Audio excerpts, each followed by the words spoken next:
Hello there, ladies and gentlemen. It's me, Kyle Aris here, the host of PMWL East, and I have with me Knight from B4 Esports joining me to talk about some of the stuff that's going to be going down. So first off, why don't you introduce yourself and your role within the team, friend? Hi guys, my name is Otávio, as known as Knight. I'm currently the coach and analyst of B4 Esports. So first things first, how did you get introduced to PUBG Mobile personally? Actually, my first experience playing PUBG Mobile was a friend. A friend invited me to start playing in 2018, and I play a lot of tournaments, and here we are. Perfect. What is your favorite memory related to the game, out of curiosity? My best memory in the game was when you first qualified to PMWL in Malaysia. I think was our best experience because we weren't that confident, and in the last match we got the points necessary to qualify. So it was an amazing experience to travel around the world playing PUBG Mobile. Which is your favorite map when it comes to competitive play, and why? Our best map is Sanhok, because it's such an unique map and it's a fast map, so you have to develop our strategy very, very fast. You can't think too much when you're playing because you don't have enough time to do it. So it's a map 100% strategy. You just have to think the best way to play around the ground, the environment, and do your best. How would you rate your team compared to the other PMWL participants coming up? We just start studying the other teams because we only know a few of them, but I think overall we're like 8 out of 10 compared to the other teams in the World League. What would you say is the team's favorite drop zone location across all maps? Just one choice. In Erangel, we're used to play on Nova Rapnoi. In Sanhok, we're still in defining our spot because we're still studying the other teams. And in Vikendi, we're thinking about go Volnova. And finally, what is your personal preferred weapon loadout? My preferred weapon loadout is definitely M4 with compensator, angular grip, and muzzle extended. Well, thank you very much, Knight, and best of luck in the PMWL. Good luck, man. Thank you. Thank you for the interview.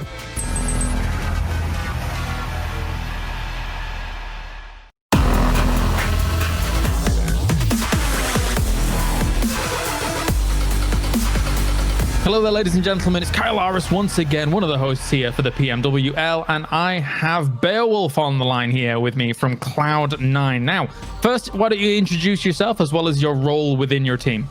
Hello, I'm Beowulf, and I'm the in-game leader, which means I'm making all of the decisions for our team. Awesome stuff. So, first things first, how did you get introduced to PUBG Mobile? I got introduced to PUBG Mobile when I kind of was watching Twitch and saw some the larger streamers playing the PUBG PC version, and then I heard it was coming out on mobile, and I downloaded it the day it came out over 2 years ago, and I've been playing ever since.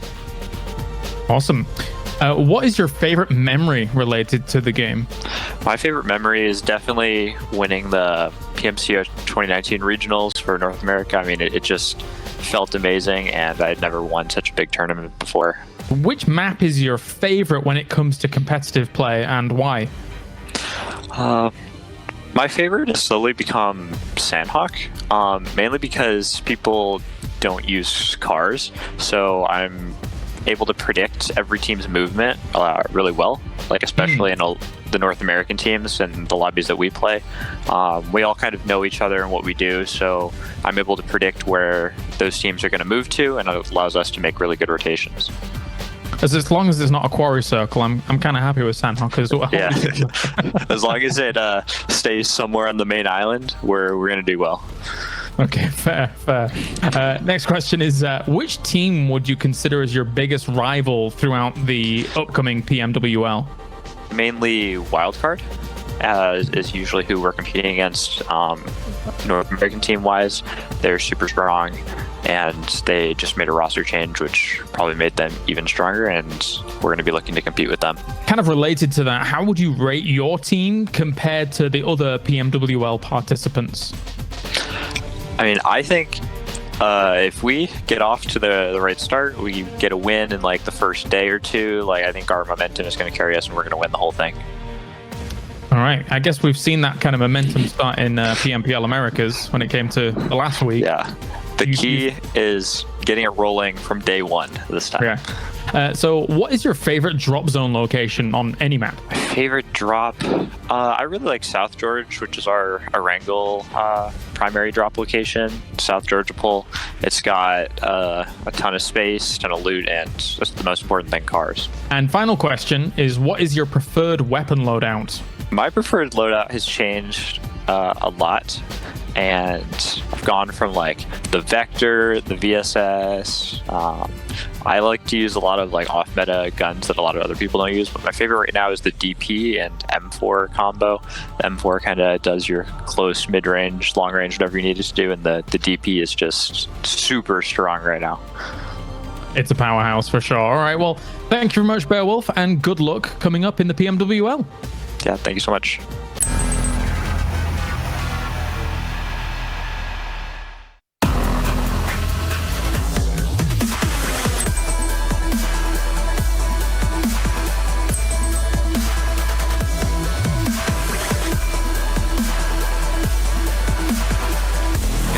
Down goes George, that's a confirmation, instantly switches to the 16! Really could be, let's see if they go to the engagement, Senior sport out, oh, big shot!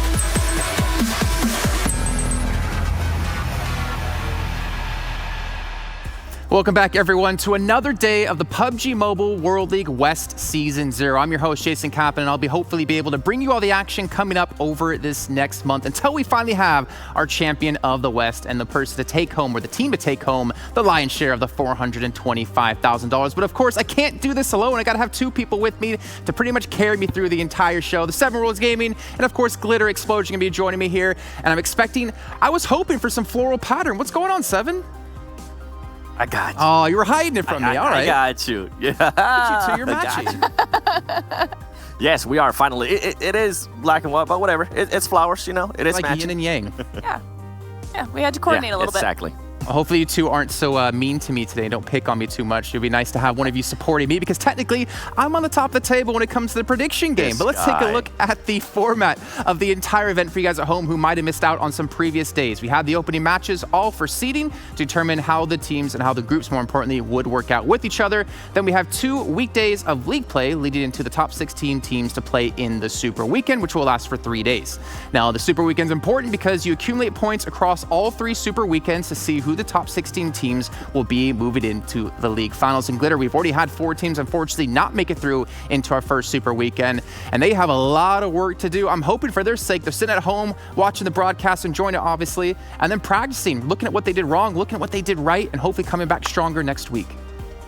I mean, I know that's what I would be doing, because right now the best thing you can do is 1, work on whatever mistakes happened during league play that resulted in you not qualifying for the Super Weekend, and then 2, be taking notes on how exactly the Super Weekend is being played, because if it's a little bit different from league play, we did see a lot of aggression yesterday. That's something you definitely want to be paying attention to and potentially adjusting your gameplay to as well. But I love the aggression, 7. I love it because you know what? It nets teams a lot of kills. And why is that important as we take a look at the points and how you get them to get into a Super Weekend?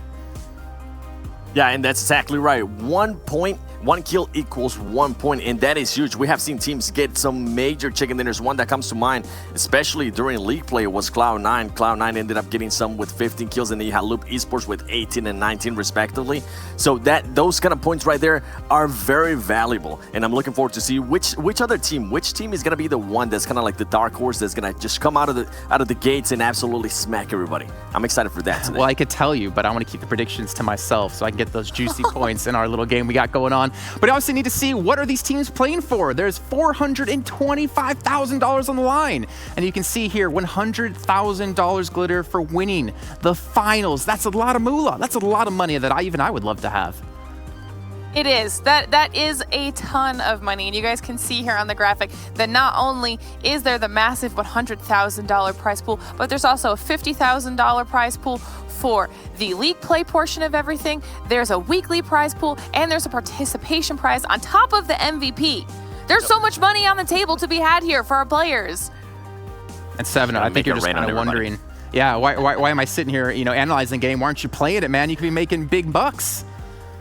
Listen, I got potato fingers. All right? Don't even get me involved in this. You gotta tell the shitter section with your hand. It's just a potato on each finger. Thing is, I can respect that because I'm pretty much the exact same thing when it comes to the potato aim. But you know who doesn't have potato aim are pro players. We've been talking about all week about this documentary series that's been going on, created by PUBG Mobile. You've seen the trailers for it, but we got something a little bit extra for you today. Coming out tomorrow, we'll be releasing the very first episode live on air. But for now, to keep your chops ready to go, we're gonna show you a little bit of a teaser.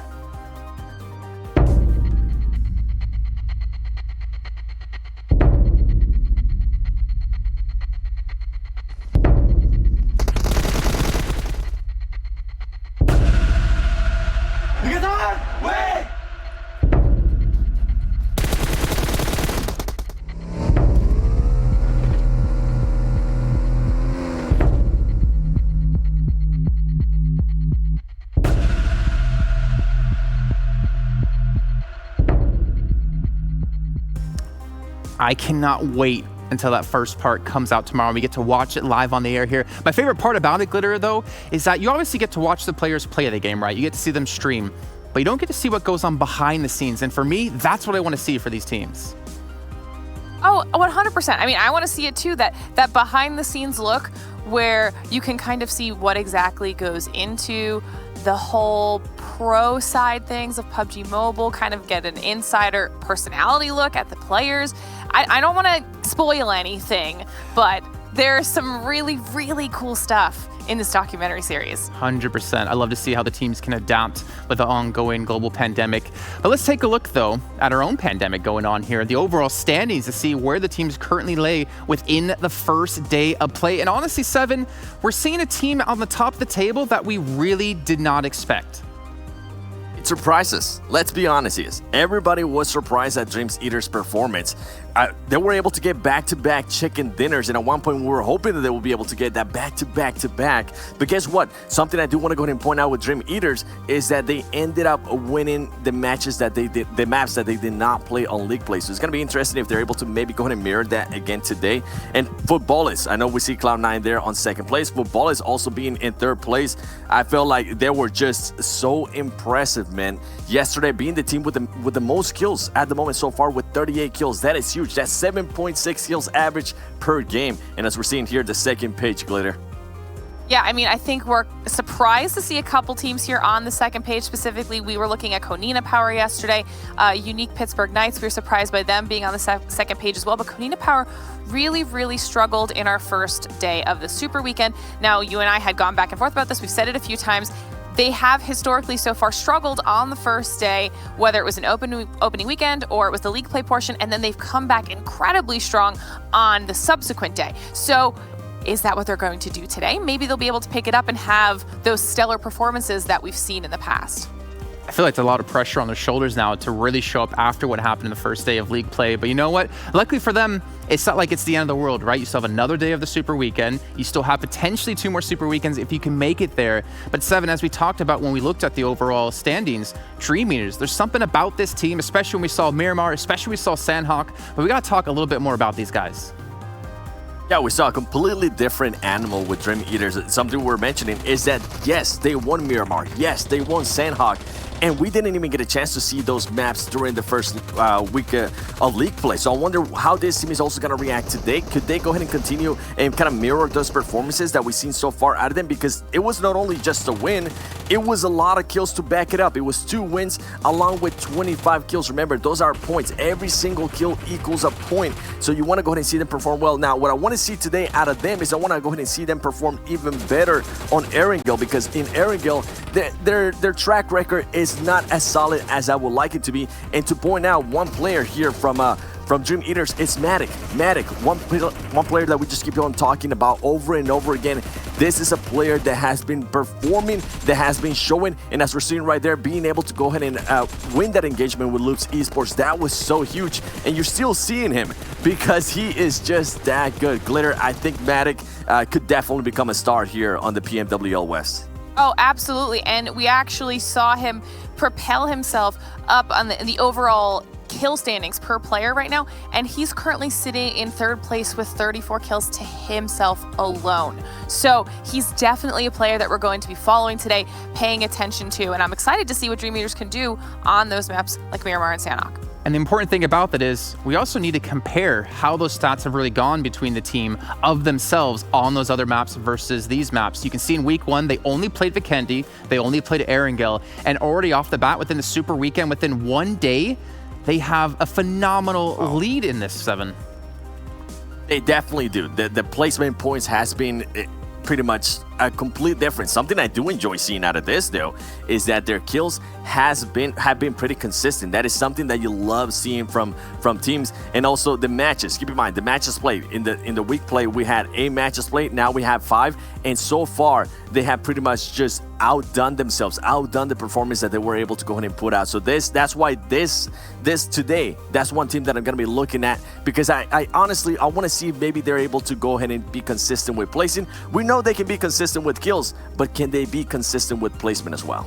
And Glitter, there's another stat in there they wanted to talk about. I'm curious if you remember what we talked about before the show out of them in terms of points they've been able to earn across the board compared to 11 matches played on Vikendi and Erangel. Yeah, so we actually, or you specifically noticed that they had accrued 65 points on just the 2 maps that they did well yesterday during the Super Weekend versus 79 overall points between those 11 matches of league play and opening weekend. That's a huge discrepancy because they essentially almost matched their overall points in 2 games. If they can continue to play like that, they are going to be unstoppable. And if it's really that big of a difference for them on those maps, like you said, moving into our next weeks of league play, that could be a huge advantage for them. Yeah, and also you looked at their average stats that were kind of comparing between league play and just yesterday. There was a 3-match difference. We had 8 matches played in league play, 5 only in the first day of the Super Weekend, and they still had basically the exact same stats, if not better. But you mentioned one player, Seven. You mentioned Matic. Let's take a little bit of a closer look into him, maybe dive into some stats. As we can see here, 6,300 damage done. He is stepping up when they need it. Yeah, he definitely stepping up when they need it. He's winning. He's becoming that clutch player from them, and that is huge. We've always mentioned you need to have that kind of player in a team, and pretty much everybody to rally behind them, because if everybody's able to rally behind them, guess what? Some of the other players that might have been slacking, they're not necessarily slacking, but have been just not performing to what we expect them to perform, they're going to go ahead and step it up. They're going to want to go ahead and support their star players. So love to see whenever a player becomes a star within their team. Well, another team that is a star and also has star players on them is Loops Esports. We didn't get to see much of them yesterday, Glitter. We got to see a lot of them when it came to the league play, but we should talk about this team because they had a little bit of a struggle, though they're still playing pretty consistent and pretty damn aggressive. Yes, they absolutely are. And that is just the Loops style, is it not? I mean, we had mentioned that they did incredibly well for themselves so far in the league play portion of this week, where they were one of the only teams that had hit triple digits in overall points for quite some time. Then we moved into the Super Weekend, and they did end up struggling a little bit. They got 7th, 3rd, 8th, 13th, and 14th, and I think the most disappointing placement out of all of those was actually the final Erangel map with 14th place, because they had already managed to rack up 7 kills by that point. So they had started finally kind of getting into a groove with their very, very stereotypical aggressive play that we've seen out of them at this point, and then they were unfortunately third-partied and they couldn't wrap that final game up. But nonetheless, the star player that we keep talking about, Carrillo, is crushing it. He has now been so consistent regardless of the team's performance, and I think that's also super important for us to touch on, Seven. Oh, definitely. And from seeing the stats there that you see on your bottom right screen, he has 39 kills and 37 knocks. So not only is he finishing the people that he knocks, he's also looking at other ways to go ahead and steal more kills and add more points to that tally for his team. And at one point, remember, we just saw a highlight from Dream Eaters going up against Matic. Guess what? Carrillo almost ended up 1v4 in Dream Eaters. And that's just so impressive considering Dream Eaters is currently sitting at the top of the leaderboard. And there's something really interesting you just mentioned about Creo, by the way, Seven, that he gets more kills than Nox. That's just been like an identity of Loops Esports, right? When we compared them to Cloud9 yesterday, they're a team who, beyond any other team that we've seen, seem to hunt out those kills. And we saw that reflected kind of in one of the games yesterday, right? We saw when they were playing passive, when they had the zone, when they're in one of those compounds, they kind of got pushed out and they eventually fell. But when they're the ones controlling the pace, they seem to be the team to beat. Yeah, this is definitely a team that needs to go ahead and be aggressive. As you mentioned, we saw them, it was Vikendi where they just hold off a compound and it didn't end up working their way. They weren't as aggressive as I'm used to seeing them. And then in the next match in Erangel, they were just destroying everybody as we're going to go ahead and be switching here towards Cloud9. Now, Cloud9 is another team that we wanted to go ahead and talk about because yesterday there are another team that ended up getting 2 chicken dinners. And they ended up getting 2 chicken dinners in Erangel only, with having bad placements on some of the other matches like Vikendi and Miramar. They ended up only getting 11th place, 1 kill, 10th place, 2 kills. So hopefully what I want to see from them, even if they do end up getting bad placement, I want them to step it up on the kills department. And at one point they ended up being 3rd place as well with 0 kills. So I know they have players like Adder, I know they have players like Uneven. And actually a quick little fun story for everybody watching at home.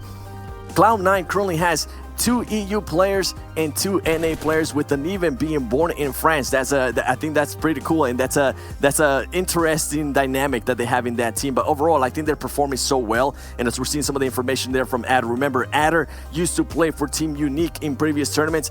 This is a huge addition for Cloud9, and it's paying off here on the PMWL, and it's something I love to see. And I wouldn't be surprised if other teams in North America and just other teams pretty much all over the world start just mixing it up with players from different regions. I think it would be very interesting. 100%. And Glitter, there's also something I wanted to mention about Cloud9 that we actually brought up when we were watching one of the games, is whenever you see them into these final zones with 4 players alive, they just don't lose.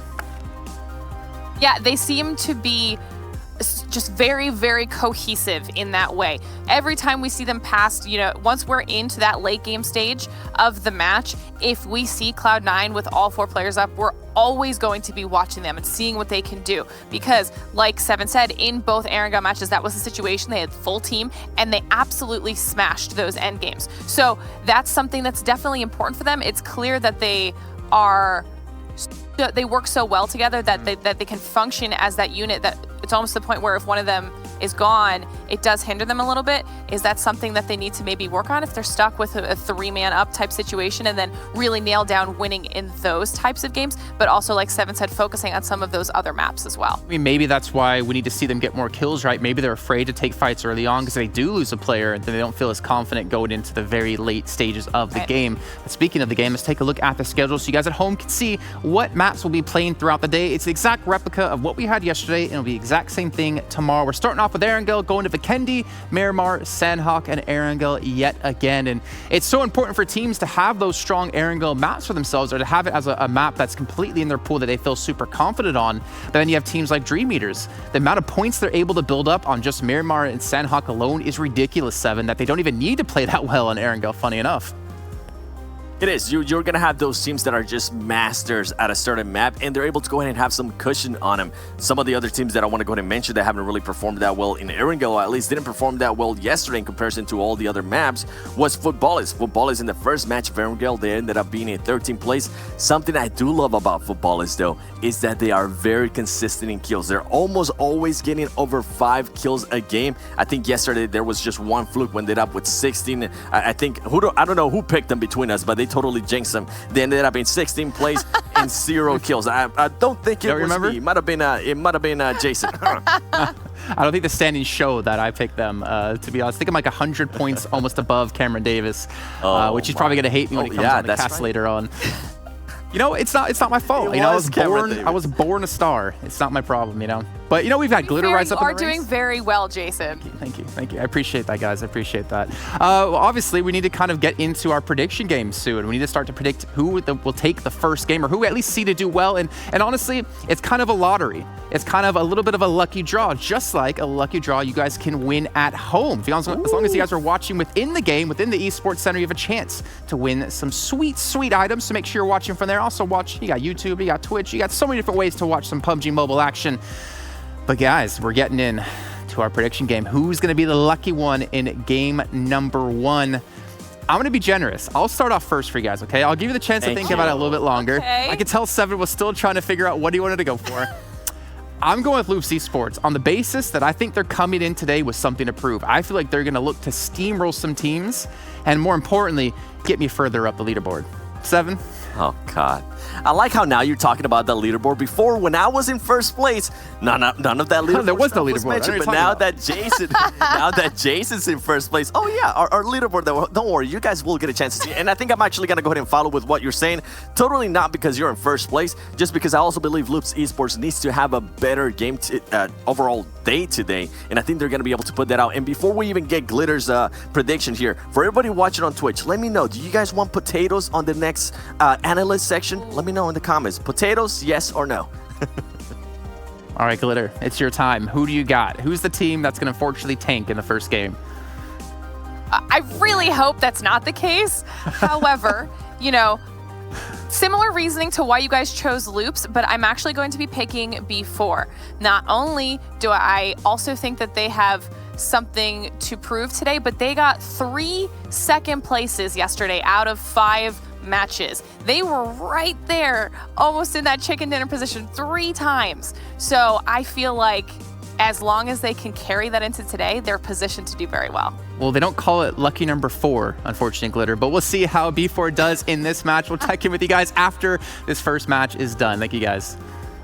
So let's bring in now our commentators here for our very first game. We got Envirum and we got Cameron Davis going to be coming in to talk about their predictions as well. But first of all, Envirum, Cameron, you guys are looking fantastic today. How you doing, Envirum? Oh, I'm doing well. My shirt's not quite as snazzy as Cameron's is, but you know, we're holding it down. We're doing our best. Hey, you look phenomenal today. Don't let them make you feel bad, okay? So Cameron Davis, going into your prediction. Anything. Yeah, you didn't have to. No. Going into your prediction here for match number 1. Who are you leaning towards, man? I'm just gonna go with Cloud9. Okay, they've been the most consistent if you want to look at both league play and the Super Weekend, and I am not in a position to overthink things at this point. Just Cloud9. I don't know if you heard me earlier on. I did say I'm about 100 points ahead of you. That's going to change though today. I have a feeling you're going to do well. And Viram, what about you, man? I went with Tempo Storm first yesterday and didn't have the most success with it. They finished well, but they didn't get a ton of kills. I'm going to give them a shot at redemption today. I'm going to go Tempo Storm again. They traditionally do pretty well on Erangel, and they traditionally start the day as well. Cloud9 did win this corresponding game yesterday, so Cameron may have an advantage there, but we'll see. Okay, well, gentlemen, why don't you take us into our first match of the day here of Super... Oh, no, we're actually going to be talking a little bit more then again about the game. We talked about Dream Meters earlier on with the analysts. I actually want to hear your guys' opinions on this. We'll start off with you, Cameron Davis. They performed extremely well yesterday on Miramar and Sanhok. Yeah. Do you think this team can carry that success over into these other maps and then be as dominant? It's definitely possible. Their wins were quite, not in necessarily like dominant fashion, but it was very confident fashion. The issue is we're only looking at one game on each of those 2 maps, and that's a very, very small sample size to have full confidence that they're going to be able to continue it on. However, I wouldn't be surprised if they were able to like fully step it up, because you talking about their performance on Vikendi versus those 2 maps is something that we should be continuing to look at. I wouldn't suggest to anyone place all their chips onto Dream Meters just yet. What about you, Envirum?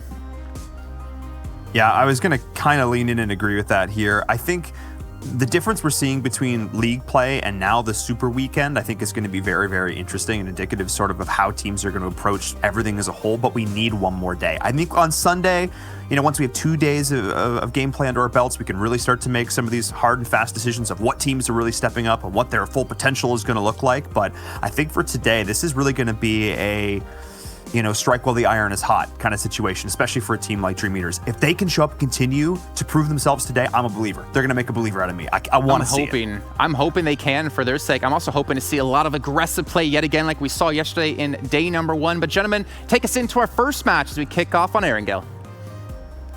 Thank you so much, Jason. Excited to start the day off once again on Erangel. It's the bread and butter of PUBG Mobile. It's the map we all know and love. And of course, it's the map that these teams have so much experience on. Cameron, this really just feels like this is sort of the default, and everything else is sort of like a condiment or a spice that you put on top. I mean, I don't know if I wasn't expecting to go the food route with that one, but I definitely see what you mean. It's certainly the basis for the entirety of the game. And I think that's sort of the inspiration for why a number of different maps like go in different directions. Sanhok being the smaller one, Vikendi being an interesting combination between Sanhok and Miramar.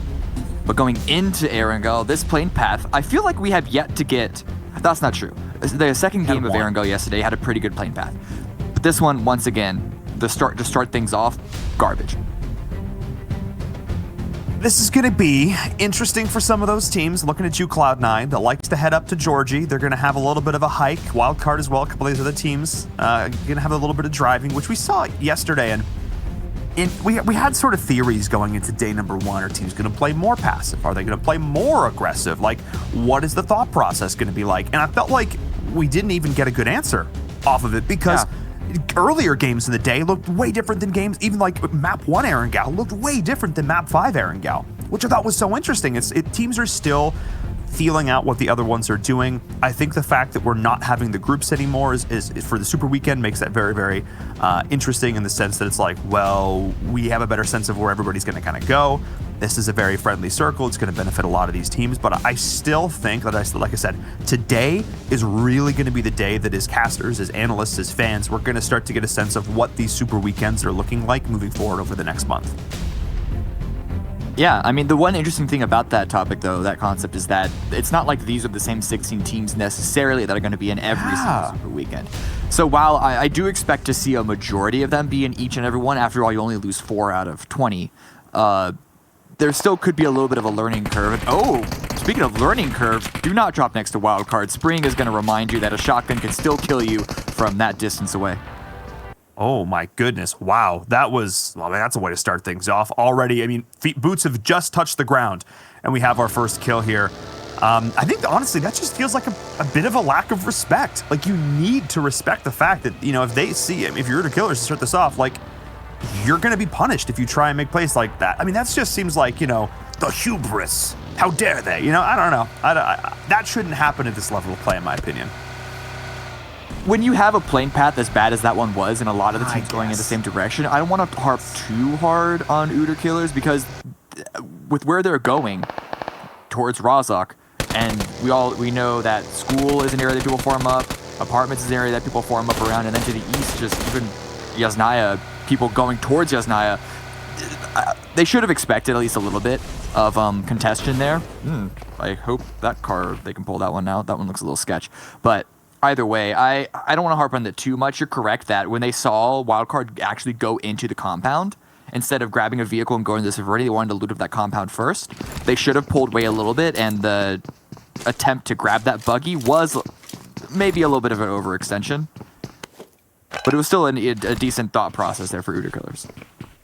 Yeah, and they're another one of these teams that sort of, you know, they made it into the Super Weekend, not in the most solid position overall, but have had some, you know, some up and down kind of moments here. I mean, they're not coming into this as the bottom place team. They're 11th in the group so far. They had, you know, a 3rd place finish, a 4th place finish to start off the day. On the maps that they've been playing the most recently, they struggled a little bit on Miramar and Sanhok.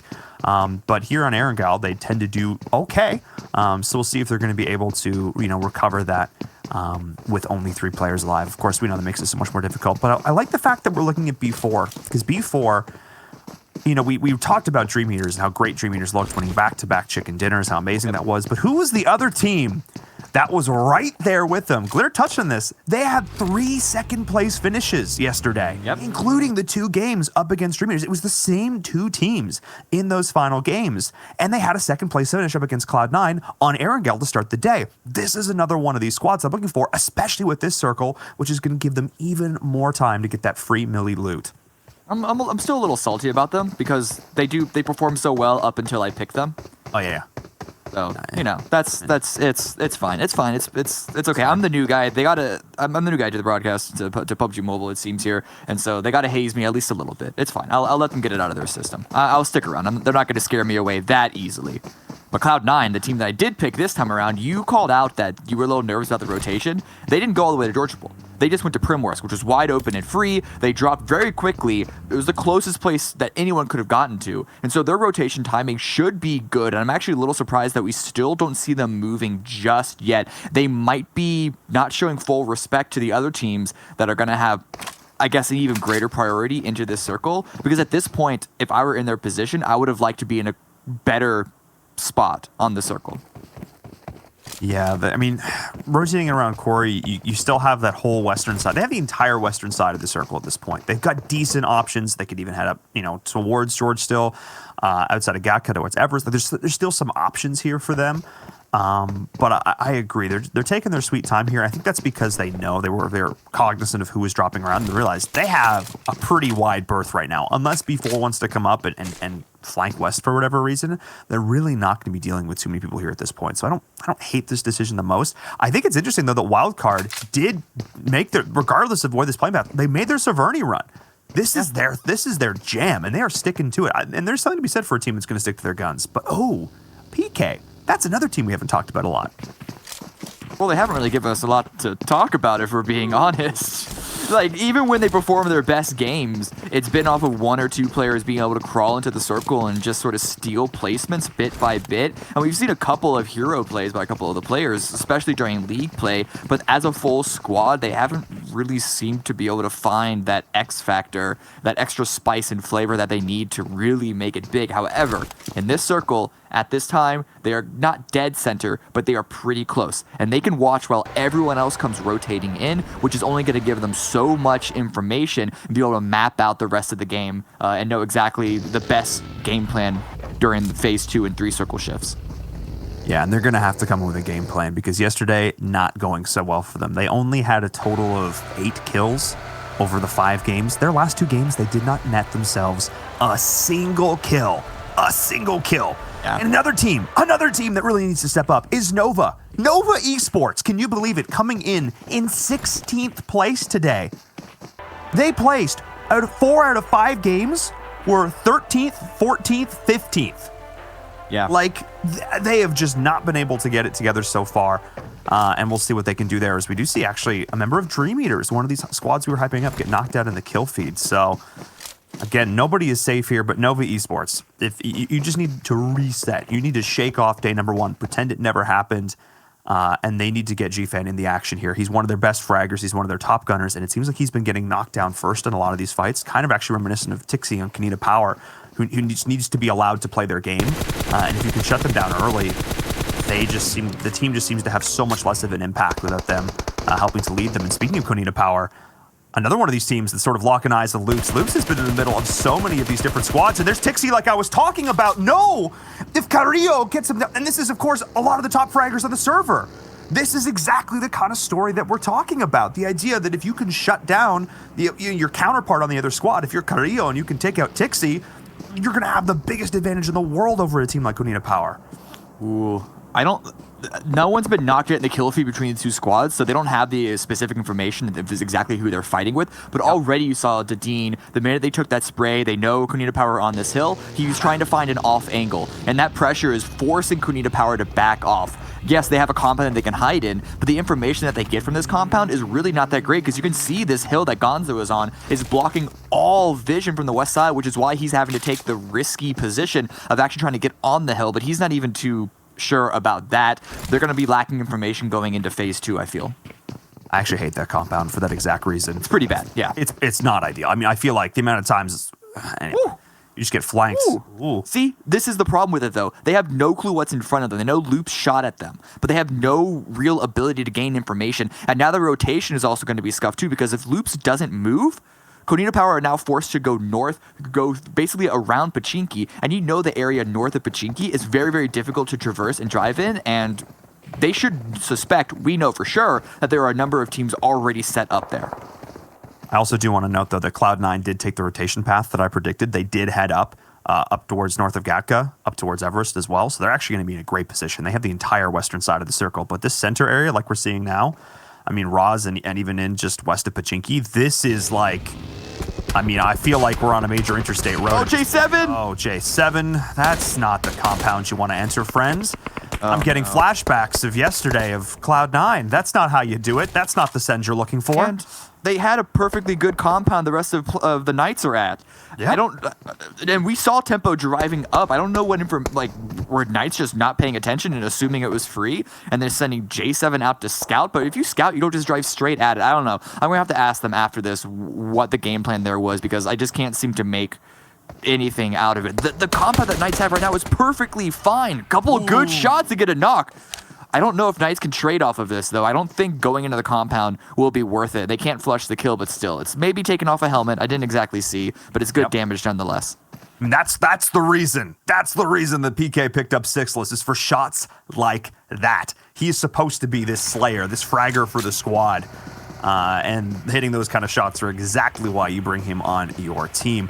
As we're jumping back on board with Yala Esports. Yala, one of these teams that didn't impress us a whole lot during league play, kind of snuck in here to the Super Weekend, but they've been looking really a lot better. Definitely a little bit more consistent overall. I mean, they've brought their average placements up about 5 or 6 from league play. So really solid job for them, as they're actually potentially going to look to fight a team in Uter Killers, who we already know was down a member. It's just Nano right now, but I'm not sure if they know he's there. But let's take a look really back. Good play by them. Yeah, we're going to see the replay, I think. Is this is okay, so this is Dream Eaters getting their first knock. It's actually a full kill. Yep. But I want to talk about this Yala push, though. I really like this maneuver. There's basically keeping Uter Killers pinned inside of Razak, and not really any of them can move. I actually think they already wiped out a couple of members of Uter Killers. The problem is that this Razak is not in the circle, and you can see the blue coming in on the mini-map, but it's only phase number 2. So it's not going to deal too much damage. And if Yala can actually execute effectively, which seems to be the case, oh, okay, I thought that was Nano's grenade that hit himself. Oh no, this is just the push now from Yell. I mean, there's the down. Wow, that was, I mean, they burned a decent amount of grenades for it, but that was pretty flawless execution. 100% worth.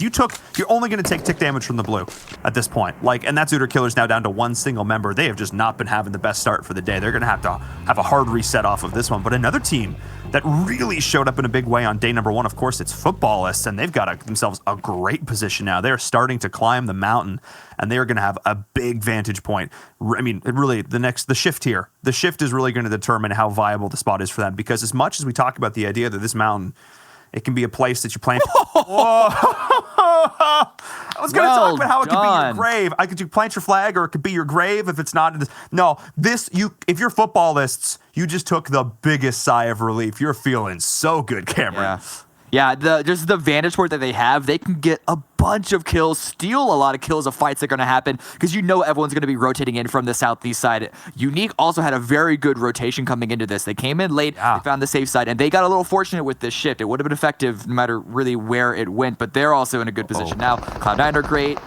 It's a lot of teams are good if they can find a position, but we've seen a bunch of teams coming from the southeast side, just north of Gatka. Nova not doing it so well. Oh, that's heartbreaking for Nova. They needed to try and get out of there unscathed, losing 1 member. Oh my goodness, not ideal. We're also seeing, I think it was Uneven go out in the kill feed as well, and this is where we're going to start to see that kill feed really light up. Things are going to get exciting. We'll see if Alpha wants to continue to pursue Nova there and push their way further on into the circle. But Team Umbra as well, another one of these squads doing okay on day number 1. They did have a top 4 finish, but they also went out in 16th twice in a row. But they were able to put up some better performances over the course of the day. Let's see if they can do that here as well, sort of carry the momentum from the back half of the day and ignore that rather lackluster start. There we go. I'm looking at the map right now, and I'm really we still have yet to see anyone go take compounds to the northwest of Georgia Bull Mountain and take those compounds around there. There's still a lot of people fighting over this southeast side, and there's a lot of fields here. There aren't as many compounds as there are in other areas of the map. There's a big giant field basically on the west side that C9 have a player in. C9 are pretty split here, but on the top of the mountain, it's not just Footballists anymore. Queso have made the drive up here. And you expect usually to see 2 teams on each side, one on the east, one on the west, and they'll eventually fight later at the center if it stays prominent in the circle. I really don't expect to see them put too much pressure on each other, too many resources, because this is like they're in the perfect position to pick up kills of all the underlings below them. All, you know, the poor people down being swallowed, like while you're up in the ivory tower. Don't worry about each other. Yeah, that's exactly it. I mean, look, there's enough we can share. We can both get some love. We can both get some kills. And speaking of kills, Konina Powers taking a little bit of punishment there in the kill feed as well. But no, I agree. This is going to be a pretty good position for both of these teams. It can get really spicy if they decide they want to fight each other. Raum just putting that is a tough shot to make at the best of times. and not with the 4X. So, and both these teams, of course, are going to know there's another team up there at that point. So definitely keep an eye on that if they do decide they want to duke it out here. As now we're seeing B4 looking to maybe get into a bit of a tussle here, as well as Loops. Loops, again, one of the teams we talk about their ability to breach compounds. We talk about them, they're looking the best when they play aggressive. Oh, that circle.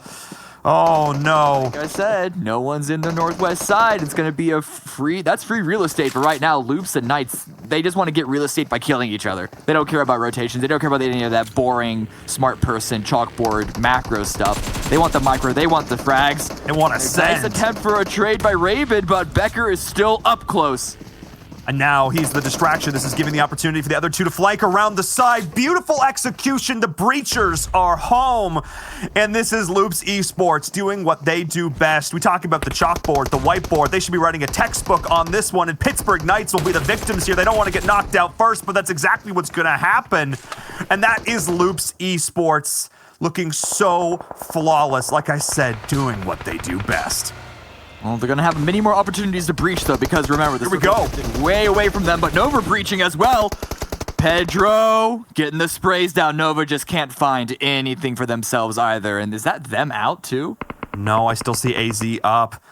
But oh my goodness, Nova, they've just been, every single time they try and take a fight, they can never seem to get out of it clean. But B4 in a bit of a rough position. They've got this little bit of a rise. They've got some vehicles for covers, but they've got teams around them now just raining in grenades. And Mick did go down to start this off. And Unique, you talked about their rotation. They made this beautiful northern rotation up around the mountain that has put themselves in such a great position now. They've got this building. They've got a bit of the high ground, but Maxon's still able to land those shots.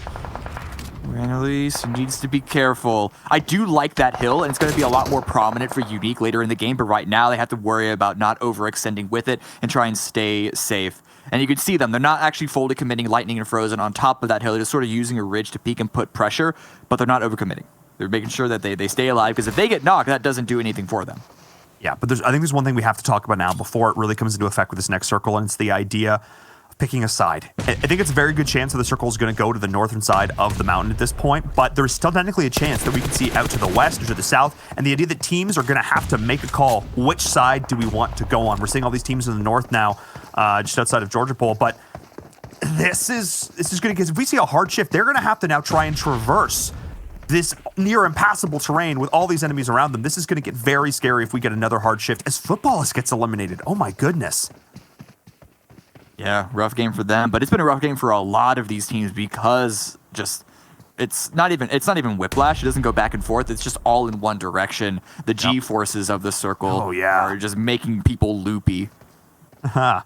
Making Loops a little bit loopy. They were the last ones to rotate in. They're getting picked off on the edge of the circle as well, as we're still seeing this close quarters fight between Konita Power, who have lost a couple of members, and Yala Esports, who have looked pretty solid. These guys have been fighting for a while now, but Tixie is still up and alive, and that means you cannot count this team out because this guy knows how to frag. Ooh, Umbra getting into a buggy. This could be dangerous. A lot of smokes, but that's still an easy target on the back, and Lord hears the vehicle revving up. Seeing them now, trying to find the angles. Was Lord able to steal that out? It was, I'm not sure. We're still seeing these fights. A couple of these different teams just trying to find these angles in and around the crates. This is so difficult to try and manage because you're trying to work all these angles at the same time. The circle! Oh, this is what I was talking about. This is exactly the circle that I was talking about. Oh my goodness. And with that, I think like Loops is in a terrible spot right now. I mean, we have all the teams that went up early, like Tempo is fighting with Queso, like on the mountain. Whoever controls that fight as well is going to be in a huge position as this close quarters fight is continuing. But teams have to decide, do we want to keep doing this or do we want to back up right now? Because at this point, they're going to have to shift. But if you do, you're just going to have bullets in your back. This is a no-win scenario. Yeah. Y'all, it's all into Konita Power. It's, wow, yeah, so both teams on top of the mountain, Footballers and Queso, got taken out by Alpha Legends and Tempo Storm, stealing that away from them. So we didn't see exactly how it happened, but to me that just reads as trying to watch too many things at once and overextending your resources in terms of angles that you can hold. But Konita Power, they got to go big here because, as you mentioned, if they just try and rotate away, I don't even know the vehicle situation for them. But Yala also want them to take this fight now because the blue is coming in. And honestly, whoever wins this fight, this is probably going to be the last number of points that they're going to get before the rotation. But Tixie can't even get it! Oh my goodness. Beautifully played there from Yala. Oh, the 2v1. He had no options on that angle. They have one player down before still alive. I'm not sure if they're going to be able to get the res, or they have to cut their losses here. Let's go up to the top of the mountain, though, as we're seeing Tempo Storm, all 4 members alive, now facing up against Alpha Legends, the 2 teams vying for the high ground. And here we go. Tempo Storm has had a great run so far. They were able to take out Team Queso up at the top there, but where are the rest of the... Oh, they're working this cool 2v2 angle, covering both sides of the mountain at once, wanting to make sure that what happened to Kanita Power right there doesn't happen again, where you go up and you expose yourself to 2 players at the same time. Yala still making this run, able to get in front of the blue, and Anas is there, separated from the other remaining duo on the revive right now, but the blue is taking, the blue is really hurting at this point. No option to get into the vehicle, and Lord, get out of the way! Oh no. Oh, they're getting shot in the back by Team Umbra during... This is what I was talking about, the team that's going to rotate. I mean, Umbra goes out, but they were able to be so annoying before they were. Yala Esports now in a terrible spot because Wildcard, while all this was going on, was just kind of chilling during this. They still have all 4 members alive, and now Yala Esports, they're already in a terrible spot. Alpha Legends is putting the work in as well. I think that's Loops Esports basically out of this to boot. I mean, they're just in a terrible spot, but this is the idea of this high ground. Oh my goodness, Cameron, this is such chaos. Replay here. The fight a while ago of Nova getting close to being eliminated. As well as the Loops, you actually mentioned they're pushing from the side, and they really didn't have a lot of options, but at least they're able to pick up those kills against the Knights, and that just shows you, compared to the Yala Kanita Power incident, you know, let me hold on to that, because there's a fight happening on top of the hill. There is, and that's Tempo Storm out! Alpha Legends with a sick execution. Oh my goodness, Tempo Storm, no, they just went right over the top. I think they got 1 nade down to start that fight off, and then they just absolutely destroyed them. That was, I think you mentioned this before, every single team that's gotten up top first has had that disadvantage because you're trying to watch too many angles at once. Tempo did it to Queso, and then Alpha Legends did it to Tempo. Alpha Legends were coming in from the high side of that engagement, but they had the blue at their back. So, I don't know. I don't want to say that they necessarily had an advantage in that fight, but the execution on it is really what sold it for them. Oh, yeah. And they just took that away. 9 kills for them so far, and there was still a bunch for them to pick up because remember, they are still on the high ground. The circle this time wasn't a hard shift. It was somewhat center, a little bit towards the north, that at least one member of Cloud9 dead center. Yeah. I also do want to note, I keep seeing Loops popping up in the kill feed as like getting down, but they still have 2 members alive through all of this. I cannot believe how well Loops has been surviving this. Yala as well, another one of these super scrappy, resilient teams, but Anas, I don't think he realizes just how close he is to the enemy team. Oh my goodness. What a trap that was just set by a wild card. Pick a card, any card, it's your demise. What even is this? As now we're seeing Team Unique going toe-to-toe with Loops once again, who are in a bit of a rough spot. It's all about Dadine right now as Becker is getting eliminated. Beautiful grenades being thrown in from Unique. They had that solid rotation. We've complimented it a few times, but they've been able to manage this so well. But Alpha Legends up on the top of the hill, all 4 members alive. This is looking like their game right now, Cameron. Ooh, a lot of damage on the Cloud9. Can't quite get that knock, but immediately Kyler doesn't stick and commit. He says, hey, let's go take care of the people on the south. We have rats all around us, and we're the exterminators. They can't get a full knock just yet, but they're staying alive, and I like Remen off on the backside too. They're playing this as a 3-1 just to make sure that no one is sneaking up behind them because they're slowly having to climb down the mountain, and height advantage, even one lone player could spray down a lot of them if they're not prepared. Yeah, and they have eyes on Wildcard now. Rayman, being that scout, like you mentioned, has that info, and there's Loops finally out, but they did such a fantastic job surviving all the way to 5th place. That was so impressive, and it's not like it was snaking either. They were taking fights. And speaking of taking fights, taking the fight to Cloud9 right now is Alpha Legends, and really, this just feels like the raid boss at the end of the dungeon. This is Alpha Legends in such a great position right now. They have free reign, or I should say they should have free reign, except for the fact that they're just losing their battles up against Unique. Wait, no! Oh my goodness! And this is the go button. If you're Unique, you say, all right, we've got our downs, we've got our opportunity, let's go, let's make this happen. And Kato is basically the last man standing right now. I cannot believe it. They got all 3 members down on the side of Alpha Legends. What just happened, Cameron? This is now suddenly Unique's game. How did they do that? My only guess is that they just had no clue that Unique were there. Were so focused in on Cloud9, and especially once they took care of Loops. But they just get eliminated as fast as they eliminated Tempo Storm, and now Unique are on the high ground. They basically allowed Alpha Legends to be the big, loud, the loud line taking all of the attention. And the second they found an opportunity, the second Alpha Legends peaked just a little bit too far, they take full advantage. 3 knocks in the span of like 2 or 3 seconds. There's nothing that Alpha Legends can do at that time. But Adder taken down by Acer, and Acer's trying to contest. He's able to climb up on the top of the high ground with the rest of Wildcard not too far behind. But let's see if this grenade can get a first opening knock. All 4 members of Wildcard still alive. Nice. A little bit of chip damage. Finds the angle. Ooh, Acer. 1 or 2 bullets there. That could have been the difference. But C9 is here, so we have all 3 teams up. 3 or 4 members on every single one of these squads. I cannot believe how good of a job they've been able to do of keeping all these team members alive as the blue is at their backs. If you're Team Unique, able to get the shots down on Bayo. Of course, the shot caller for C9. In a bad spot. He's the one sort of out there, but Unique is going to opt to just hard flank now. They've got to rotate towards this circle, which is favoring Wildcard so much right now, and they're just letting this play out. They're letting C9 and Unique go toe-to-toe. Wildcard are just going to play spoiler. Actually, C9 are quite safe at this point, because they're so far in the low ground. If either team peeks them, if Wildcard peek, Unique can shoot at them. If Unique peek, Wildcard can shoot at them. They're actually quite safe for a little bit. I've seen it play out successfully for the team in this position a couple of times before. I think they do end up losing Bayo and all that, though. So it is only 2 of them left standing, and that's 1 down for Unique. Good team shooting by Wildcard. Able to identify the members down. They are going to be able to get them back up, though. Lightning is there. But oh my goodness, Cameron, we have not seen a circle like... Oh! Ooh. That was the vehicle explosion. Yep. You got to blow up those vehicles when you're in that position. You absolutely have to, for that reason alone. That was something they just completely missed. At least there's 1 member remaining that from Cloud9 who can hope that Wildcard or Unique go out first. But actually, now that he's a solo player, it gets a lot more difficult. And he's sitting next to a vehicle that's not destroyed. Oh boy. 9 kills, 7 knockdowns. Team Unique has been looking so solid over the course of this game. They've been taking smart fights. And that's, I think, the big difference here. That this is the team as well. 5 kills for a Wildcard. They didn't fight every single team they passed on the road. They were smart with the engagements that they took. They tried to take 4-on-4 fights where they could just identify who they're fighting, limit their angles, get the kills, and now both of these teams are in a really good spot. Pyra, though, could be the spanner in the works. But both of these teams have players that know he's down there. This could get interesting. Do they know he's down there? I'm not sure about that. So Unique should know that there's 1 player left because they only have 3 up and Wildcard can't have more than 4. Wildcard, if they weren't paying attention to the kill feed enough, because there's a lot of chaos that happens sometimes, if they didn't recognize that Unique lost a player, they might think that it's 4v4. Maybe. We don't know the information that they know. It's a lot, but Memphis forced out in front. He gets taken out. Unique need to find something. Yeah, they need to try and get one back because Memphis is getting he's just going down.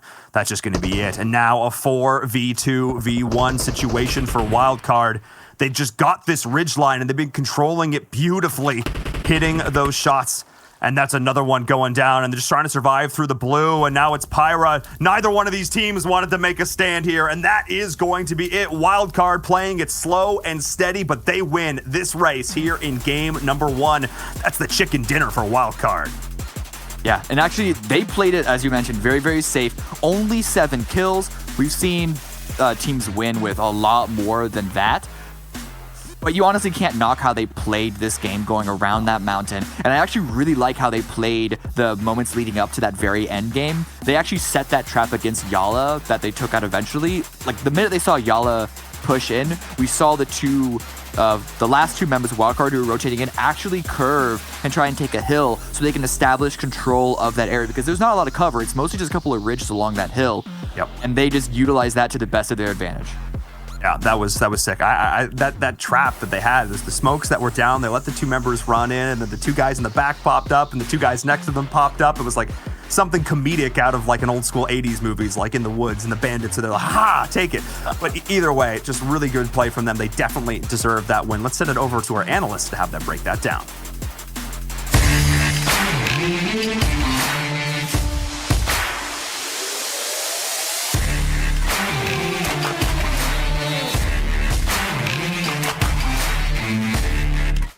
And what a game. Wildcard, who were pretty much off of our radar for the entirety of yesterday, show up big in the very first match of the day, Glitter.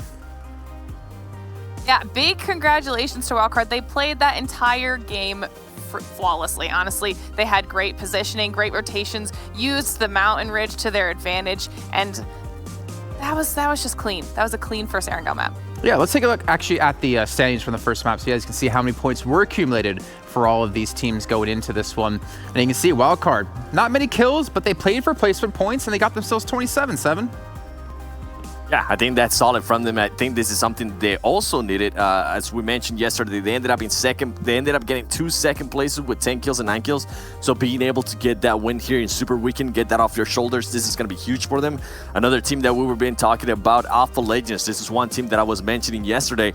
They're becoming kind of a gatekeeper team, and I was hoping they would kind of come out of that. And guess what? They did just that by being able to get 9 kills and 8 points respectively. That is good for them. And Team Umbra, one of the teams that we really haven't been able to talk about that much because they're always towards the bottom, being able to at least collect 6 points there, that is huge for them as we go here, Glitter, to the second page.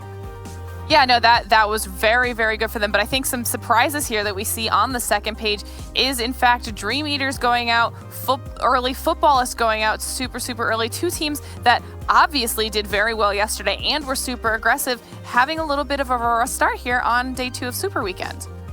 I think one thing that I'm enjoying seeing within the first page alone as well, guys, is the fact that you have Unique, Yala, Alpha Legends, Umbra, all making it through into the top 10 there.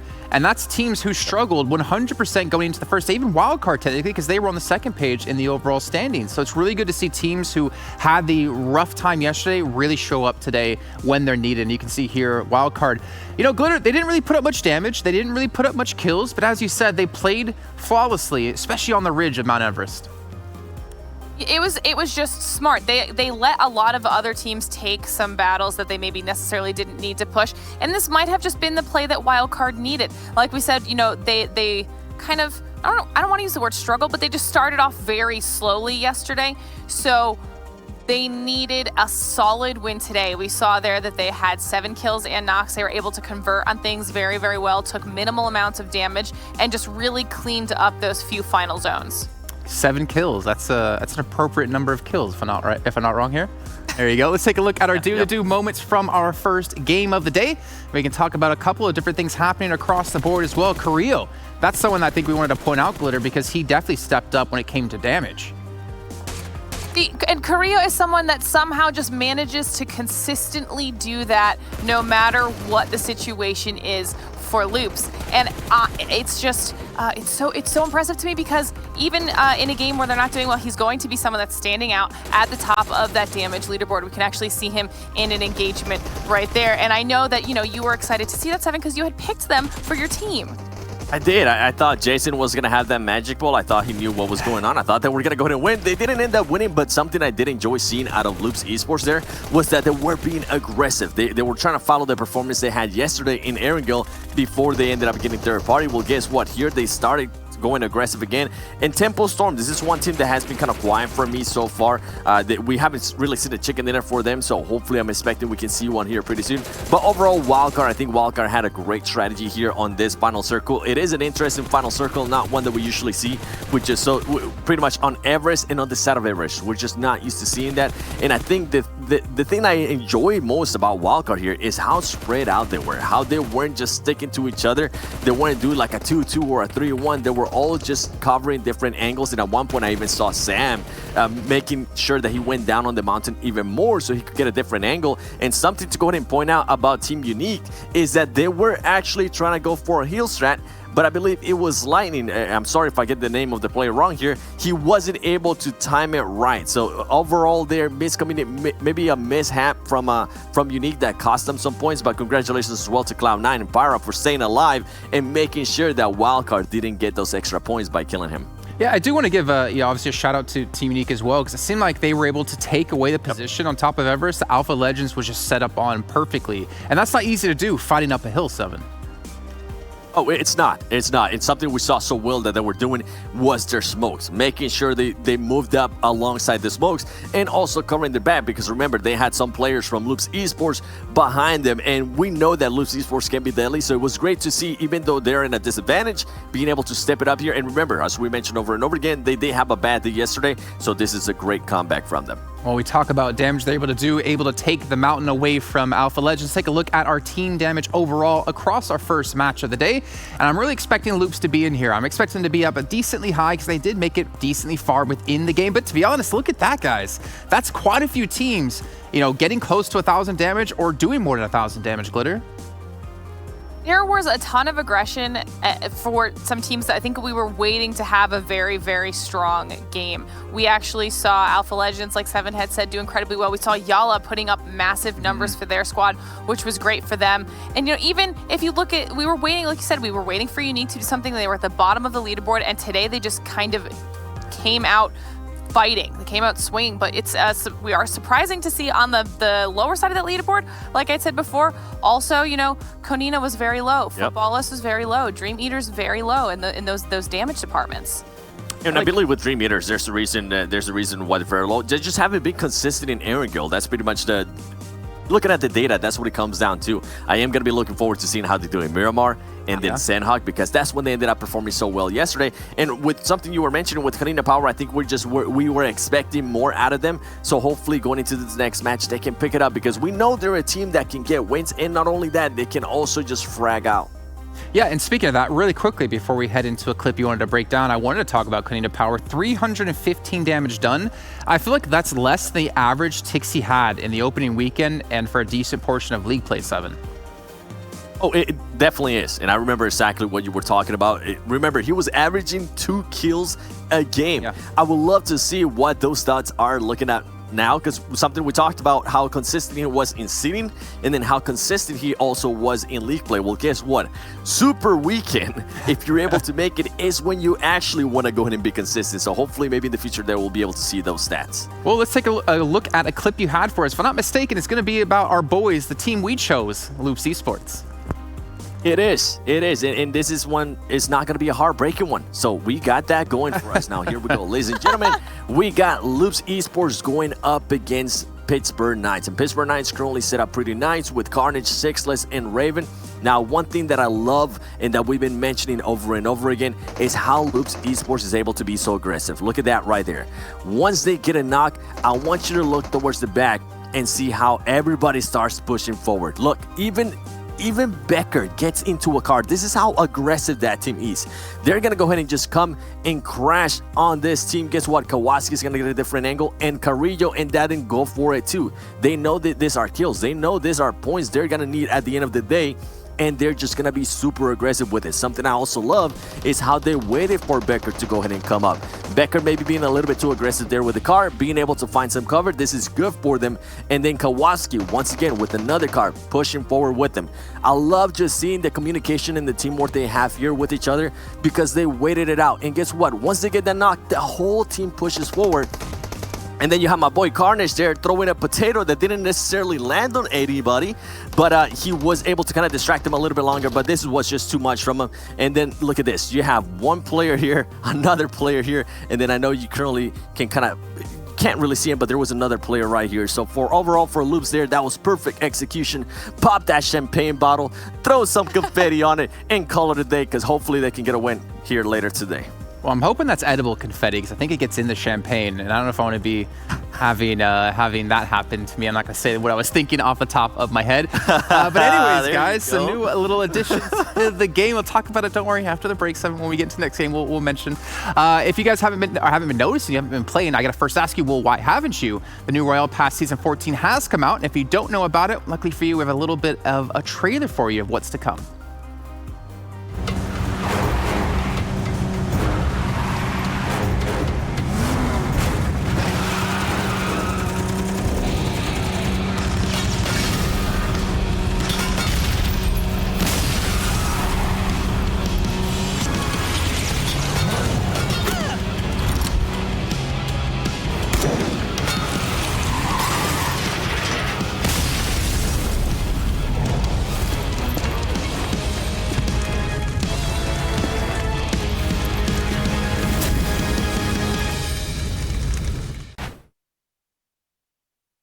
Some sweet, sweet stuff coming in that pass. Make sure you guys check it out. Make sure you guys pick it up as well.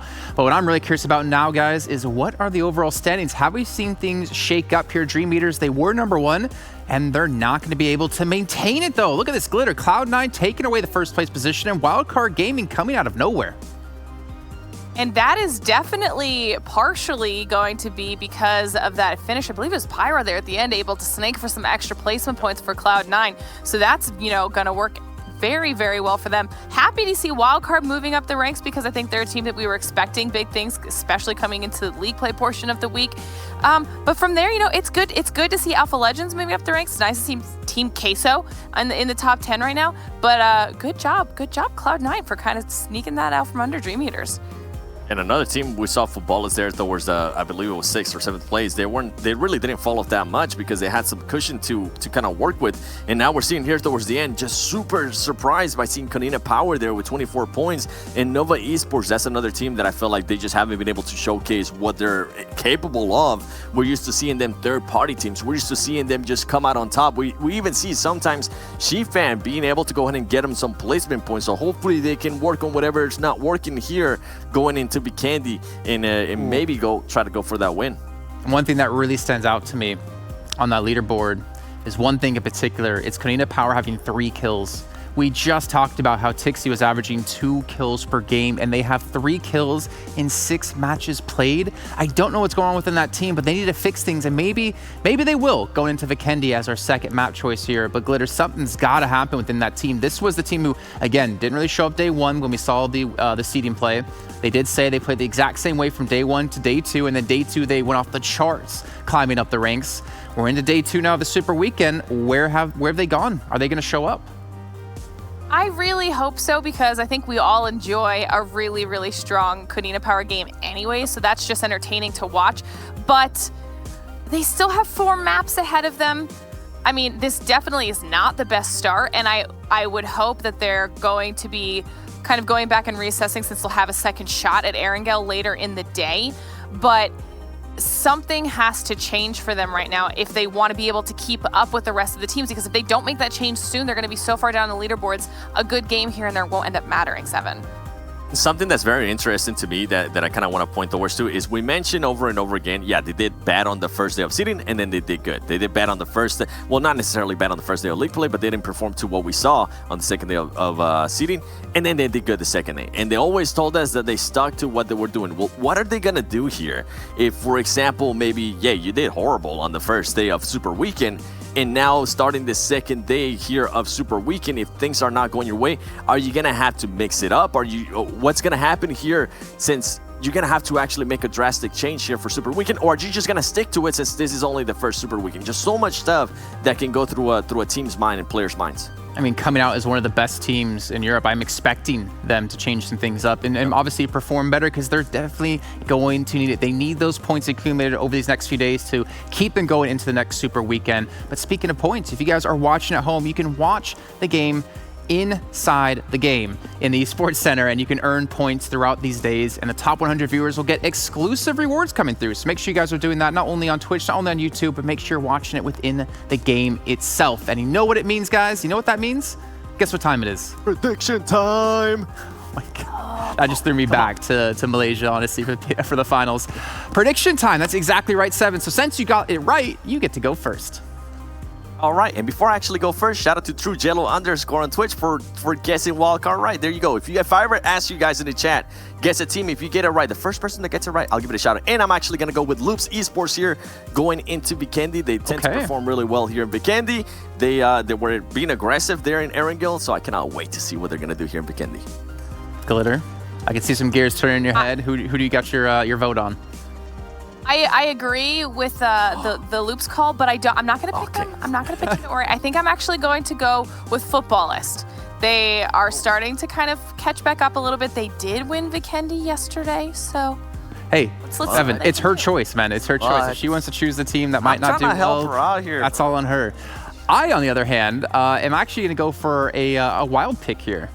And not in the form of wild card. I'm going to go Tempo Storm, actually. I feel like they have a decent chance here. They've been a little bit quiet. They have had some signs of life. I want to see Tenza really step up for the team. And, of course, get me some extra points so I can break the 200-point threshold already within our rankings. But, guys, I mean, come on. Hey, 7. You can't really argue with me. I'm currently number 1. We're going to talk to you guys a little bit later on, though. After the next match, you could probably berate me if my pick goes wrong. We're going to bring in our commentators another time as we got in Viram and, of course, Cameron Davis going to be joining us another time here, looking fantastic, looking ready to go into our second match of the day. Cameron, you're looking especially ready to go. Yeah, I'm hyped. I finally picked the team that did proud well. of you, man. Low kills despite getting second place, but I finally got some points and I broke 100. That's all that matters. The climb has started. That's my question. Yes. I actually You legitimately had to bring the check. mood down. You I'm had to sorry. bring the mood down, but I had no idea. I thought you would have bumped it up on that. Well, you know what? Just threw him right under there. There were I didn't four know. wheels. They were spinning, and just okay. It's fine. It's because he can do it yet again here. It's a good start for him, and I think he can keep it going. In Viram, you typically have a decent start in your predictions, and then as the day goes on, you get a lot of 1s and 2s. Speaking of throwing people under the bus there, but let's talk about Vikendi a little bit here. How do you feel like this map's going to go? In Viram, off the bat, we saw Cloud9 have a decent start. Wildcard as well. Do you think they're going to do it yet again? I think those are two teams that could definitely look to perform, but I'm actually kind of going with the group a little more so on this one. I think that Loops this is like one of their maps. These smaller maps that have a lot of compounds, a lot of breaching. We saw them play like a weird passive thing yesterday on Vikendi where they like hold up in a mansion and they just got circle luck after circle luck, and then they ended up placing pretty high, but they didn't get a ton of kills because they tried to overextend them. Now I'm hoping they go back to more of their traditional style. They try and play the edge of the circle a little more like we saw in that last. I thought they were dead like 3 times. I kept seeing them pop up in the kill feed. I'm like, surely Loops is out by now, but they weren't. And that's the kind of tenacity that I'm rooting for here in this game. What about you, Cameron? I'm gonna pick Loops as well. They're really, really good on this map, and when they're the ones that they're the aggressors, no matter on what map they're on, they're particularly good at it. And Vikendi gives a lot of opportunities to beat the aggressors into an isolated 1v1 fight. Well, you know what, Cameron? If you're right on this pick, I'm gonna start picking exactly what you choose every single time from now on, because I feel like you got the momentum, you got it going on your side, you got the magic, and you're gonna bring us the magic now as we get into our second match of the day on Vikendi. Take it away, guys. Thank you so much, Jason. We're coming for your spot. Don't get too comfy. Don't get too comfy up there at the top of the leaderboards. We're coming for you. As we're about to get on to Vikendi. We've casted a lot of Vikendi over the last week, Cameron, and honestly, this is one of the maps that I'm a big fan of casting, just because there's so much action. It definitely slowed down yesterday for our first day of the Super Weekend. Teams weren't playing quite as eccentric as they were during league play, but I think today, now that they've got it under their belts one more time, we might see more of that again. Yesterday was also a little weird because there was a couple of fights that happened throughout the early and the early mid game. But once people saw that it was going to be the mansion that Loops had hold of towards the end game, it was actually very, very difficult. Because whenever there's a position like that where dead center is a compound that's a wide open field around it, it makes it a little tricky, and you need to be a lot more precise with your timings on when you push forward. Now, the second multiple teams all made it up to the walls, that's when Loops got a little bit of trouble and things started to ramp up once again. But this time around, if the circle, as long as it stays away from having one primary large compound dead center, then I think there's going to be more consistent action throughout the entire map. Yeah, and that's what I'm looking forward to as well. Because, as much as, we get the time to talk about more of the esoteric nature of the game and the high-level strategy and the thought process and the mind games over, the first 10 or 12 minutes of a game or so before the action really starts to get hyped up. At the same time, we like to cast action from the beginning. And what's actually right dead center there in the middle of this circle, Cameron? Is it a big compound like you talked about? I mean, there's a lot of compounds in this circle. I mean, it's phase 1. It could still go anywhere. There's a lot of directions that this could go. I'm more worried about the frozen river and castle.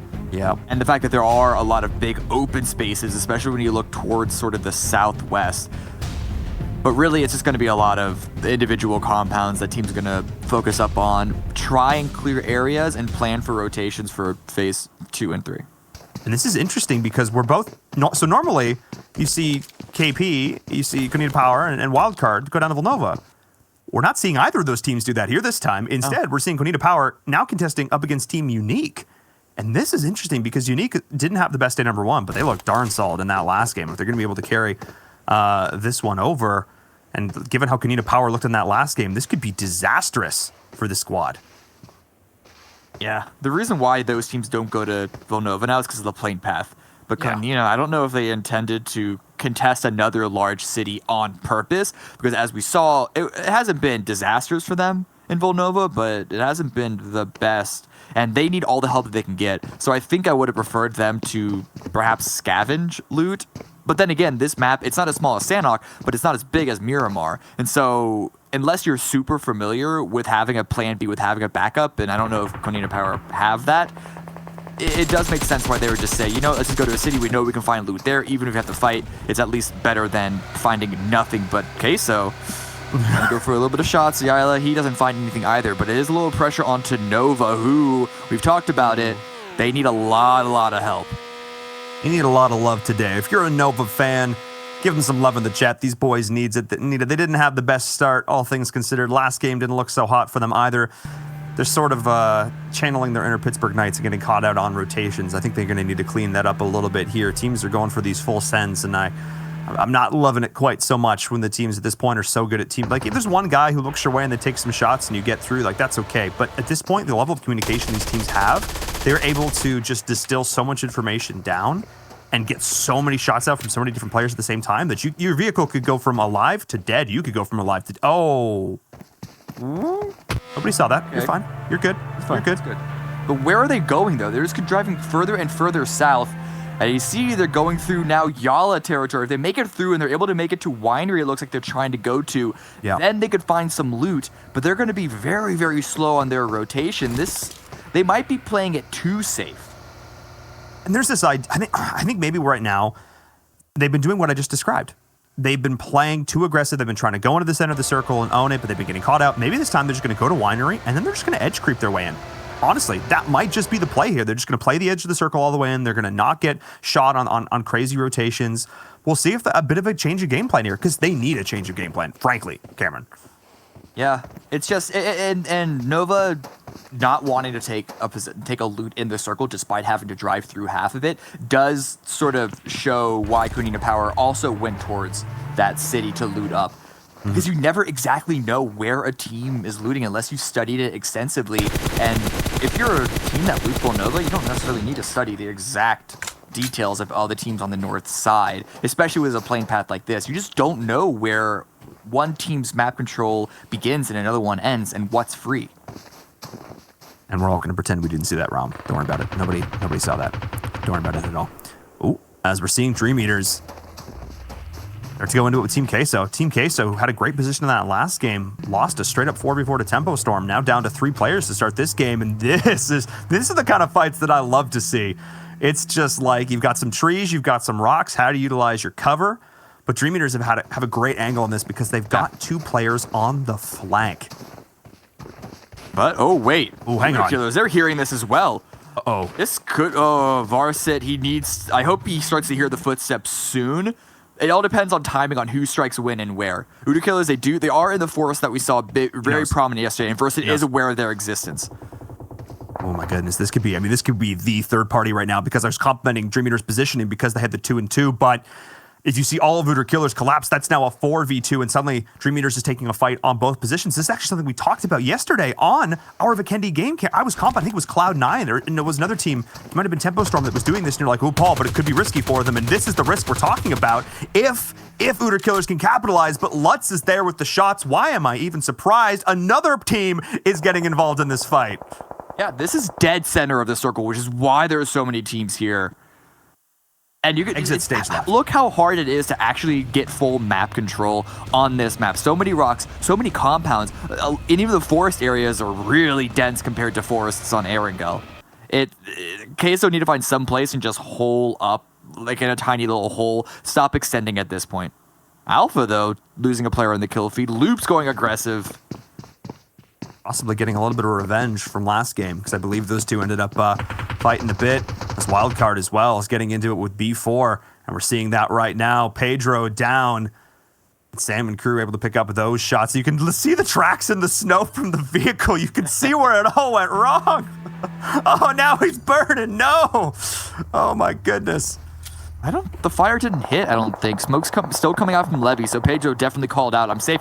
Yeah, the fire didn't exactly hit on him, but I don't know if those smokes are going to help. Sam has such a good angle, and unless B4 want to use 4, 5, 6 smokes to make a tunnel to get him, it's not really going to be good. But B4, they've already lost one player in mix, so they might be forced to. They might find no other option but to use that utility to at least stay 3 up. But if they go for it and they lose a third... I don't know what you would choose here. Yeah, he's done. I think you cut your losses here and just reset. They're actually, I mean, again, we have 2 teams now that have been taking down only 2 members on both sides of Wildcard. You've got Team Queso on one side, you've got B4 on the other. Oh man, bit of a rough time, and I think again this is what I was talking about, getting caught out on your rotations as much as you want to get to. And speaking of which, there's Pittsburgh Knights. As much as you want to get yourself into that optimal position, you know, people can hear you coming. You've got to be cognizant of that and the fact that, you know, where this plane path was versus where the circle is, teams have had time to get into position. You're already late. There's a lot of teams that are already dead center. I think we're seeing more center congestion than we have previously on Vikendi or any other map, because we're almost halfway through Super Weekend and teams are realizing that we got to go aggressive and actually fight for these positions. We can't just lie in. I mean, you can hope the circle comes your direction, but that's not the way to secure a victory. That's not the way to secure a win. You want to go big. You want to find the opportunities in the same way that Foots found an opportunity there to find a kill on a bit of an overextension of Queso, who, as we saw, down to 2 players. And this is what they want at this point. Find a small compound, only 2 players. You can't hold a big one. 2 buildings, maybe 3, and just try and play super defensive. Yeah, and I think Wildcard's playing that really well. They have 2 players facing in one direction, 2 in the other. They know exactly where their immediate opponents are. But we did see Footballists get involved a little bit earlier on, up against the lobby leaders in Cloud9 now, potentially being the next one up in their sight. We saw them getting involved in that Team Queso fight earlier on. But Bayo's going to go off on his own here a little bit potentially. Interesting that this, you know, he's the shot caller, one of their shot callers on this team. He's going off. Going to try and spread out here, and you talked about it not 20 seconds ago, Cameron, the idea of taking a compound that you know you can control. Don't overexert yourself. Don't overextend yourself. That's important, especially on Vikendi. Yeah, they're just the way that the terrain, high, low, it's not as dramatic as Miramar, but it's in a way even sneakier, because at least Miramar, when you're on the high ground, there's often not a lot of cover. In this, there's not just the terrain that moves up and down with the rocks and the hills that we're seeing Ayala look down one just as we speak, but also the tree cover and the rock cover, and people can sneak up onto you. So you really need to be aware, and you have to be aware of how far your sort of zone of influence extends. Zone of influence. I like that a lot. Actually. That's it's like some OG gaming terminology here. How much do you control? And speaking of control, Loops seem to actually be playing. Okay. They did this last time around. They played outside the circle. And they've been going in now. Yeah, they're going to be totally fine. They can even take Castle if they wanted to. But this is actually a pretty forgiving circle for a lot of folks. Unique's got to rotate in Konina Power, but for most squads, this is benefiting those. Like I said, benefiting those early rotations. If you're not already here, you're late. We're going to see a little bit of a shuffle, I think. But a lot of teams literally don't have to move if they don't want to. There's just to the west of Castle on the mainland, there's a intersection between 2 roads I think is the strongest position in this circle. It's only phase 2, it could shift off of it, but I'd like to see some teams that are close to it already. I'm looking at Umbra, I'm looking at Tempo Storm to try and find it right now, but Konina Power, they once again find themselves not in a great position. They were coming in from the west side and they had a little bit of a squabble with Unique, and they're actually still sort of following each other, so this might still come to a fight eventually. But Konina, do they stay and try and gatekeep Unique, or do they want to move ahead and get into the circle and try and find a center position? That is the big question. That's always the question, I think, right now. Yeah. It's the dichotomy. Do I creep along the edge? Do I go into the center? Do we send? How far do we send? Constantly questions that we have to be asking ourselves, especially. Ooh. That could have been something. If we found a knock on a Cloud9, they could have been aggressive and stolen that position from them. Cloud9 are once again able to stay safe. Not exactly the team that you would assume would be the slowest and the more macro-focused team, but that's been working out for Cloud9 so far this weekend. a lot. And I mean, I've seen people commenting on it in comment sections. Oh, I don't like how Cloud9 plays. They play too slow. But like, it's working for them. You can't knock it because it's working for them. And no, Tix, what did I talk about in the last? He can't catch a break. He's one of their top fraggers. He's one of the best fraggers we have in the PUBG Mobile World League West. Like, his opening 2 days, his opening weekend stats were unreal. But I don't know what has been going on. His positioning this weekend has been so suboptimal. He gets caught out every time. And I don't know, I feel like they should know that there's at least a possibility of Unique coming up from behind them because of the way that they shared that city, but now they lose one, and Unique, great play by them. They don't commit, they don't overextend here. Yes, they got a kill, and it made it a 4v3, but if they were to push in and get slaughtered, that would just be a complete waste, so they're going to use this opportunity to push into the west side. That is now clear. We know that. They might be aware of how empty it is, but over here, Footballists and Queso still sort of breathing down each other's necks, as well as Dream Eaters. A lot of the teams all just sort of in the same line, just take a couple of steps to the east. Yeah, and they're all just vying for the same little piece of real estate here, but all of them, the handshake is still in effect for now. They don't need to fight yet, so they're not going to. And this is, I think, the idea of, now that we're in the Super Weekend, what does this mean? We saw teams just taking every single fight. We saw that insane compound fight earlier on. Okay, I see you. I see Rob in the kill feed.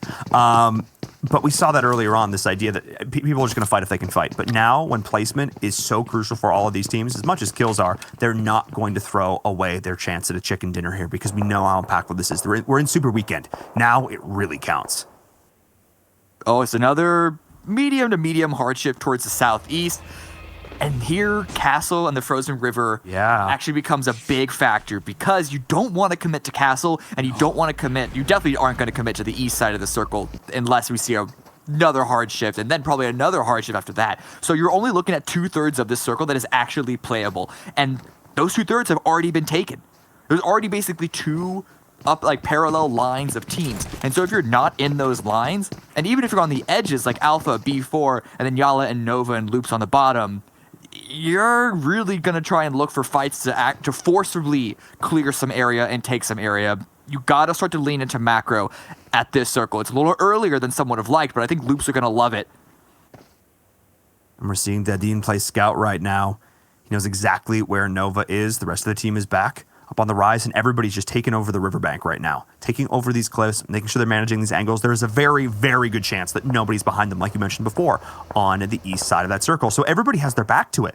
They're feeling pretty comfortable at this point, which means they can all put their focus inwards on all these teams who are now having to come to the river. It's like it's like one of these wild animals, like a lion waiting at the watering hole for the gazelle to come on up. I know that's a savanna. I should have come up with a more snowy. If you didn't say anything, no one would have noticed. That's fair. Polar bear and a little Arctic bunny. Sorry to put that image in all your heads, but that's what it feels like right now, especially with Loops chilling at the river. Wait, Loops is the polar bear? Yes. Nova. Okay. I'm just trying to. Yes. Wouldn't they just right now in 16th place, Nova? Isn't it Falcons onto bunnies or something? I don't look. Okay, you know what? Probably. That sounds right. Etymologists in the chat, tell us why we're wrong. We're reading. Yeah. Talk to me about. They could be seals. They could be. There we go. All right. Yes. There it is. Polar bears onto seals. All right.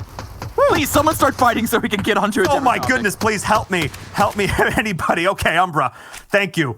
Oh my goodness, get me out. We've gone down the rabbit hole, team. This is what happens when there's not action. We still have. We have 16 teams alive. I'm a play-by-play, guys. I need action. Feed me.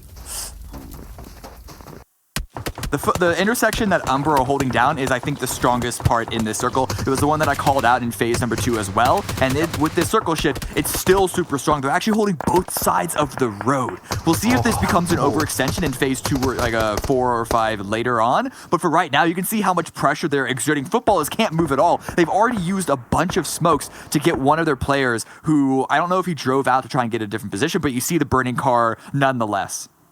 Yeah, this is huge, and they're just like squirming inside their single building right now. You can just see Football. They're like a horde of angry ants. Just like, we don't want to be stuck in here right now.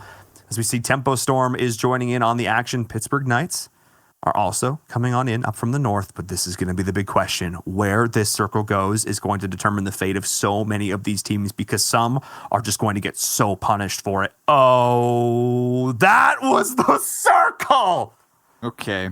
All right. Yep. It's just east, east, east. That's all. We're going to now Castle, now the Frozen River.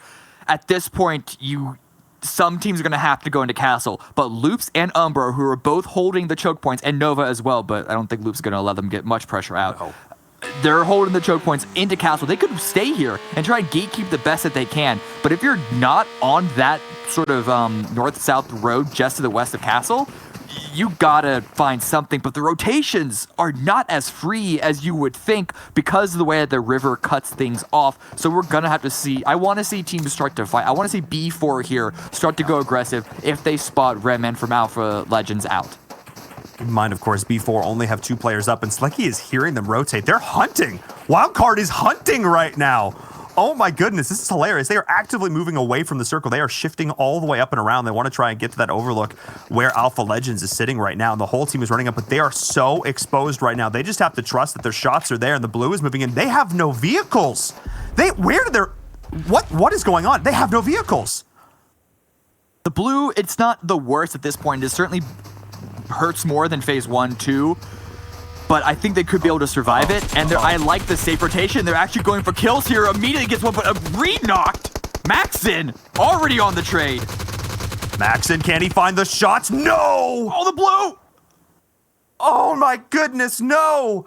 Wildcard just got so lucky with that because that was actually a 6 shot. The second he heard his teammate getting shot, Maxon jumps off, gets the turn, gets the spin, head on a swivel, finds the shots. It almost went clutch. It's still a 2v4, but they could have maybe taken one more with them. But still, the play from Wildcard is there, and now they've got vehicles to work with. Now they have their avenue into the circle. Okay. Yala here. We saw them looking at Cloud9, that they know that they're in this city. They know they're in Tovar, but I think they also know that Konina Power are just to the southwest of them in the blue. And so you saw, I believe it was Xana, turn around, make sure that they're not being approached around this little mountainous hill here. And yeah, Konina Power don't want to take this fight. They're going to rotate further towards the south there. And actually, Unique also had a similar rotation earlier on, who were on the east side perfectly free. Oh. Now the circle is going to go towards so much of the river is in play, and yes, you can walk on it. It's not swimming, but you still don't want to be there. It's actually more dangerous than the water because you're just standing out in the open, nothing you can do. And Loops did take over the castle. I wonder if this was going to be the play. I wonder if this was going to be the call. And this is what they did in the last game we saw on Vikendi, and it didn't go necessarily so well for them. So we'll see. Wildcard also getting knocked by the blue here. It's a little, oh boy. A little bit of water in play, but we'll see. Dadine? Hello, Prolord? What? No, Dadine, please. No, that's the vehicle. You don't shoot that when it's on top of you. Oh, no. Yeah, this is really rough. He's fine, but you still hate to see it. And he may not be fine for much longer if the rest of the team actually rotates and tries to punish this. Federal is playing Overlook. That could have cost Loop so hard as the rest of the team is going, now starting to fight. It is Dream Eaters and Team Queso. Team Queso, of course, loses those members early, and now Dream Eaters are going to capitalize on it. Ayala, the last man standing. We've seen this man when he throws grenades. He knows what he's all about, but in this time, he's just trying to survive as long as he can, healing up on the back of it. But Spring is here. Wildcard taking so long, trying to chase down those kills onto B4, put them into a terrible position, and now they're in shambles to boot. Slicky's like the last man standing. He's still out in the blue. It just feels like such a sloppy second game after a win from Wildcard. I don't even know what to think. It's not just them. It's a lot of teams are playing super, super late and super on the back foot. The minute you see this much river, this much water in play, you need to go more aggressive because we saw this shift. No one has, this is going to fit maybe 3 or 4 teams. And if you're late to the party right now, you should have been clearing area ahead of you sooner. Oh, Nova. Remember earlier on how I talked about this idea that you could just chill next to the cliffs because there's nobody going to be behind you? Did they miss the memo that Loops took over Castle? Did they not receive that? I'm guessing not. Not the only ones. But look, so many people that are still out in the blue right now. A lot of them having to bail into water because there's no other option. And Uderkill is just trying to hide behind rocks. But this is when the blue is really starting to hurt. It actually just locked in for the next phase. And people are going to be running out of first aid kits really, really fast. I mean, this is looking good for Tempo Storm, but that's about it. Footballists as well. Yeah. Teams are going to have to rotate out of Castle, and that's just going to be a meat grinder. All of those teams, you can see how close they are together. Who can pick up these kills? There are so many points. It's a shooting gallery, fish in a barrel. And can't believe it. AZ actually was able to stay. Just look at your screen right now. Everybody is stacked on top of each other so much. And Nova, they've got to try and make a rotation here, but everybody is looking at them. Everybody is staring at them. The smoke's the only things keeping them up and in this. Let's see if the shots come through. They're actually able to get to some cover under the bridge. Oh my goodness, but HCL does still go down. They didn't make that out unscathed. It's not even in the circle, though, so they're going to have to go big still, but yeah, Power have an angle, and they still have 2 up. They're going to have to push through Castle and actually push through Loops. Loops, we've seen them be a little weak when they're on the defensive side. But there's enough players, I think, on the roof to stay safe for it now. But I wonder their retreat. Federal opening something up, getting a good knock. Nice read, just sneaks up right in behind. Loops are still taking these fights, though. One member is down. Axer and Halls pushing on in. But Carrillo just have the high ground there up into the tower. Was Federal before. They have traded locations. They are taking these fights. They are playing aggressive like we know, but the 2 teams that could potentially contest them are also potentially going to fight each other. Zfan, the last one standing for Nova out on the flank. The team that takes the shot at him could give themselves away here. As Lord as well. Oh my goodness, so close. Axer not realizing they are this close, but this might be the opportunity for Loops to jump in. They hear the action. They want these kill points as well. Oh my goodness, this is just such chaos. What a circle. This is another situation for Loops that they want to find their kills now, because there's no guarantee they're going to be able to play into late game placement. They've already picked up 8. It's certainly a good start, and I think they have maybe 2 to 5 on the upside, but 4 up. Yes, they're wounded. Yes, they don't have a strong position in the circle, but they're playing aggressive and they're picking up the kills, and this is exactly why we keep picking them multiple games, especially on Vikendi. And Nano is just right there. Pyra as well, sending 2 on land and sending 2 in the water. I actually don't mind this decision at all here from them. They're just basically trying to hedge their bets, but wow, that's actually a great position there. Oh, and there's this scout they're talking about. They're going in the water to scout for the players, and the players on land are able to take the shots. That's actually amazing. This is like 500 IQ play from Loops, and they're just, what, on both sides of the water? I talked about fish in a barrel earlier, guys. It was a comment, not an instruction. Yeah, more easy kills than to pick up, but over here, the other one's fighting. Football is pushing in to Tempo Storm. The circle has pulled off of them, and I think Tempo Storm are actually had the advantage right now. HH24 still needs to get revived. Tensa still needs to heal up, but Spec, he's going aggressive. He knows exactly where Foots are. Oh, the Molotov comes in. Oh no, it's their own volley. Oh no, now it's Lavazine. Oh my goodness, this is gonna be so close here. He's gotta try and find the shots over around the angle of the wall. The jump shot is going on. It's a 2v1 situation. Oh my goodness, and the fancy feet from Football, it's not quite enough there. Should have spent a little more time practicing your dribbling on that one. Not able to find the angle on that 2v1. As we're seeing Cloud9, only 1 player up and standing for them. But Pittsburgh Knights has made it in with all 4 members alive. Some very happy health bars as well here, Cameron. This is actually looking pretty good here for PK as well, especially considering C9 is now getting absolutely crushed by Loops. And here we go. Breaching a compound? Yes, please. Just another day. Yeah, this is what you sign up for. This is basically the only thing you need to do as Loops is to hold forward on your phone, on the joystick.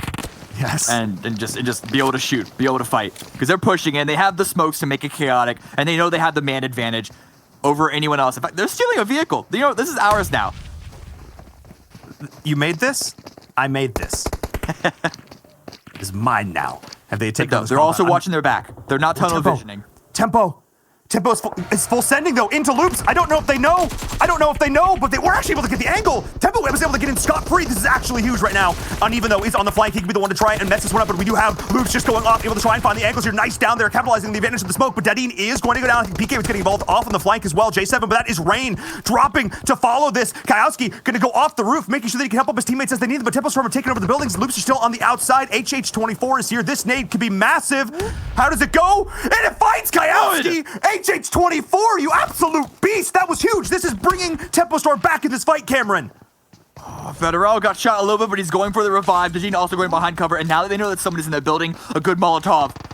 But HH24 is able to find an elevated angle, and the Molly didn't even make it inside anyway. You can see it burning in the middle of that smoke, and Tempo Storm still 3 up. But Loops, they still have 4. They're not out just yet, but now the circle has pulled away from them onto the Knights. Tempo know that they just need to wait for Loops to push in. But can he land these mollies Can he flush these final Tempo players out from their hiding hole? And Sixless picks up that final. The last player swimming out in the water. Uh-oh, Spectre trying to back up, trying to retreat, and they're just getting pinched. Pittsburgh Knights with the third party, opening up an opportunity for Loops, but they're playing this smart. They just saw Tempo go down, and they don't want to give themselves up. Pittsburgh Knights is now actually the team in a big position. This could be their chance. This could be their opportunity. They've got all 4 players up, and so much damage has already been done to Loops. But there's still a member of Tempo Storm in the middle of this. I talked about the idea of a spanner in the works, and this could be it here. It could be Rain to mess all of this up. But Kayowski up on the high ground, they're going to have to start to rotate in. The blue is not their friend, and this is a great angle for PK. The smokes, Loops threw a bunch of smokes out just to try and make it less easy for the Knights, but they're not all super effective, and Raven's still able to find an angle above that hill. Tempo's out, Tempo's done. Dean. 12 kills for Loops, but J7 on the angle. That was huge. J7, that rock to the left was massive. Dadine actually went down to the blue. Then they weren't able to help him up, and this is going to be it. This is PK's game to win. Loops is in a terrible position. You have the best shot in the world, but it doesn't mean anything, and that's Pittsburgh Knights. The first win here for them, eliminating Loops, the chicken dinner. Solid play from PK. There we go, boys. Make some noise. 14 kills. This is the biggest we've ever seen the Knights go in the PMWL, unless I'm forgetting a game, but like for the most part, they haven't been this huge. But this time, they've used the chaotic circle to their advantage. They found themselves in a position with control of their area, and they just punished team after team rotating in. We didn't see a lot of it. We saw most of the fighting. We watched most of the fighting that happened down on the south side because there was a lot there as well. But you don't get 14 kills by accident. No, and I wasn't even really noticing them because I saw them like from the peripheral angles, and they still had all their health bars, and I went, they must be playing this kind of quietly because they're known, they're survivalists, The Knights, exactly. That's how they survive. That's how they get on through. I think up until this point, the most kills they gotten in a game was like 6. You know what I mean? I don't think I'm making that number up. It was not super impressive, but now with that win, with those kills, that's PK back on the board, and that's why I love PUBG Mobile. Because nobody is ever out. Everybody can always step up. You did not make it here by accident. You are playing in the World League West. You are here because you are an all-star, and finally PK is showing us now. That's the play I love to see. Let's send it back over to our analyst to break down that epic match.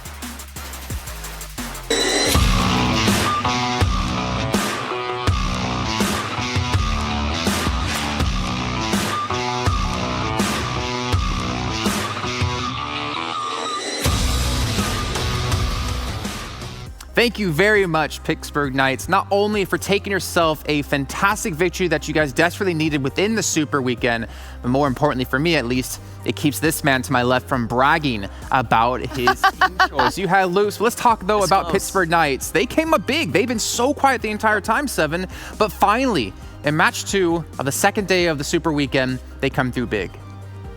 Yeah, this is one team that needed that. This is, I know we're talking about Wildcard needing that win from earlier. Well, guess what? Pittsburgh Knights needed this even more to go ahead and move up those standings, those leaderboards that they currently were lacking on.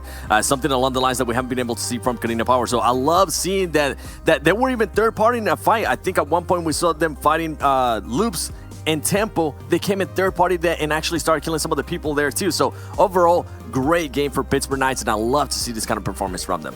Let's take a look at the standings then to see where they did place, or not where they placed, we know where they placed. Let's see how many points they got though on top of this. 14 kills. I actually want to look back and see how many kills they had in total so far within the Super Weekend, because I feel like that's almost more than they had, but they get themselves 34 points, Glitter.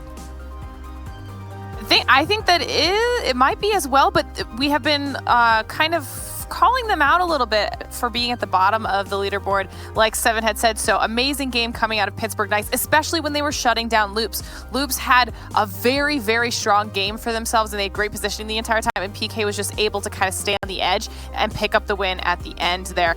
Also nice to see Wildcard back up in that top 7 position. It's just good for them points-wise, and then we can move on to the... Kadena Power as well. We got to talk about them, right? This is a team that has been struggling constantly. To be fair, they only have 2 kills, and Tixie averaged 2 kills alone himself normally. But finally, Seven, we see them come to life.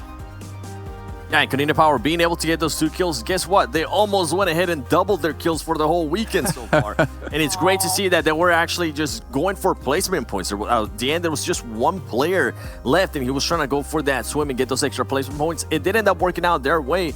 And another team that we need to go ahead and talk about is Nova Esports. Nova Esports needs to go ahead and wake up. They cannot afford to go ahead and just continue to have the performances that they have had so far. We know that's a team that they can get wins and kills, and I might have to actually go ahead and pick them at some point here throughout the day.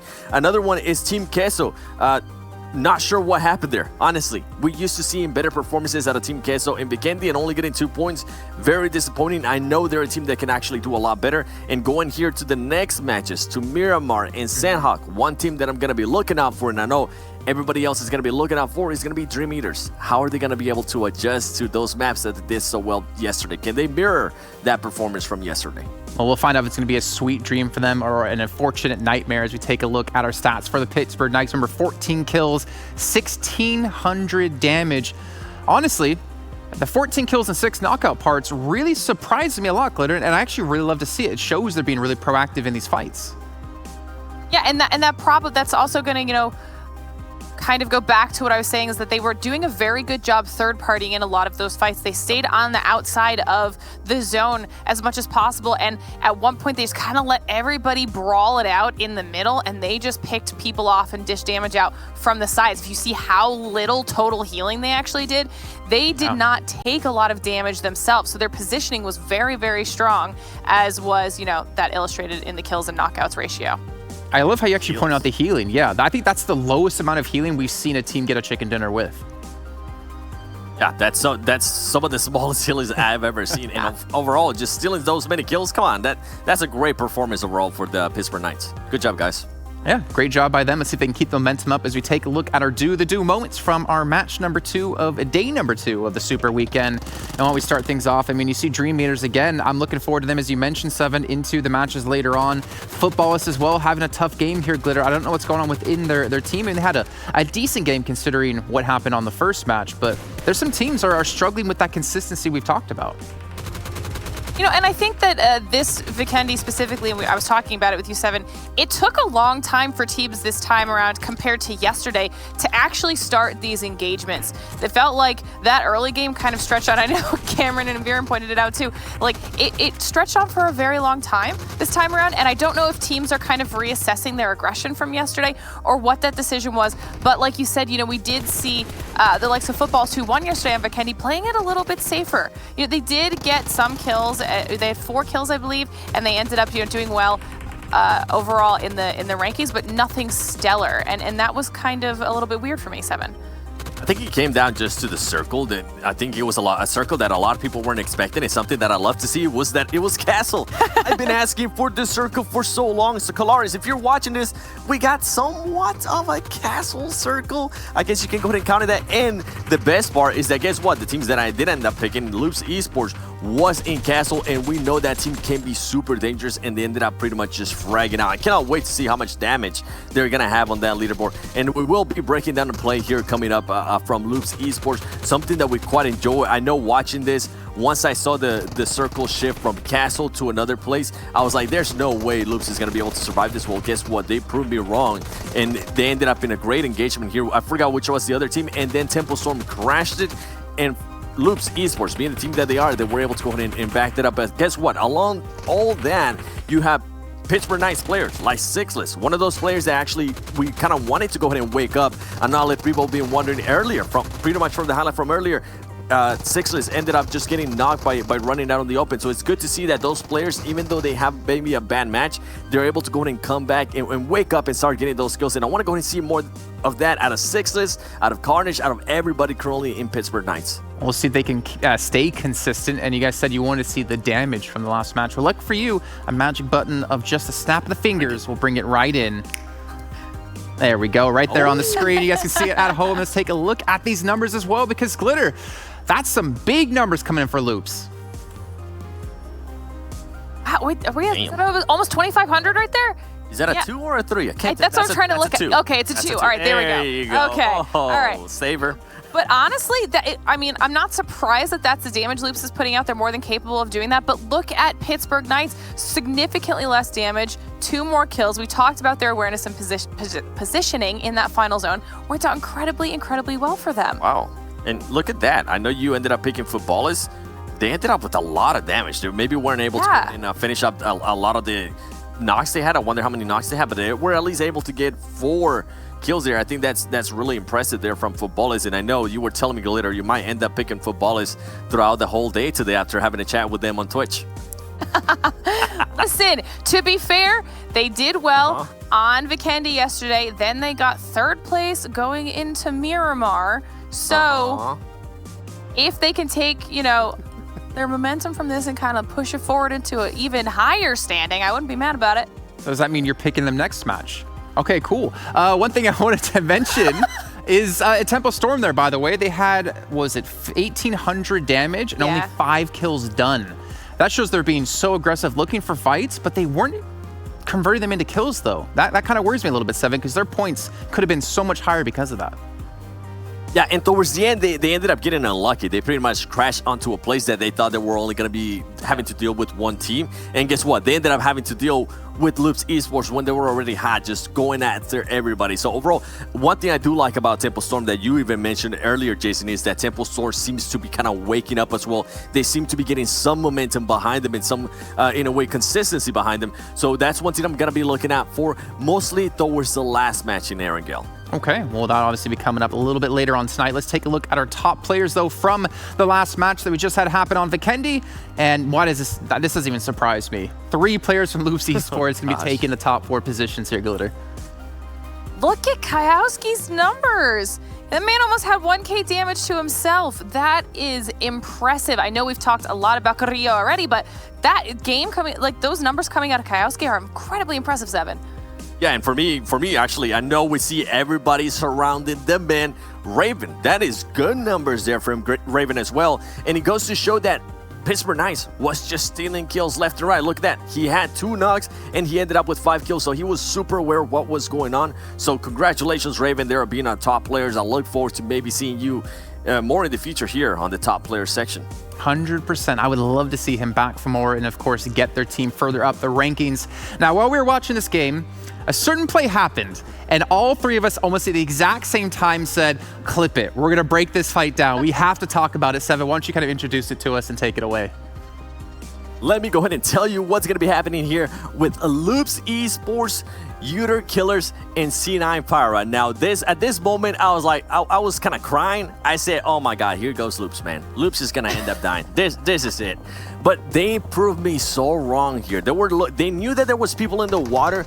They knew that there was maybe some little fishes here and there. They tried to go ahead and maybe kill them. Well, guess what? They weren't able to. But something that I do love, to get a little bit more serious here, is that they had 2 players go to the other side, go for that swim, and meanwhile they had 2 other players over here on this side, which ended up working perfect for them. And that's something I actually enjoyed was the timing here. Pyra had to jump on that water, which didn't allow him to go ahead and shoot at some of the players from Loops Esports. They have to go under, and at this point, they still know. At this point, Carrillo's going to be able to call that out. Hey, I see 1 player right here from Pyra. Make sure you're ready to go ahead and shoot at that. And guess what? As soon as they get out, Carrillo just laser ends, because this is pretty much going to be like shooting fish in a bucket, and that's exactly what they're going to end up doing.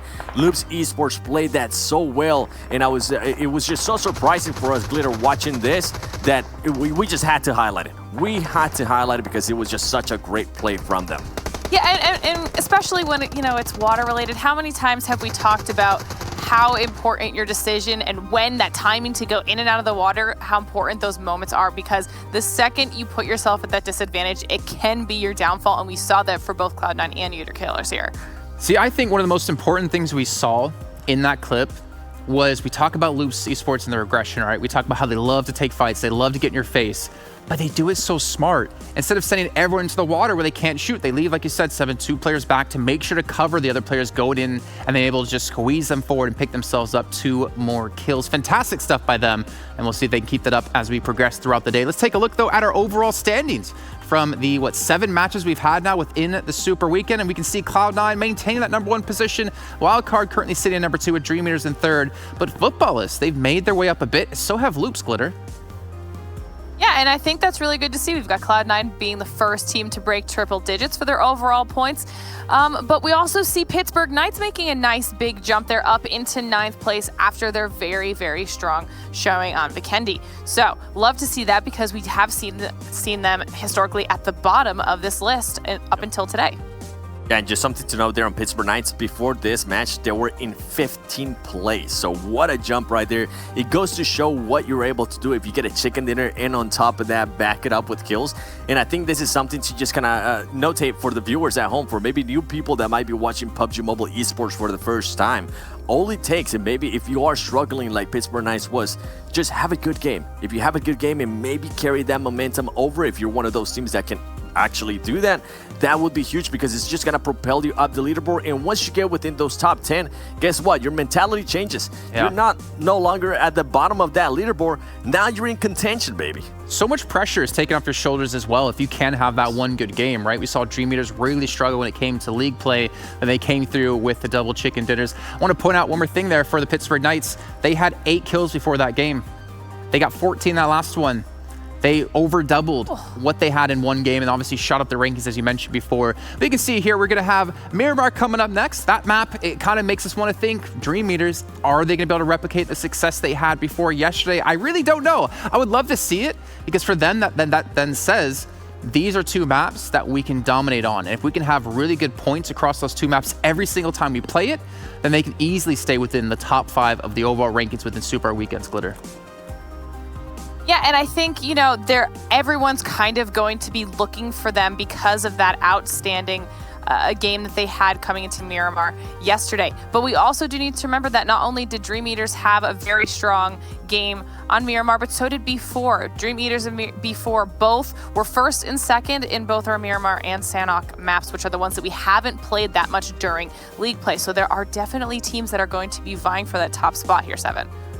Yeah, and I think for me, I said it yesterday, I gotta go ahead and be more of a dream crusher. I want them to actually not get 1st place here because I want them to start also focusing on the other maps. If you get a team that just gets back-to-back 1st place on the same map, well, guess what? They might just get comfortable with that. And I don't want a team to get comfortable with that. I want them to go ahead and look at other outcomes of what they're able to do and how they're able to improve in the other maps. So Dream Eaters, if you're watching this, it'll be awesome if you guys get the win, but I kind of hope you guys also realize, hey, we're going to be playing a lot more matches in Erangel, a lot more matches in Vikendi, so hopefully they can go ahead and step it up there. It's a very good point. I like that. You can't really depend on 2 maps only to have your success on, because the second you don't have your success that one time on the map, you just drop down those leaderboards. But you know what? Speaking of dropping down leaderboards, we're getting to prediction game time here, and hopefully myself is not going to drop any farther. Seven, I know you're kind of coming up close to overtaking me. Glitter, you actually got yourself into, I believe, like 3rd or 4th place at the moment, so you're shooting up the ranks.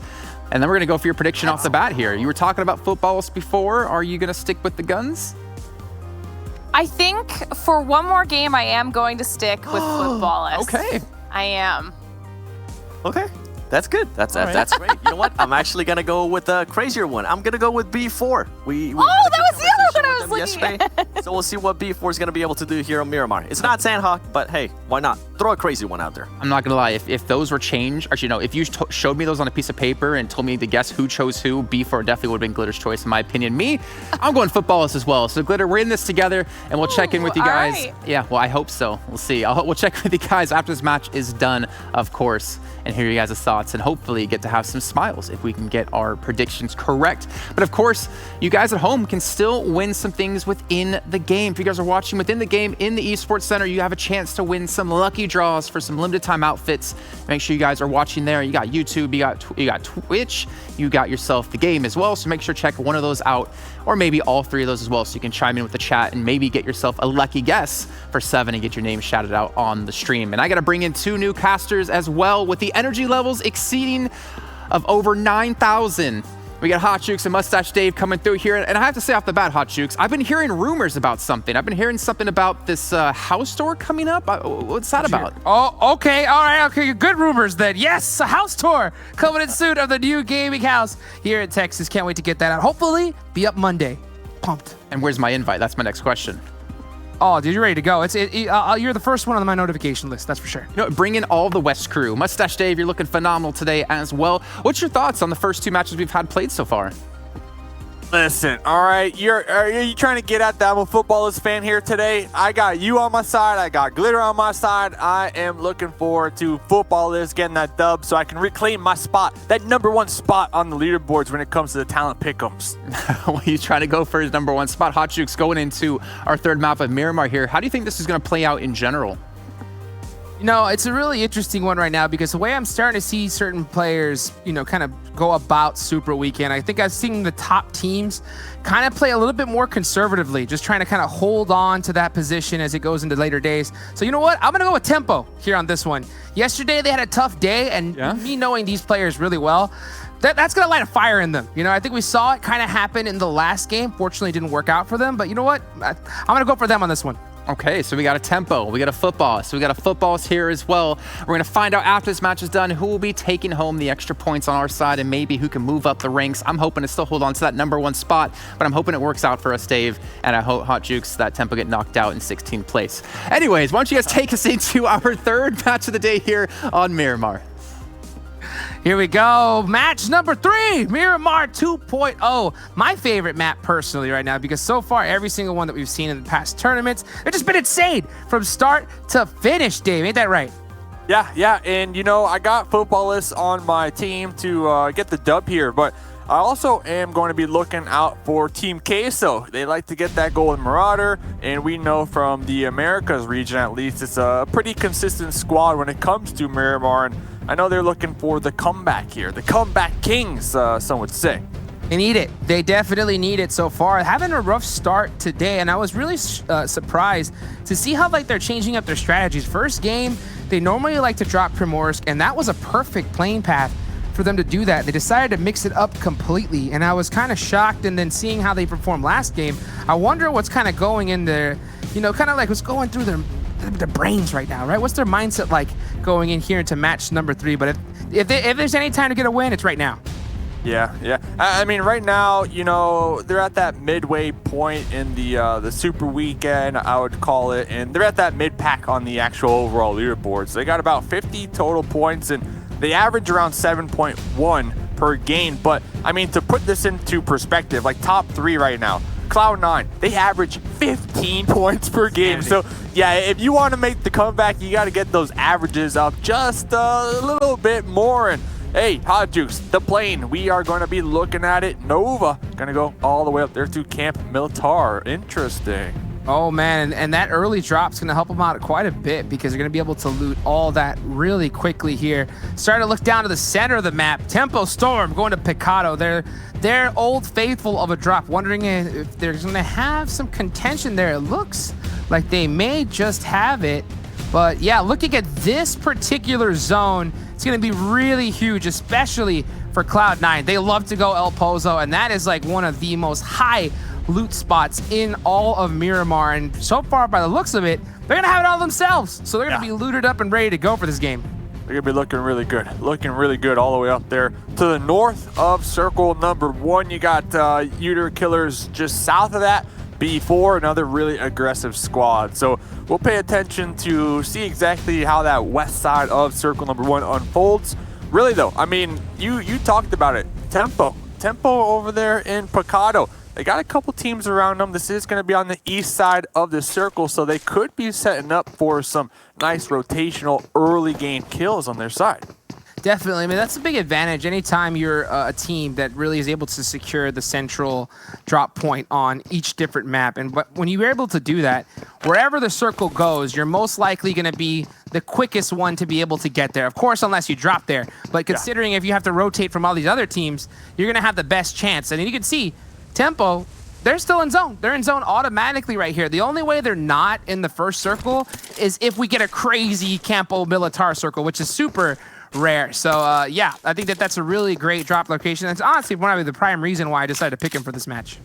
Oh, okay. You're starting to get a little better insight on the Hot Juke strategy. You know what? I decided, you know what? I was looking at it, and I was like, you know what place am I in? I'm not in first. I was like, you know what? I need to start trying on my picks, you know? Oh. I think that was the problem. You know, now I'm going to put effort, and we'll see what happens.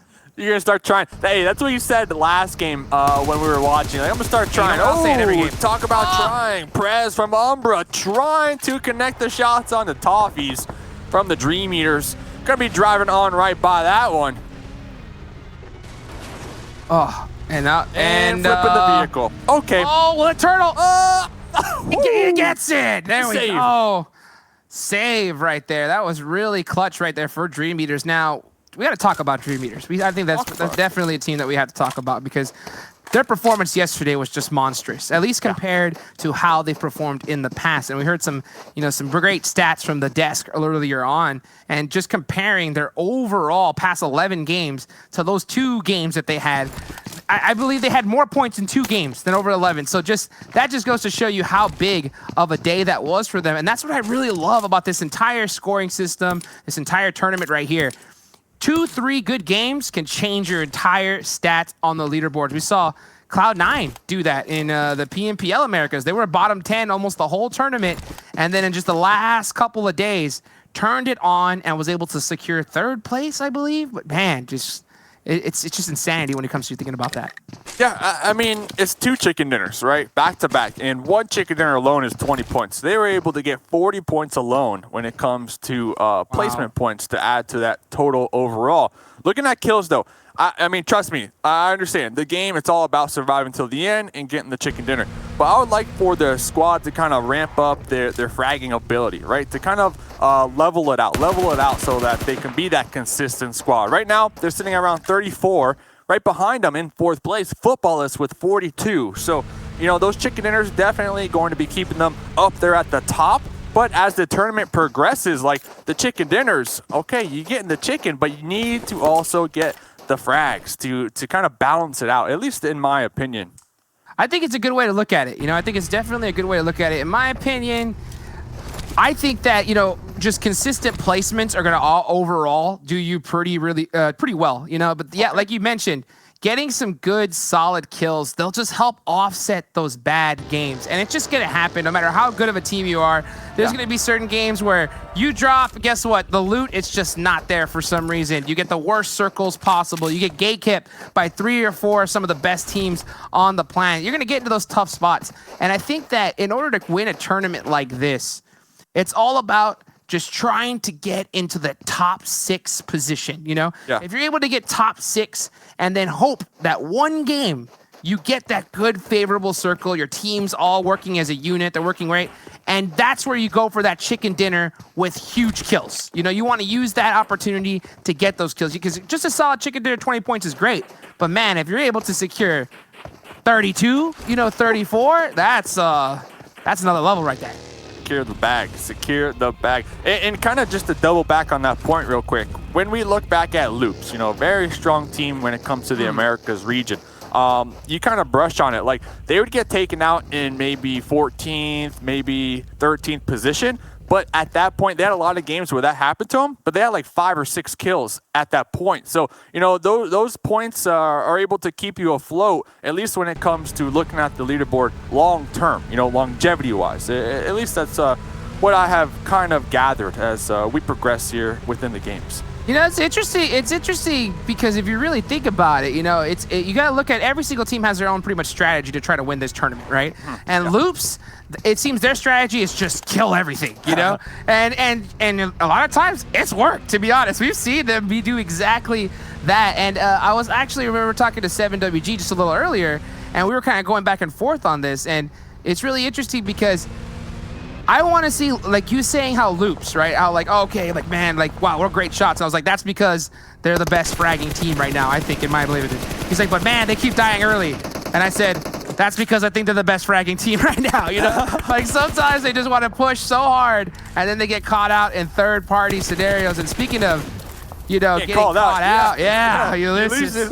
All the way out here in the desert by themselves. They got 4 members of Cloud9. Just blowing up their vehicle, and I wouldn't be surprised if we start to see the rotate come out from Cloud9 to make sure to secure that point, because I mean Ulysses is just out there solo dolo right now, and Beowulf with that off angle able to connect onto Ulysses and looking for that thirst right now. There it is.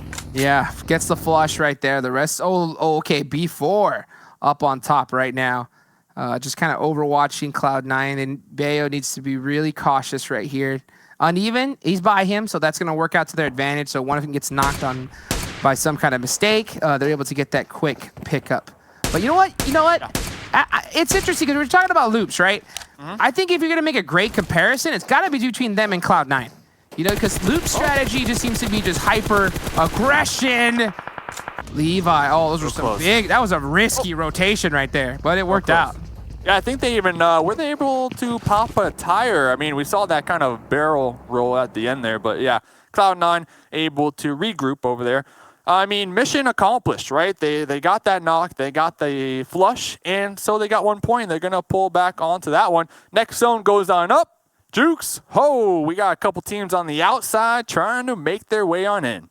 Yeah, it's going to be Nova who dropped at Campo Militar. They had a drive from the get-go here, so they've probably been driving the entire game. Team Unique, on the top edge there, looking to try and rotate a little bit safer. Interesting to see how they're going to be able to get into this circle. But back what we were talking about a little earlier, look at that particular, the particular engagement from Cloud9. You had Bayo uneven pushed up. Hold on really quickly. Yeah, every time you get into it, there's like a team rolling by. That's Miramar 2.0. Yeah. That's why I love it. At the same time, man.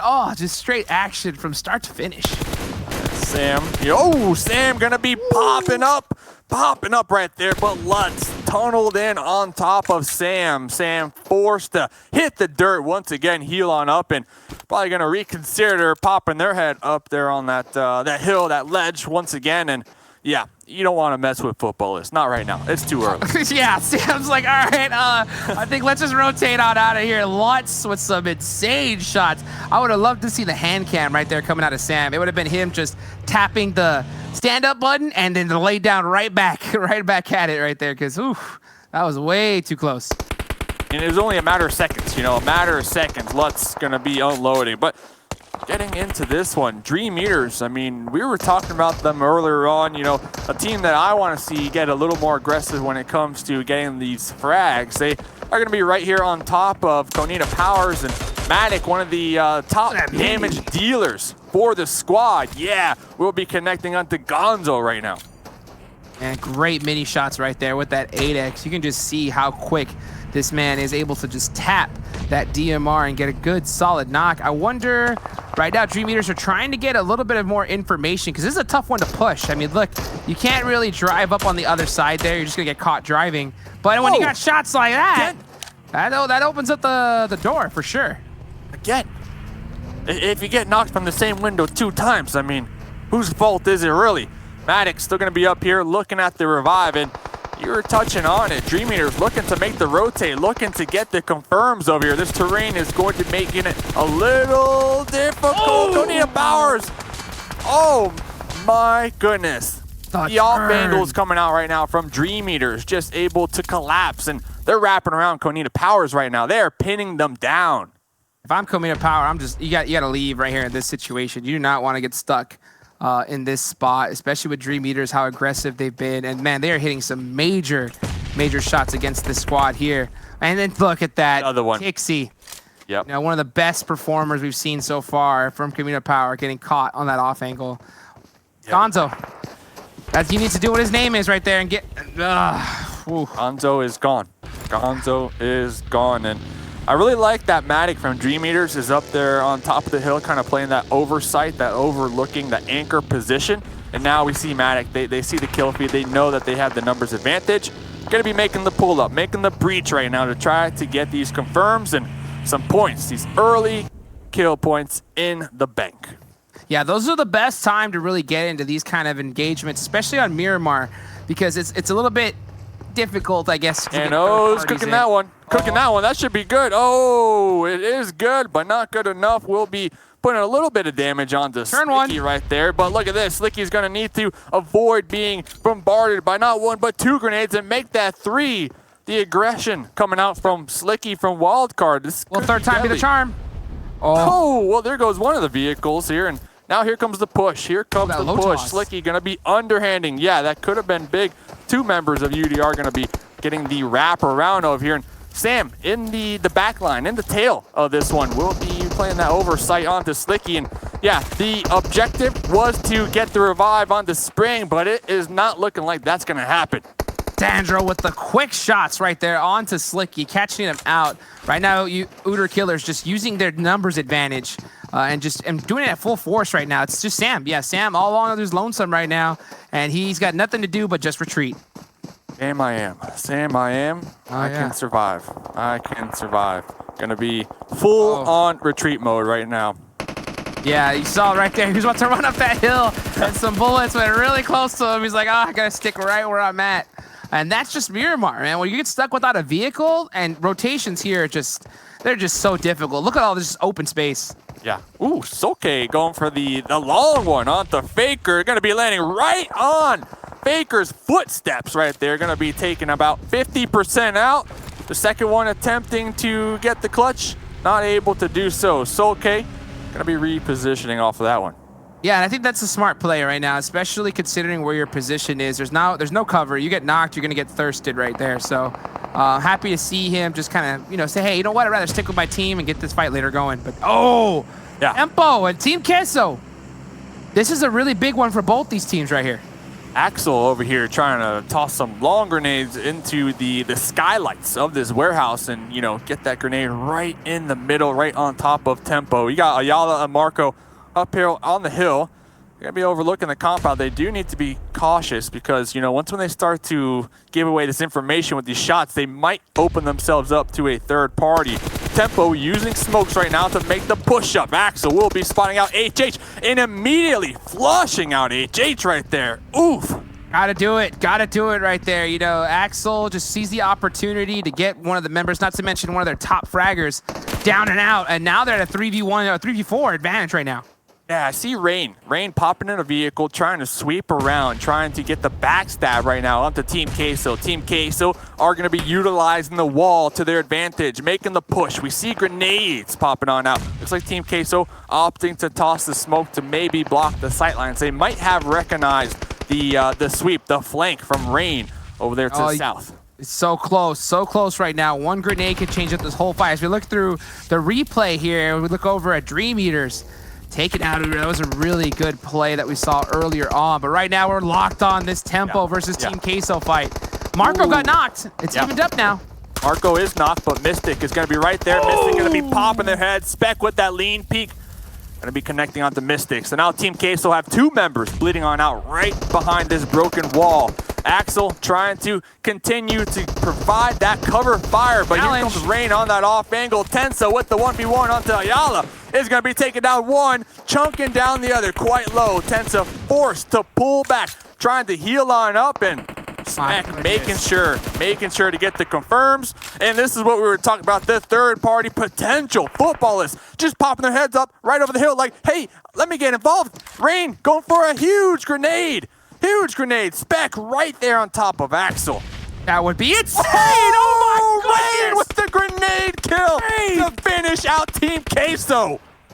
What an arm. He said to the rest of his squad, how much you want to bet I could throw a nade over these mountains right here? And it's just locked right on target right there. One of the best nades I've seen so far in this tournament. And Team Queso, I mean, dang, they seem to have that one in the bag, but Tempo just turned it around on them with some big shots. Super clutch. Thought I saw Rain in the gym the other day. I didn't want to go up to him, but it was Rain. Pumping that iron. I mean, arm day every day for Rain. Arm day every day. Who cares about leg day? Talking about leg day, Bayo might need to use their legs to vault on out of this window right now. In the corner, not making a move. Gonna be popping, going to pre-fire, getting one, getting the thirst, and now it is just Sandro and Bayo. Sandro heard the click. Cooking it. Bayo's gonna be making the push up, pulling back. Okay. Oh, here they are, locked and loaded, face to face. Bayo getting two. Oh, Uter Killers done. Bayo just looked at Uter Killers and said, "Hey, you know what? Don't skip brain day right there." Oh, brain day. No. Don't skip brain day right there. He's like, I'm holding these angles. I got this down in this closet. Great performance right there. I mean, that is just, you just have to get it done. And man, he did. 2v1. They went one by one. They went one by one. It's like can't do that.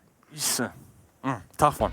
Yeah. You know what? And to be honest, like maybe they perhaps didn't really you know, get that intel, and it could be difficulties between communication, thinking that you have both your squads right there trying to push. So many different factors to go into it.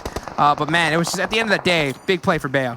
Tough to watch. Yeah, highlight reel, for sure. And looking on over here, I saw the Knights. They picked up a crate. I didn't catch who it was, but they had the MK14. That bad boy, full auto. Oh, it just shreds. Dream Eaters, 7 kills. Anybody pick Dream Eaters for the win here? Because we know when Dream Eaters, when they start early to mid game with a bunch of kills, they are feeling themselves, Hot Dukes, and you know they might be getting the dub here. Just saying. It could be absolutely their game. I believe Inverum ended up picking up Dream Eaters right here, so that could be some big points for him. It's still anybody's game, though, with this circle. I wonder where it's going to shift to, and it looks like it goes straight to Dream Eaters. B4, Cloud9, and Tempo. Yeah, and Dream Eaters across the street. Oh, could he get caught out right now? Maybe. For now, Umbra tossing out some grenades, trying to connect, trying to inflict as much damage as possible. Nova Esports right behind them, all in their own vehicles. They need to play this one very, very methodically right now. Yeah, Nova Esports needs to start having some big games right now, and you could just tell Halls, he knows exactly where they're at. Will this nade hit?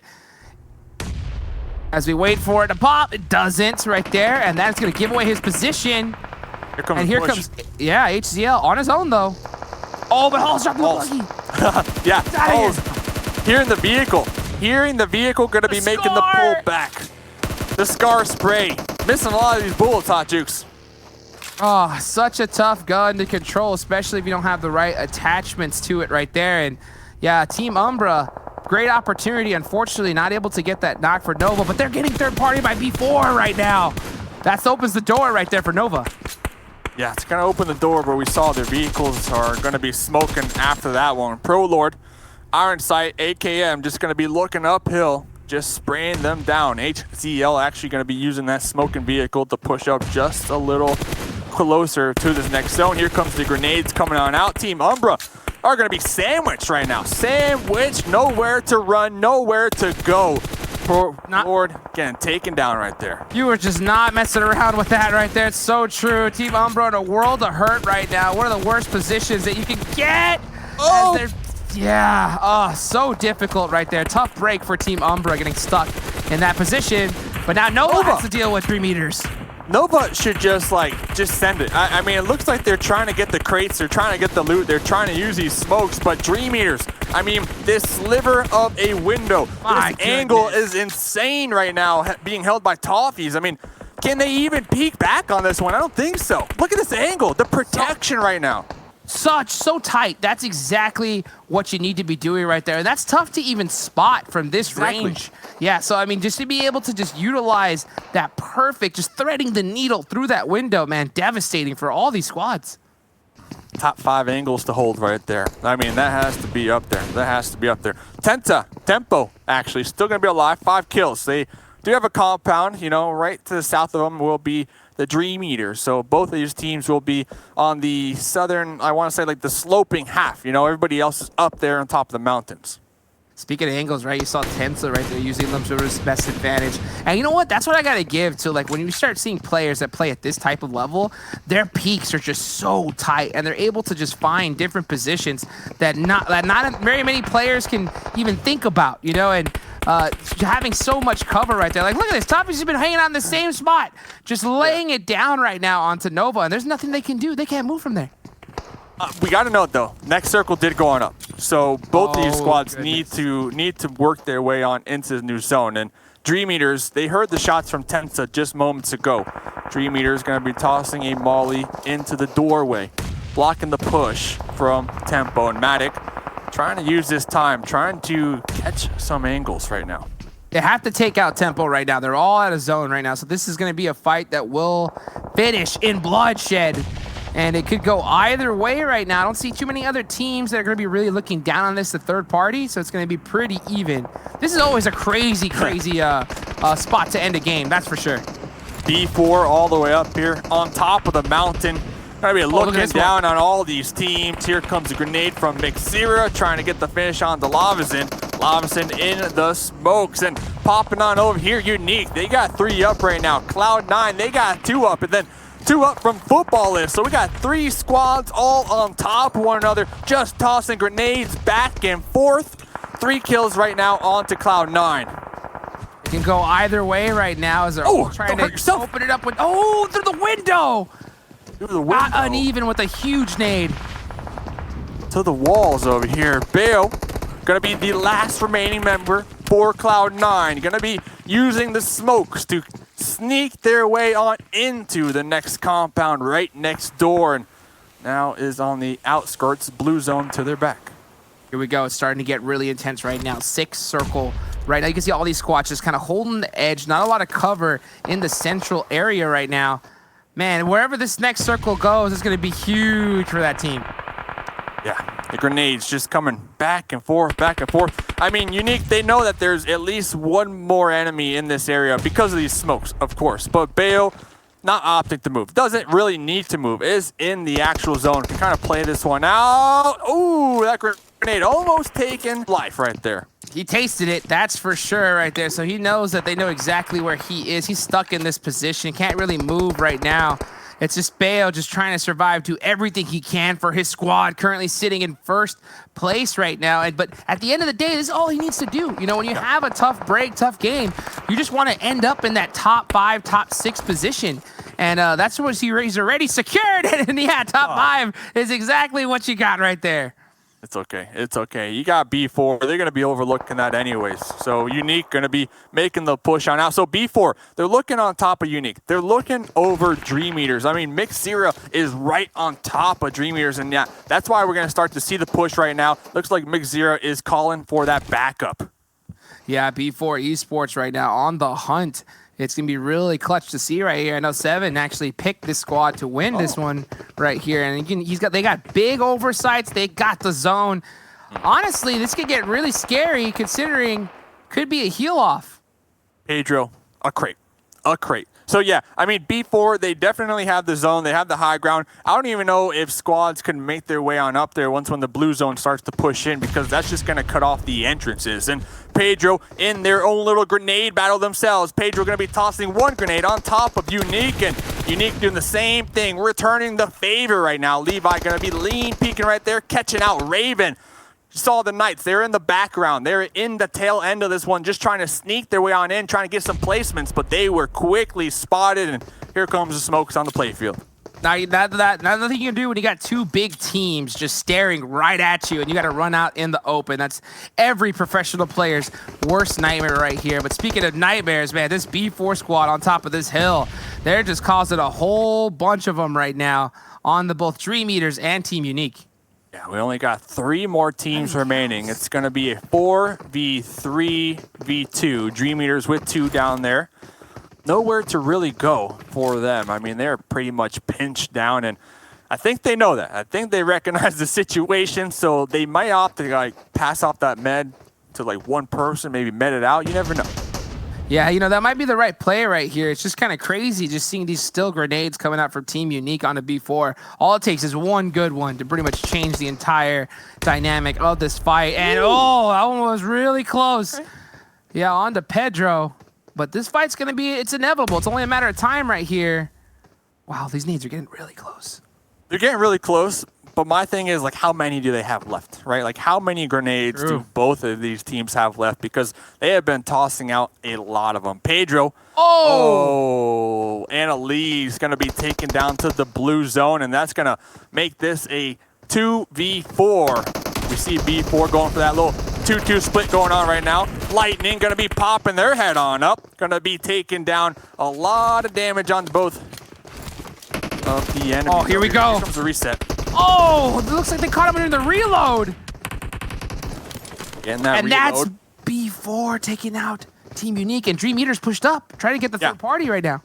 Actually surprised they were able to push on up right here. Matic, 3 kills so far. We'll be seeing Pedro going to be peeking their head on up. Pedro chunked down pretty low. 13 kills so far on to B4. Maxon was able to get that heal on up, but when it comes to B4, no knocks still. No knocks on the side of B4. So they need to get a grenade. Mix0 will be tossing out some smokes right there to block all the sight lines on the Dream Eaters. And this is probably when we're going to see the push, the immediate aggression from B4 as they know they got the numbers advantage. They just need to play as a unit, play as a team right now. Levi trying to get the flank, trying to get the wraparound. Matic is going to be healing on up right now, boosting on up. Here comes the random sprays on into the smokes. Pedro is going to be spotted. Matic able to get Pedro, take them down, and oh my goodness, 2v3. Mix0 with a huge knock. That was big right there. Yeah. Matic versus Mix0 right now. Who's gonna win this one? Matic. It's up to Matic right here. So they swapped roles. They swapped positions. Mix0 now on the low end of this one. Matic making sure to get the thirst, making sure to get those points. But Pedro is going to be bleeding on out right behind Matic. Most likely will be relaying this information on over to Mix0. Tell him, Mix0, you got this. You got this. Mix0 might be baiting out a smoke. That might kind of bait out Matic to think it's a frag grenade and, you know, have him peek on over here. But Matic, 5 kills. I mean, you got to assume the high ground wins this one. It's anyone's game. It's anyone's game. Dream Eaters started at the low ground right here, but this just goes to show you that you can't be too overconfident going against any one of these teams right here. They thought they had the 4v2 advantage and decided to just kind of press it out and got caught out. Mix0, oh, really risky push right now. Here comes the blue zone. The blue zone is going to start applying that pressure. Mix0 is inside the smoke. Only 9 bandages to go. Mix0 trying to get on into the crate. Matic able to connect, and you said it. You said it. Dream Eaters. It was a 2v4. They turned it around. Are you kidding me right there? Dream Eaters just getting it done. So close. That was such a close battle between both those squads. B4 seemed to have it completely locked down right there off the top, but then you can just tell they had 4v2. They just got out of that big fight with Team Unique, and it looks like they just kind of wanted to full press the aggression, use their numbers to their advantage. But man, Dream Eaters were playing it just really tight, getting some big clutch knocks right there, and just like that, down and out, B4 goes, and Dream Eater picks up the chicken dinner. Crazy. It's very interesting. You know, B4, they had the high ground, but then they sent Mick to go and try to get the flank, you know, try to get him from the low ground and catch him off guard. I don't know. I mean, that separation right there at the end might have thrown him off right there. I really thought B4 had the dub. Definitely. And when he goes to see those kind of fights right there, you know, you have that 4-number squad. If for some reason those comms are just a little off, you just kind of push a little too separate, and it just changes like crazy. But I can't wait to see what the desk, Jason, and everybody has to say about this one, and we'll find out right now, right after this quick, short commercial break.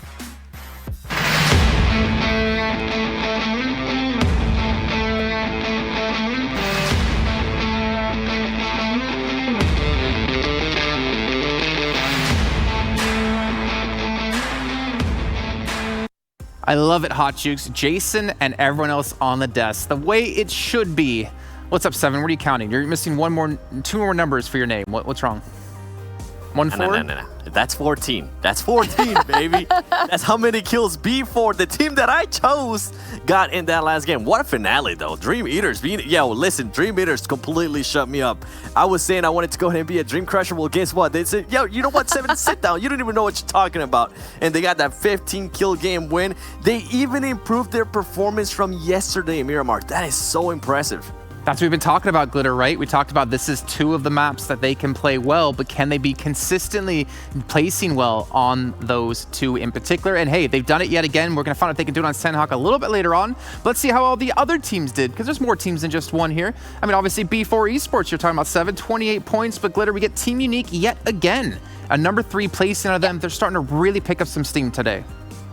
Yeah, and they really, really needed that because as of yesterday, they were at the very bottom of our rankings. And a team that we were surprised to see there because in league play, they had been so aggressive and had done so well to qualify into the Super Weekend that it didn't really fit their play style, right? So the past 2 games are far more indicative of what we saw during league play, and they're doing way, way better for themselves. But also we're seeing Uter Killers there in 8th place. And so that's really good for them, kind of getting a few additional points there and consistency coming out of Pittsburgh Knights for the day. So that's always good to see. Yeah, and from that one, just one more from that front page was Tempo Storm. Tempo Storm was able to win some key gunfights, and I know that's going to be some extra points there that my boy Hot Jukes is going to be able to add to his whole tally. And now as we're going here to the second page, Loops Esports in 15th place. That is so surprising considering that that's one of the strongest teams that we have seen so far today. Not sure exactly what happened there, and something that I'm starting to see more and more here is Team Queso being on this second page. I'm not sure what's going on today with Team Queso, but hopefully they can go ahead and pick it up. And last but not least, I know this is a team we've been kind of talking about the whole time, Kanina Power Glitter. Surprising to see what's going on there. This is the second day. We usually expect a great performance from them, and Glitter so far, they just haven't been able to show up. Listen, maybe it's because this is a 3-day weekend, so maybe they thrive under that pressure. Having 2 days left isn't enough pressure. They just need to wait until the third day, because I don't know what else it could possibly be. Yeah, I don't know what's going on with their kills in particular. Again, we talk about Tixie time and time again, averaging 2 kills per game. I actually really want to see his averages. Maybe we'll check in with that tomorrow to see how it's kind of tanked since then, unfortunately, for him. But Wildcard as well, having an okay placing. We're not really seeing the consistency out of the teams we expected off of the opening weekend, then into league play, and now into the super weekend. Maybe we're seeing our Cloud9s in there, which is great to see. The Tempo Storm having a little bit of a tough time here. There's sometimes. Let's take a look, though, of our stats here for Dream Eaters, who yet again, oh my gosh, I did not expect that damage. 2,800. Wow. Nice. 2,800 and only 800 heal. That is really impressive. That goes to show that they were just taking full advantage of whatever the match was giving them. And I wonder, out of all this, how much damage their top player was actually able to do. Matic was able to do. And 15 kills with 14 knocks, they were at least able to go in and steal an extra kill. And that finale, once again, I think they played that so well. I don't remember Core right, but I think it might have been like a 2v4 against B4. Yeah. And that was just super impressive from them to be able to go ahead and come out on top from that. It goes to show that, hey, Miramar might be becoming their map, so that it's great. It's great for them. Wasn't the weird part about that is the fact that B4 originally had the high ground, and then somehow Dream Eaters like circled around them and eventually took that position away from them, Glitter? I mean, if anyone watched Star Wars out there, they know high ground is supreme. As soon as that happened, I was very surprised by that rotation, because initially Dream Eaters was on the bottom and they were letting Unique and B4 battle it out. They let B4 take out Unique, kind of do the heavy lifting there, because they knew they only had 2 players left at their disposal. I think at that point B4 was very, very confident in that 4v2 situation, and the fact that Dream Eaters was not only able to win but literally turn everything on its head, that was a finish I was not prepared for, to be totally honest. Yeah, 100%. I think we'll actually see some of it in our do the do moments from that last match, and we can probably talk about it when we do get there as well. But still, action pack across the board. Kanina Power, I mean, tagging along with them in the beginning. They do take a member down from Loops. Cloud9 even making some signs in there as well. But it's all about Dream Eater. We have to talk about 7. Dream Eater, honestly, I think once we saw them win the first engagement, and I think this was that first engagement, we were just so shocked at how much more aggressive. That's pretty much what I want to go ahead and point out about here, Dream Eaters. They are so much more aggressive on Miramar than in any of the other maps, and maybe even Sanhok. I cannot wait to see what they can actually do in Sanhok. And this is one that we're actually going to be breaking down later on, as we saw Team Queso go ahead and fight against Tempo Storm. And Team Queso actually had the advantage, but they ended up completely potatoing that. So don't worry, we got you covered. We'll be able to show you guys that in a little bit. And Loops, surprising. They ended up towards the bottom, and I know Jason and Glitter, this was one of your guys' picks. Football is not being able to go ahead and have the best performances here in Miramar, but at least adding 3 kills to their tally, Glitter. Yeah, and you know what? 3 kills is better than nothing. They also had a decent placing, so that they were able to secure some more points. But I was definitely hoping for, I think, a little bit more aggression out of Footballists. They did well yesterday on this map, so I was hoping that maybe they could repeat that performance. But this was definitely, or I think it's becoming, the Dream Eaters B4 combo, because if you remember from yesterday, not only did Dream Eaters pull down first place, but B4 took second place on this map, and then they repeated that exact same performance on Sanhok. So moving into the next map, are both of these teams going to be able to stay that consistent?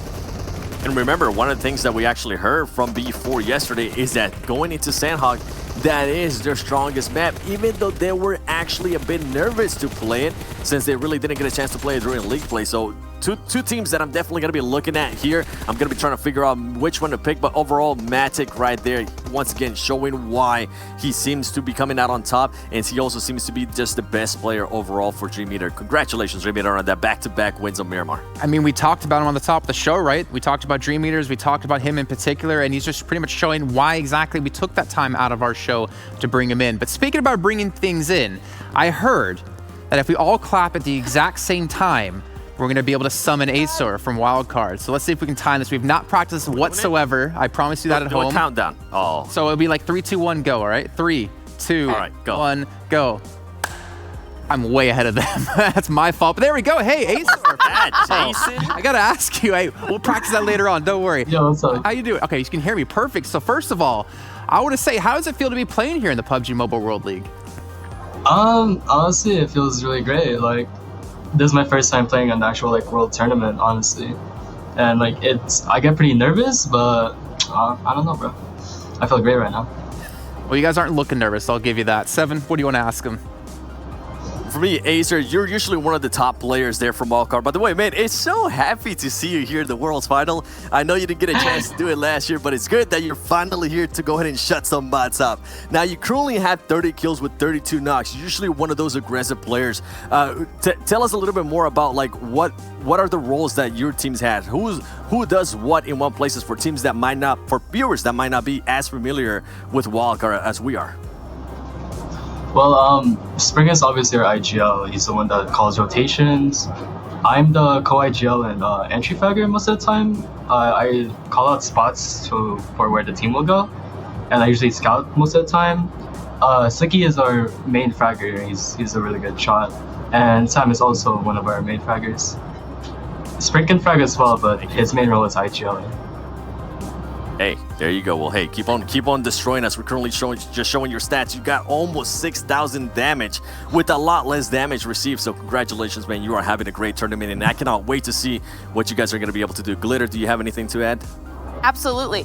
So you had mentioned being a little bit nervous as this is your first time kind of playing on this type of a global scale, but you're constantly, like Seven said, putting out a lot of damage and being very consistent across the board. How do you handle that pressure to kind of be someone who's very reliable in the damage dealing sense for your team? Well, playing a lot of scrims and stuff, like, you kind of get used to playing the game. Like, even though this is a world tournament and like you're playing against the best teams in the world, you're playing in front of a lot of viewers, you just gotta like breathe for a second and focus so you can play your game. And that's what I do most of the time. Okay, I want to ask him one more question, actually, because this is something that's been on a lot of our minds, to be honest. In the opening weekend, you guys played amazing. Honestly, Wildcard game, we were looking at it like, can this be the team that takes the whole thing?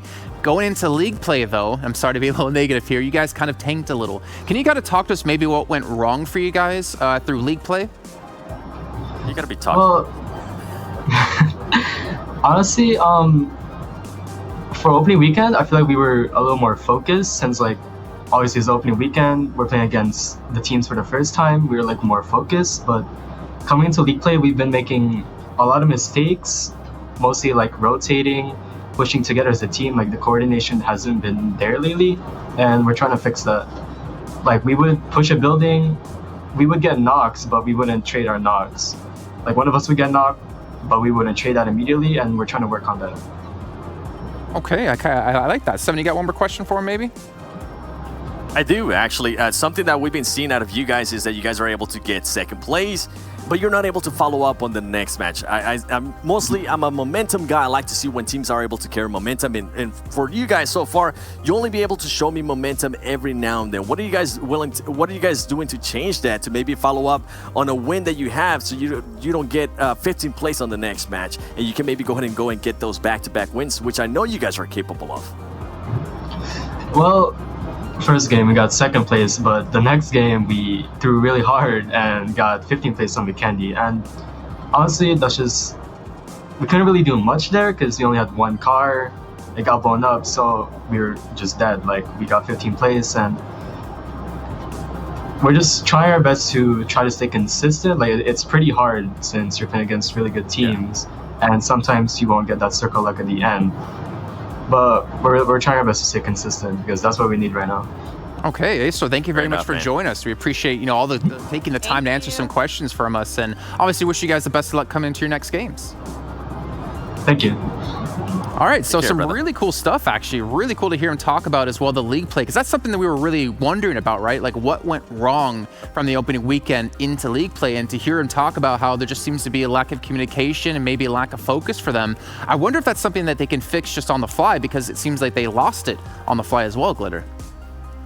I mean, even if it's not fixable on the fly, the hardest part was, you know, or the first hurdle, I guess, for them was qualifying here into Super Weekend. So now, regardless, they are at least accruing points towards the finals now that they're here. If their communication isn't the best, they at least can use the Super Weekend and then hopefully have, you know, the one day off where they can adjust for a more successful league play portion next week. Because if they're not able to qualify in, that's when it's really going to start to put them at a disadvantage when they're not continuously accruing those points for the finals. So that's probably going to be where they need to make the biggest shift, is going into league play next week. Yeah, I definitely agree with that one. I mean, we need to see them stay out of that potential cusp of being knocked out, right? But one thing I'm also really curious to look at is always, after every match, the total damage. Who did the most damage across the entire match? And I think we can already guess who it's going to be for number one, and it has to be pretty much them. It's actually, no, it's not even. I thought it was going to be Dream Eaters, guys. Look at B4. 3,200 damage, 7. Your pick came out strong. Oh, that's what I'm talking about. Hey, listen, I picked them for a reason. I knew they were going to do so well in Miramar that I might just have to go ahead and pick them again going here into Sanhok. But overall, I think another impressive one, they did end up winning. Dream Eaters being able to get almost 2,800 damage. That is super impressive. That is an improvement from what we saw yesterday, and they got the win still. And I think another team that we just talked to with Wildcard, it seems like they just didn't have the best match, as they were only able to get 1 kill and 329 damage. And then you got teams like Yala Esports with 0 damage, and then Loops Esports, what a surprise there, almost 300 damage and 0 kills, something we're just not used to seeing from their, Glitter. You know, if you do some quick math, between Dream Eaters and B4's kills, they literally almost cleared out half the lobby, just those two teams. Are you carrying over the 2 there, Seven? What's going on with that? I was doing quick math, man. All right, don't judge me. I've always learned never do quick math on air, because it can only go wrong for you 99% of the time. But you talked about a certain clip we wanted to mention, right? We had Tempo Storm and Team Queso. We were talking about maybe a crashing in coming into this one. What do you have for us, Seven? I got you. I'm just waiting for that angelic voice in my head that tells me go, go, go. And once I hear it, I'm going to be able to show you guys what I'm talking about. Here, we're going to be showing just pretty much Tempo Storm and then some players from Team Queso. Those are not their logos, but that's the best I could come up with. So spam some hearts in the chat. I actually love that. Right here, the thing that actually impressed me from Team Queso is that even though they had a player knocked, and that player is going to end up getting thirsted by Axel, one of the best players from Team Queso, is how well they were able to go ahead and stop the push here from Team Queso. And something that I even love more is Rain. Something that you're going to be able to see from Rain here, and I'm going to go ahead and use this one, is the rotation he's gonna go for. As soon as somebody gets knocked, he says, you know what, I need to get a different angle. We're currently not in a good spot. This warehouse is gonna be very bad. And guess what? He was right, because as soon as that happened, all the Team Queso players came in rushing in. The execution wasn't quite to what I expect from Team Queso, and it kind of ended up being their downfall. They did end up throwing some Molotovs, which I love to see Molotovs. They did end up throwing some grenades back and forth, but guess what? At this point, Rain is already positioned on an off angle. He's going to be able to kind of just support them with some interesting sides, and you can see that. And you can see that perfectly because Team Queso was aware of that, and they throw a smoke right there. Now, from this, I'm just going to go ahead and let it play a little bit more as they start just a back and forth and more of a mind game of who's going to do what. Waiting for who's going to knock the next player. And keep in mind, at this point, Team Queso knows that they had the advantage, and Spect, being the beast that he is, he's able to go ahead and knock somebody. I like that Ayala at this point, they kind of went for that 2-2 split. I'm not sure, I actually don't like that. I'm not sure if that was the best idea. I wish this team would go ahead and push up, especially since you already had something covering your angle from Rain here. So why not just go for it and see what you're going to be able to do. Mystic gets knocked right right there. And one more thing that I like, remember Rain, the guy that was on the off angle, well, guess what? He's gonna know that now, and he's gonna go for that extra push. He knows that he can go ahead and help out his teammate Huge now. And then you got Tensa and Spec, some of the best players up close and personal. And look how quick the tables have turned. Now you got 3 players up from Tempo Storm and only 1 player up from Team Queso. And remember Rain, remember that player from Rain? Well, guess what? He is gonna go ahead and throw maybe one of the nuttiest, and I mean nuttiest hot potatoes I have seen out there. And I have to go ahead and show him the animation because that thing was hot. Axel didn't even know what was coming. He had no idea. So congratulations to the players there from Tempo Storm. I think it was overall a great way to go ahead and show other teams that, hey, we got what it takes. Back up, baby. Even if we have 1 player down, rethink about rushing us. You need to rethink it. I need to issue you a challenge, Seven, to have an emoji prepared for every single team we have throughout this event. You got Tempo Storm, you got Team Queso, you're on track to do well, and so are some of the teams in our overall rankings to place themselves well at the end of the first week of the Super Weekend. You can see Dream Eaters taking back that first place position at 122 points, Glitter, not to mention the 3 chicken dinners on top of it. Which, you know, you love to see here on the first page. But I think what's still, I don't know if it's impressive or frustrating at this point, but we see B4 jumping up into 3rd place with being only one of 3 teams that have broken that 100-point overall mark, but still not a single chicken dinner to their name. They have been so consistent that they're able to stay in a top 3 position, but have not pulled down a win. I feel like they are long overdue for that, so I'm excited to see what they can do here moving into Sanhok. And then I think another surprise is the fact that Loops has dropped down a little bit, but Pittsburgh keeps moving up the ranks, and we see Team Unique moving into the 10th position as well. Love seeing some of these teams that were at the bottom of the list today really jumping into that top 10 position. Yep, and I'm glad you mentioned Pittsburgh Knights. So remember, I think they were second to last starting today, and then that win was huge for them. And then the placement that they've been able to get here so far has been great. Teams that are worrying me a little bit, because I know they're usually slow starters, and they're continuing to go ahead and be a bit slow, is Team Queso. We just saw them absolutely, in a way, choke what could have been an easy squad wipe right there on Tempo Storm. Tempo Storm being able to defend that so well. Now, another team, I'm going to go ahead and talk about them again. Karina Power and Nova Esports. I think those are teams that we know they got the firepower. We know they can win matches, sometimes even win multiple matches in a row. I don't know what's going on for them, and hopefully they're able to figure that out quickly, because even though it might be the first Super Weekend, you want to go ahead and have a great showing regardless. It's going to start messing with you mentally, and you don't want to let it get to that point. The thing is, having a bad start in the first Super Weekend is going to eat away at you like you're talking about, because that means you have to play even better in the second Super Weekend and potentially even going into the third. But I do want to switch gears a little bit. Again, we were talking about this 8-part documentary series coming out by PUBG Mobile. We talked about the trailer. We talked about some teasers. We're going to show you the teaser one more time for the episode that will be released tomorrow. And you're going to want to watch this, because coming up right after is something a little bit special for you guys at home. Oh.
And Livik going to be coming to PUBG Mobile for you guys to play at home. Seven, I know you've had an extensive time to play this map. Can you tell us a very little bit about it? Can you give us a little bit of a tease?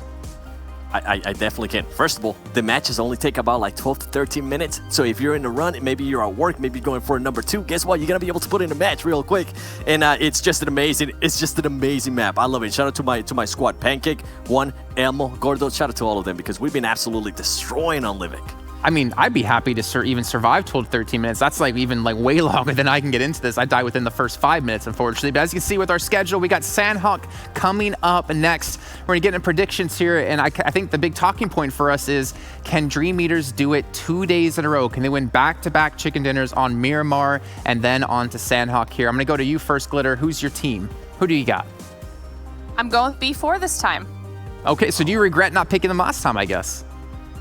I mean, I knew they were going to have a strong showing last time, but they came in second on this map yesterday behind Dream Eaters. We spoke with Knight. He said this is a map that they like, so I'm going with B4 again. I did yesterday on this map as well. Now, the funny thing is, Seven, you were telling us while we were watching the match, you didn't even mean to pick B4 because you thought the next map was going to be Sanhok when we were on Miramar. Hey. Now my question is, will you pick them now that we're on Sanhok? I'm kind of torn. I'm kind of torn between Dream Eaters because they were able to go ahead and get that back-to-back win, which was really impressive to me. And B4, we know that they love Sanhok. So you know what? I'm going to stick to it. Do Brazil. I'm going to go with B4, baby. Yes. Okay, well, we're going to see if they can do that. Hopefully you stop catching up to me because you're getting really close to my #1 position at the moment. Reclaiming it for yourself. For me, I'm going Dream Eaters. Come on. Come on. They're going to do it again. We'll check with you guys after the next match and see what you guys have to say. And you'll probably both team up on me yet again like you always do. And of course, if you're watching from home, you can still win prizes. You can still earn prizes by watching within the game, within the Esports Center. Top 100 viewers will get themselves exclusive rewards. So make sure you guys are tuned in to collect all those lovely little points and to get your chance to win.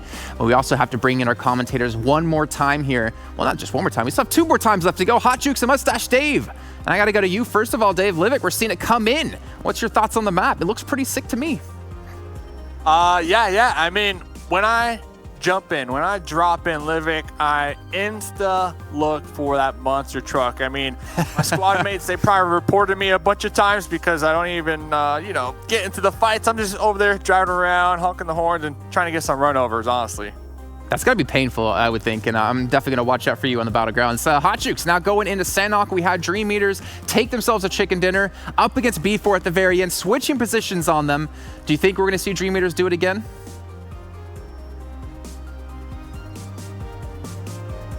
I'm going to translate for you. He's saying, well, I'm not sure if Dream Eaters will be able to do it again because he needs to unmute himself. Maybe. I think so. I think so. I mean, I'm not gonna. I think footballists are still. I get one. You get one of those every single time, But hey, we're good to go. We're all set up here. And when it comes to Sanhok, going back to it, what I was trying to say was, it's just one of those maps that you just have no clue. I think it's just, it can go anybody. I mean, because 5th circle, 6th circle, once it hard shifts, you only have 30 seconds to start running. You have to run immediately. So no matter how good you are, it's gonna be a tough one right here. So I don't know who's gonna win this one. I think on this particular one, I'm gonna end up going for Loops. Let's go for Loops. Aggressive. They need to win. I think they're kind of angry due to their performances so far. So yeah, I'm gonna go with Loops on this one. Okay, that's definitely not a team I expect you to say. Mustache, I think I heard you say footballists. Is that true? Footballists, but second place Dream Eaters for sure. Okay, so you think football is going to be Dream Eaters in the end? You know what? We're going to hop straight into Sanhok here with our 2 lovely commentators. Why don't you guys take us into this? Let's do it. Sanhok, the jungle. Here we go. One of the smallest maps here in PUBG Mobile, and in competitive, it's just action-packed, especially towards the end. I mean, like I've said it multiple times here, and we've already written a book about this, Dave, The Book of Sanhok is actually written by the Blue Zone, the most powerful entity on this map right here. It's deadly. It's wiped out more squads than any player combined. I'm telling you, it's too OP. Bestseller 2020 right there. Bestseller. So yeah, looking for it. Watching the replay and listening to the desk. B4 there, last game at the end. If I'm not mistaken, one of their members died to fall damage, and that really hurts. Yeah, it happened so quickly, and then of course we saw Pedro G get knocked, and that right away made it 2v2. Falling at the end right there. Hopefully that doesn't tilt them because we got 2 more games to go. But I mean, is it a shock, really? I mean, because to be honest with you, we've seen that a lot. We've seen that a lot. I know it happened to, I believe, Bayo in one of the earlier PMPL games that we did, and as well as another member, Russell. You know, it's just kind of, it's really interesting to see it. Miramar is just one of those places when you see these squads, they're just trying to get the tightest little angle possible. And if you just, you hit that joystick just a little too far to the left, and it's all over. Yeah, it's all over. And look at this one, though. Looking at this circle number 1, we got Footballists up there to the north. The Knights still in their parachutes, and Loops. We're going to be checking in with Loops right across the way. Team Queso. So Loops are able to take boot camp right now. Yep. Oh, dude, so strong. Such a strong drop location in this map because it's so central. Tons of loot as well. So they're going to be really spot. Okay. Look at that iron sight AK trying to get the quick knock onto Nems from Unique. Not able to hit the mark, though. Yeah, Footballists, they have a 2-2. They got 2 of them up in high 10. Parkour? 2 of them. Oh, don't fall. Don't fall to your death. Oh! Okay. Close. So they're going to be able to get on out of harm's way, group up with their squad mates, and hopefully get some meds. Yeah, you're going to need to get some arthritis medicine for, Raven's knees after that one right there. Just jumping down, trying to get to safety to the rest of his squad.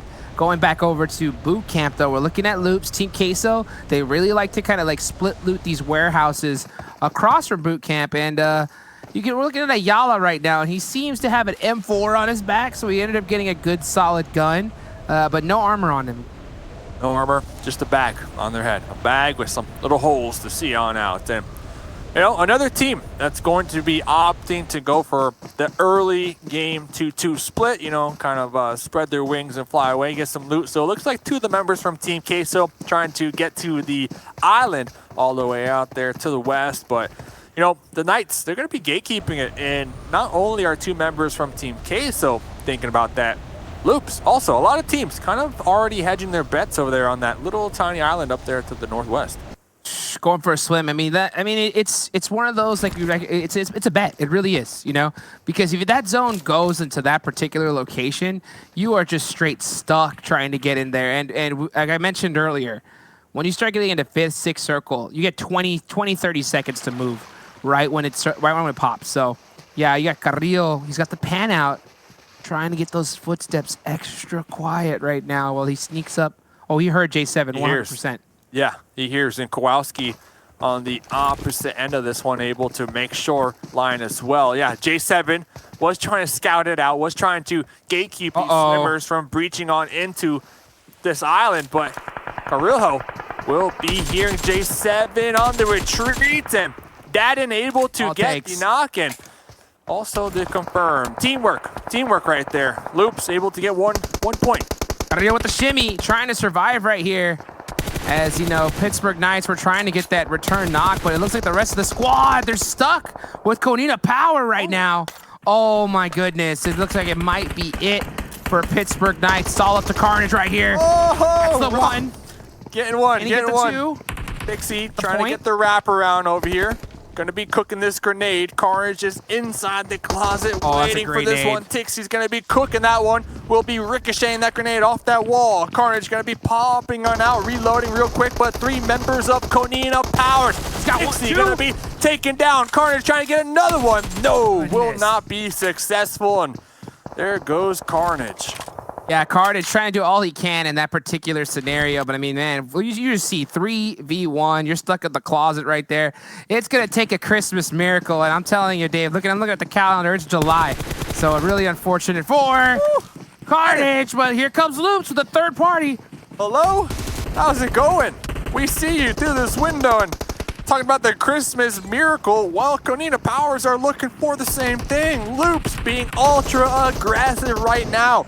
They did not like to let those points slip on out of their grasp from the Knights, and they're gonna be like, hey, Konina Powers, thank you very much. Thank you for this loot. Thanks for getting our shopping list done for us. Man, you know what? I made that sound because after seeing that, I just realized it's not Christmas. Feels bad. Definitely not Christmas. So gotta wait a few more months down the line right here. But man, yeah, Konina Power down and out.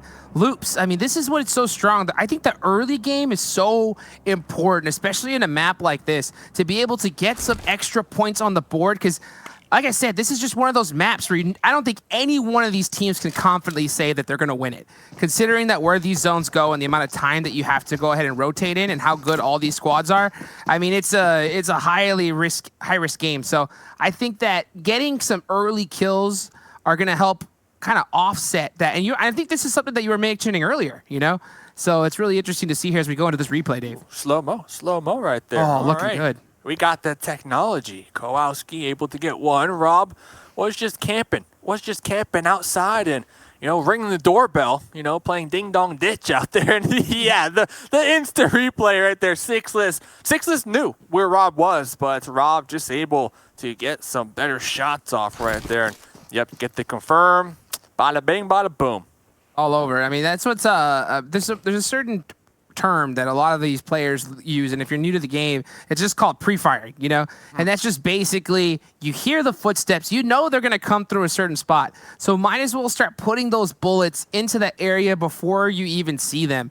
And a lot of these pro players, that's what honestly really separates them from a lot of different, you know, different ranges of talent on the roster. That pre-fire, baby. That pre-fired. Looking over here, Lavison might have been using some of that pre-fire. Hearing that motorcycle pull on up, will be taking down HZL and still going to be up here. 1 kill so far. Nova Esports, they got 3 up, but they are going to be kind of separated right now in between the squad of footballers. These cliffs, I mean, such a obstacle to overcome.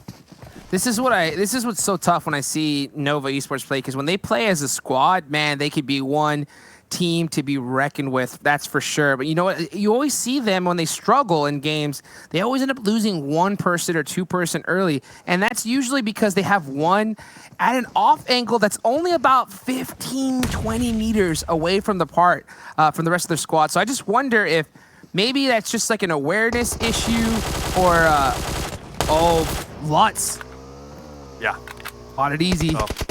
I mean, awareness, you know, information, confidence, there's a lot of things that could, you know, be chalked up to. And at least for Nova, they had a couple smokes to, you know, maybe retreat, you know, realizing, okay, we got maybe 4 up there right above us, going to be looking down. It's real early on. We're only about 8 minutes on into this map. It's not going to be worth, you know, taking this fight. It's not going to be worth taking this engagement right now. And they don't even have a lot of meds to work with. They are very low when it comes to all that stuff, so they are going to be pinched for the time being. And HH making it on into the shorelines over here. Dadden behind the tree. He moved, though. Oh! Kowalski! Oh! Kowalski connecting on HH. Tensa trying to get the revive. This angle could be good, but grenades going to be tossed right above their head on into the water. Tensa almost able to get the revive. Spec in rain on the opposite end of the shoreline. The other island going to be overlooking this. My goodness, Kowalski hit that all the way from the top of that mountain. Tensa locks the nade onto Dadden right there. That's going to turn around the fight, and that's going to open up the door for Tempo. Comes another one. HH. Oh, the tree. The tree is going to be deflecting that grenade from HH. HH attempting to get another one. That one's going to go a little too far. And you got Federal. Oh, that's the one. Right over. So close. I mean, yeah, these grenades so close to each other. Meanwhile, HH tossing these grenades. Tensa trying to get a flank right now. This could be big.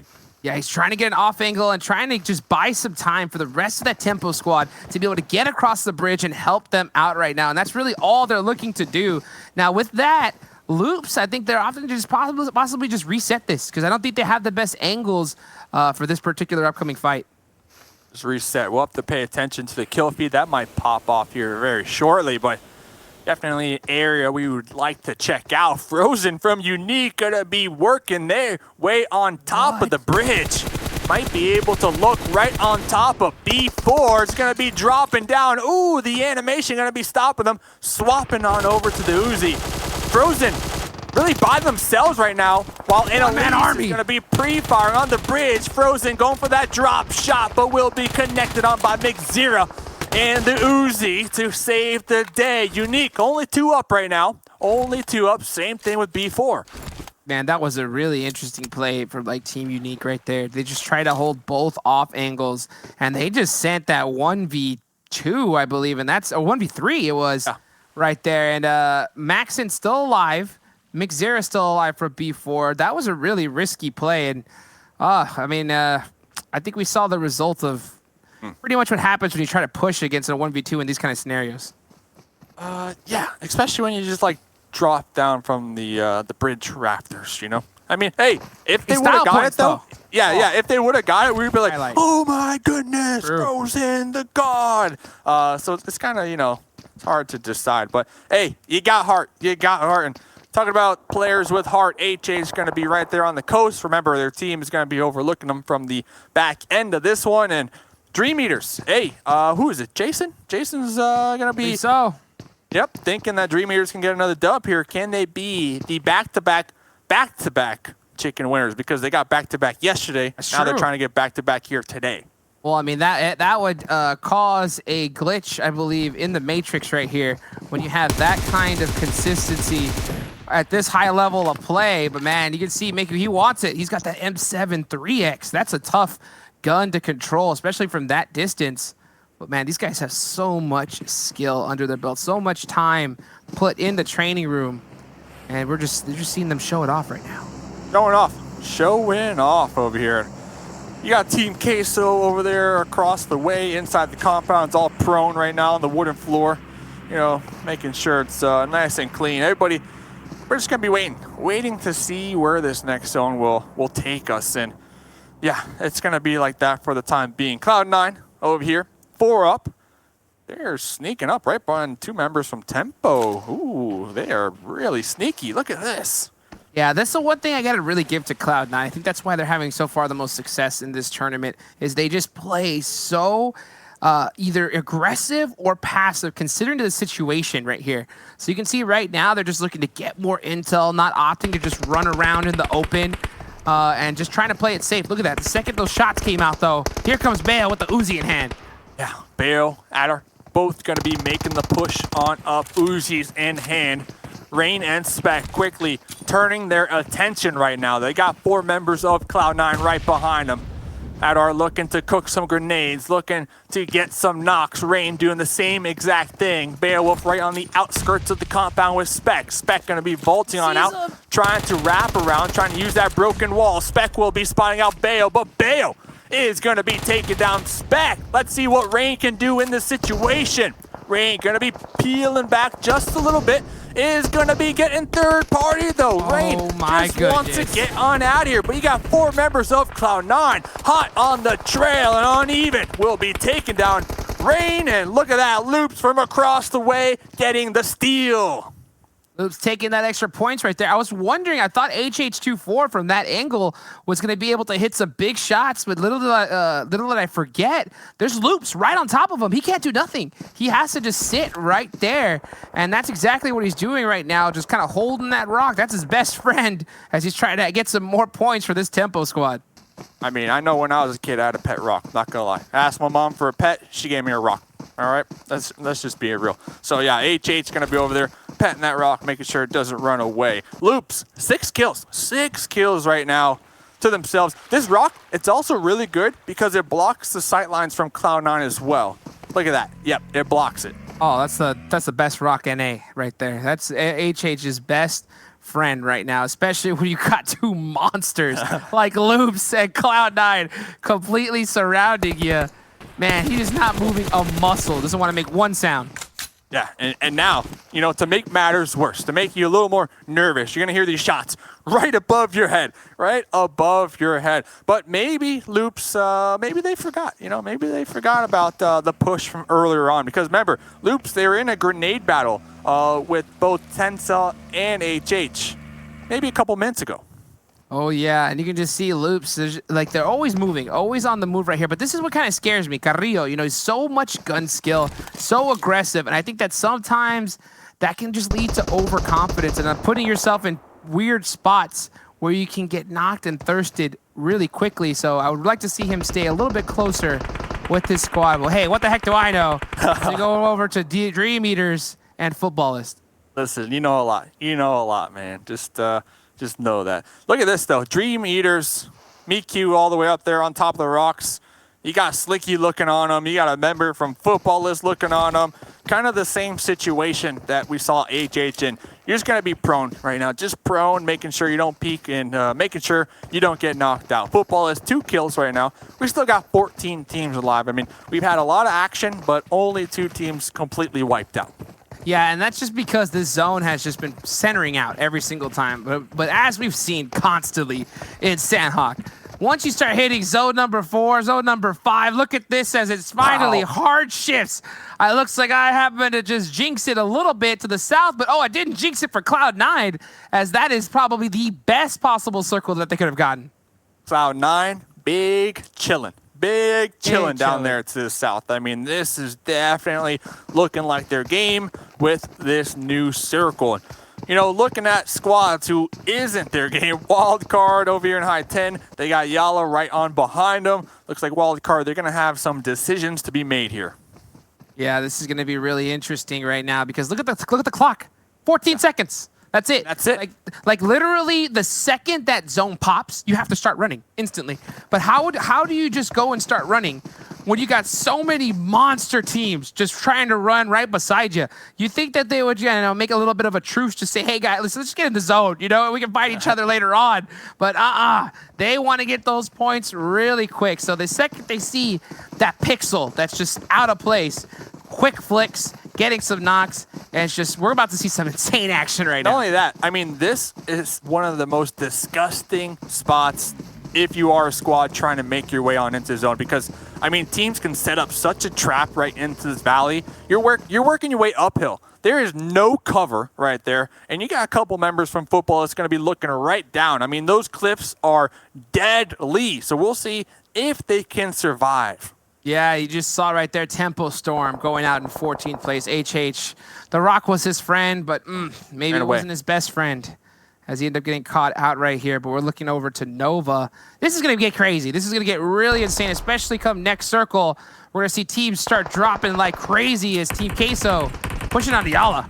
Yeah, Team Queso, Ayala, going to be cooking this grenade, trying to inflict some damage onto Yala. Yala going to be right behind that little edge right there. The last remaining member from Dream Eaters on top of the cliffs was just recently spotted and thirsted. Mystic. Lavison from Footballist will be spotting out Mystic.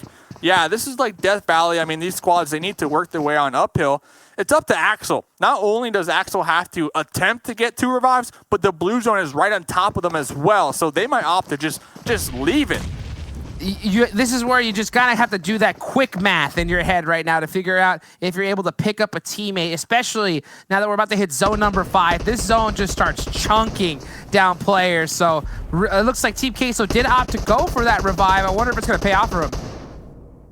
Got Team Umbra, Vindex trying to make their way on into the zone. Unique Lightning gonna be spotting them. Unique Lightning attempting to get another one. Pro Lord right behind this tree in the smokes. Blue zone gonna be choking them out. Grenade not cooked long enough. Lightning trying to make the peek on into the window, trying to get the thirst, but the buggy gonna be denying that. Lavison's position. We got a hawk in the sky, fellas, looking down on all of this. Just gonna be raining down bullets right now. Talk like about a position. Death right there. You just saw him on the top with some big angles right now. And look at the clock. Only 2 seconds left. The zone is closing again. Team Queso, they're stuck way up top. Looks like they're just going to have to leave all their heals off to one player. As Umbra, all these teams have to get this fight done now so they can move into the next zone. Lightning doing a little bit of that pre-fire action like we were talking about earlier on. Going to be pre-firing on right through that window. Vindex is going to be back up, going for that jump shot right there. Lightning pulling back just a little bit, but remember, we're in the blue zone. We are in the heat of the battle. We are in the thick of it. Team Umbra, they are tunnel vision right now. They don't even care about the zone. They want to get this finished because they know if they make the pull up, they might get backstabbed in the back line of this one. And Lightning able to get one more point before getting taken down and out. Team Umbra, now they need to push. Can they make it on into this new circle? I don't know. I don't really like that push from Team Umbra in that scenario right there. I think you just leave them and then try to gatekeep them afterwards, as you have to lose a player in that particular scenario. But last zone, and look at it as it goes all the way to north. Footballists are looking up to the sky and are really happy right now as Lutz doing all his best parkour moves to get a better position for the end of this game. Axel's in the blue. Okay, Axel just taken out right there. 7th place position. So was trying to heal on up. Umbra, Pro Lord, yeah, we're going to start to see them get chunked out as well. Alpha Legends, they got 2 kills. They are still going to be alive. Cloud9, 4 kills. They're going to be overlooking Alpha Legends right now. And here comes a spray. Adar with that lead peak. Yep, going to be connecting onto Faker. Faker trying to get this revive. Kato will be attempting to go for it. We see loops in the back end of this as well. They are getting aggressive on Cloud9. Oh, the horrible third party, just as they just got knocked. And that goes Wildcard Gaming out of this one in 6. Loops and Cloud9 are just going at it right now. Yeah, Loops are just spraying right now, spraying down Cloud9. And ooh, Adar, the kill will actually be stolen from Alpha. Loops and Alpha Legends going at it. It's all up to Kato. Oh, looks like he's having to heal on out on this one. Yeah, full heal strat for Kato. Not a bad decision considering this zone rotation. But man, right now it looks like it's all between Footballist, Loops. Oh, Bayo is still up. And he's taken. Bayo is still up. Footballist. And he got a nade on the Federal. Oh, 2 nades. Double trouble. Trying to get another one onto Kowalski, but Lavison taking some shots right there, but Bayo destroying Loops. Oh my goodness, right there. And then Bayo with the quick knock, but unfortunately not able to get the 2v1. It looks like it's all Footballist, and that's the game. Footballist and Bayo right there at the end. Bayo helped out Footballist so much there at the end with that grenade onto Loops. And then from there, it was Footballist 4 up and 2 solos at that point, pretty much. Man, I'll tell you what right now, Footballist, you need to send a check to Bayo after that one right there. What a crazy... I mean, that was the assist of a lifetime. Bayo being able to not... And Loops, they don't seem to be like... it looked to be like a big contention between these two teams, but those 2 nades right there, that just opened up the door wide open for Footballist to be able to get that finish on the Loops. Hey, the payback right there, because Loops, they took out Adar. I mean, it was like 3 members just spraying onto him. So Bayo was like, Adar, I got your back. All right, I'm not going to let you die in vain right there. Hey, way to get it done. And also, way to get it done, Mustache Dave, for predicting Footballist there to be able to win that one right there. So, hey, guys, thank you so much for watching. We're going to go ahead and take it on over to the desk right after the short break.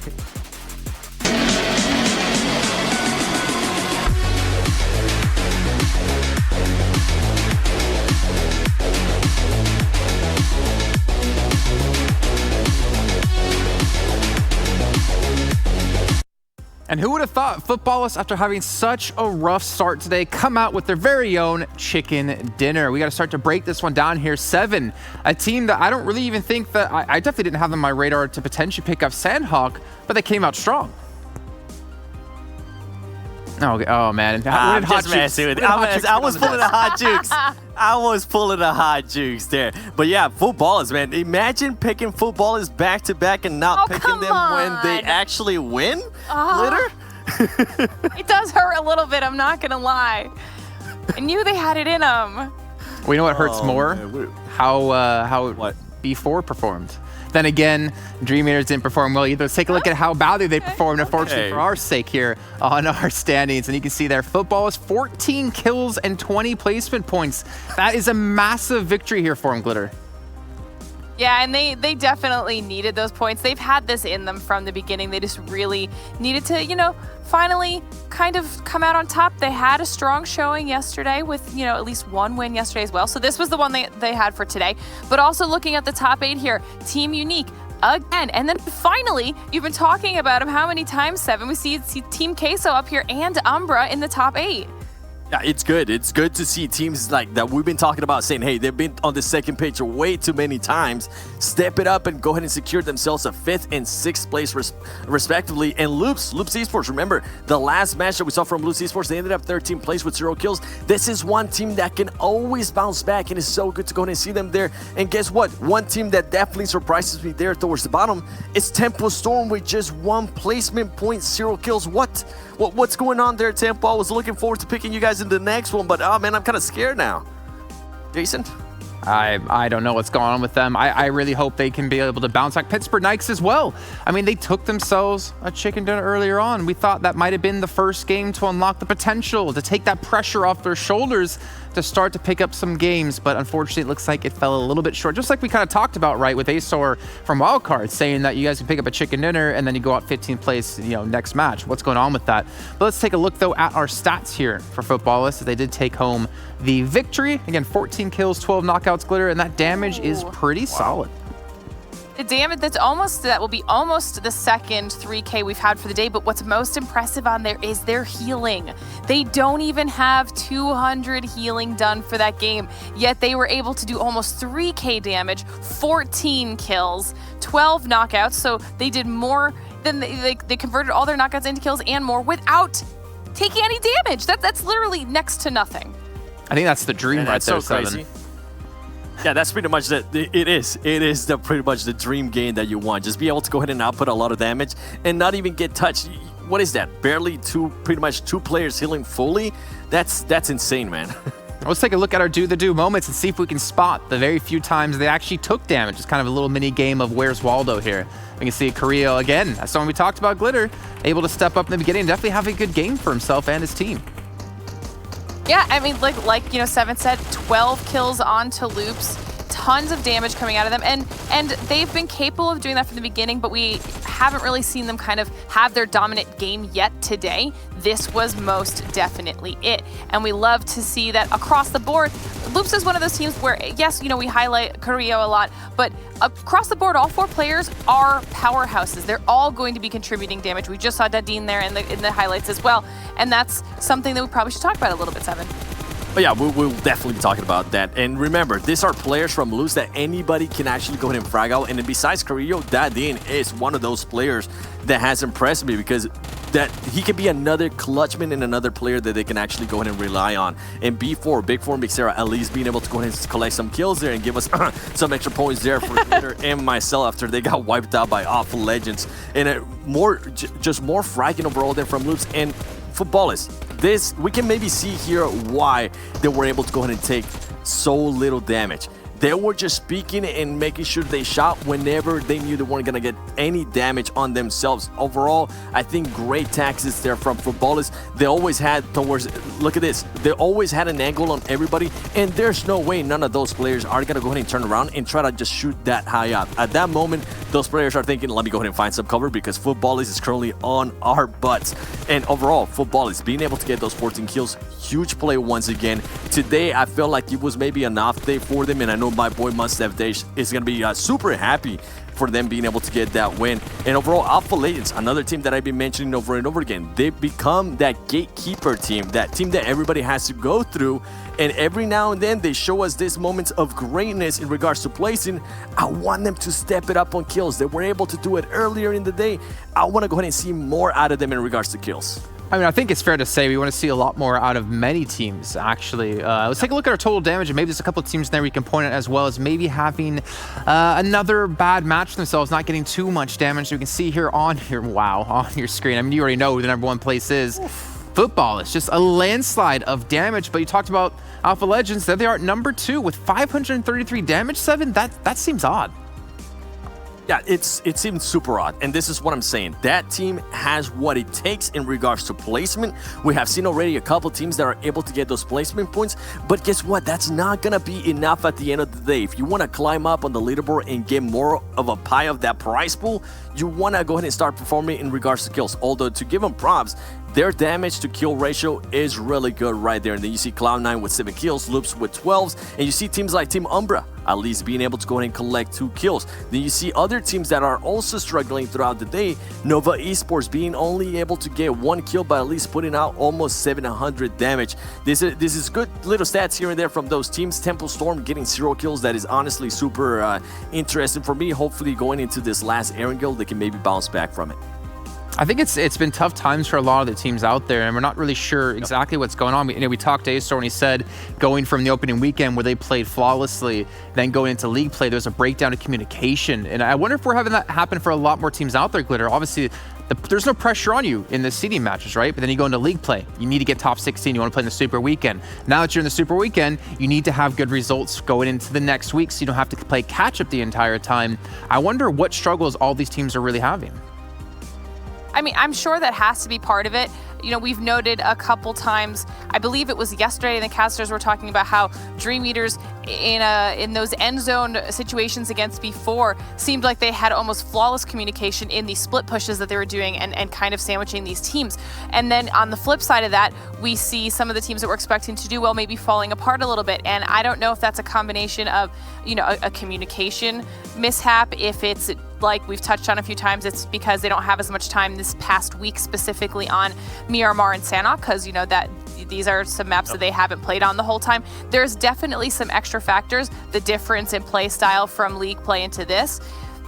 I don't know, but whatever it is, this is like the only time these teams really have to figure it out, because after this week is done, they don't have much time from there to keep ironing out these small details, right? Like this is your one shot and you need to do well from here. I guess the upside is for them, they play a hell of a lot of matches, so they have time to iron those out even while playing in some of these games. Let's take a look though at our overall set and see if things have switched up a bit with football has taken themselves another chicken dinner. You can see they've actually jumped into second place, but so is Cloud9 in first, 7. Football is making the jump from 5th place to 2nd place. I know Football is currently watching on Twitch, so shout out to them because I'm pretty sure they're going to be partying in the chat right now. But overall, Cloud9, 133 points. That has been so far one of the most consistent teams that of the day. Remember, yesterday they were able to go ahead and get 2 chicken dinners, but then they had placings in 11th place and 10th place with not really that many kills. Today, they have kind of avoided that. They've been able to go ahead and maintain a top 5 finish throughout, and that's really impressive. And as we're going here to the second page, guess what? One team that needs to wake up, it's Nova Esports. Usually going into Erangel, Nova Esports has shown me that they can win. Not sure exactly what's going on there. I might have to have a talk there with C-Fan and figure out a little bit more what's currently going on, because in 16th place with 30 points only in 9 kills after playing this many matches, that's oh man, that's only 1 kill per match. That's not what you expect out of a team like that. Yeah, 1 kill per match. I don't know what's going on with them. I think we need to maybe chat with quite a few different teams who are kind of underperforming when it comes to that kill department, as we saw in the opening weekend. And guys out there, if you guys haven't played PUBG Mobile in a while, I still have to ask you, why not? There's a new Royale Pass Season 14 coming out, and then we have a little video to show you to kind of get you up to date on what all's in it.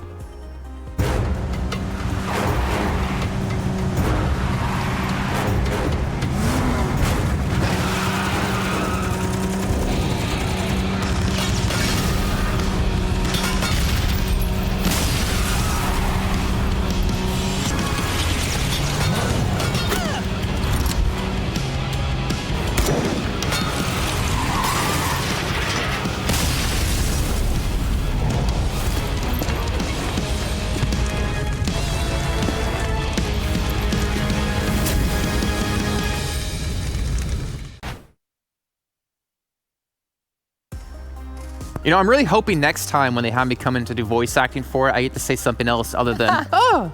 You know, it'd be nice to maybe get a couple more words in there, maybe a couple different sounds. Let's take a look, though, at our schedule, because we have one more match to come up today, our last one of the day of our Super Weekend, Day 2, and it's going to be Erangel one more time. I cannot express how important it is to have this map in your pool of maps that you can play well, considering how many times we can see it through the league play and how many times we're going to be seeing it through the Super Weekends here. And I want to start to get into predictions here, but the thing is, this time, I want to hear 2 predictions. I want to hear the team you think's going to win, but I want to also hear who you're voting with your heart. So let's get the brain vote and the heart vote. The brain vote's the only one that's going to matter. And well, since you said it, 7, how about you go first? Oh man, I was gonna say the only thing you're gonna be saying in the next voice acting gig that you get is gonna be revive me, Revive me. That's the I say that enough as it is. I got the practice. Now, the team that I'm actually going to be picking here, I'm going to go ahead and play it safe. I'm going to go ahead and see what they actually are able to do. I'm going to go with Loops. I feel like I pick up there in the beginning of the day, and I want Loops to go ahead and do well. Now, if I was just picking without any points on the line or anything like that, I would actually want Nova to have a good match here to go ahead and end off the second day of Super Weekend, because going into the third day, man, being last place, whether it's the first Super Weekend, the second Super Weekend, or the third Super Weekend, you never want to be last place. You're a competitor at heart. You're here for a reason, so hopefully they can do good. But my pick is Loops. Remember, they're not technically last. There's still 4 teams who didn't even make it into the first Super Weekend. But I know what you mean. Trust me, I know exactly what you mean. I'm with you on that as well. Glitter, let's get your prediction here with your brain and with your heart.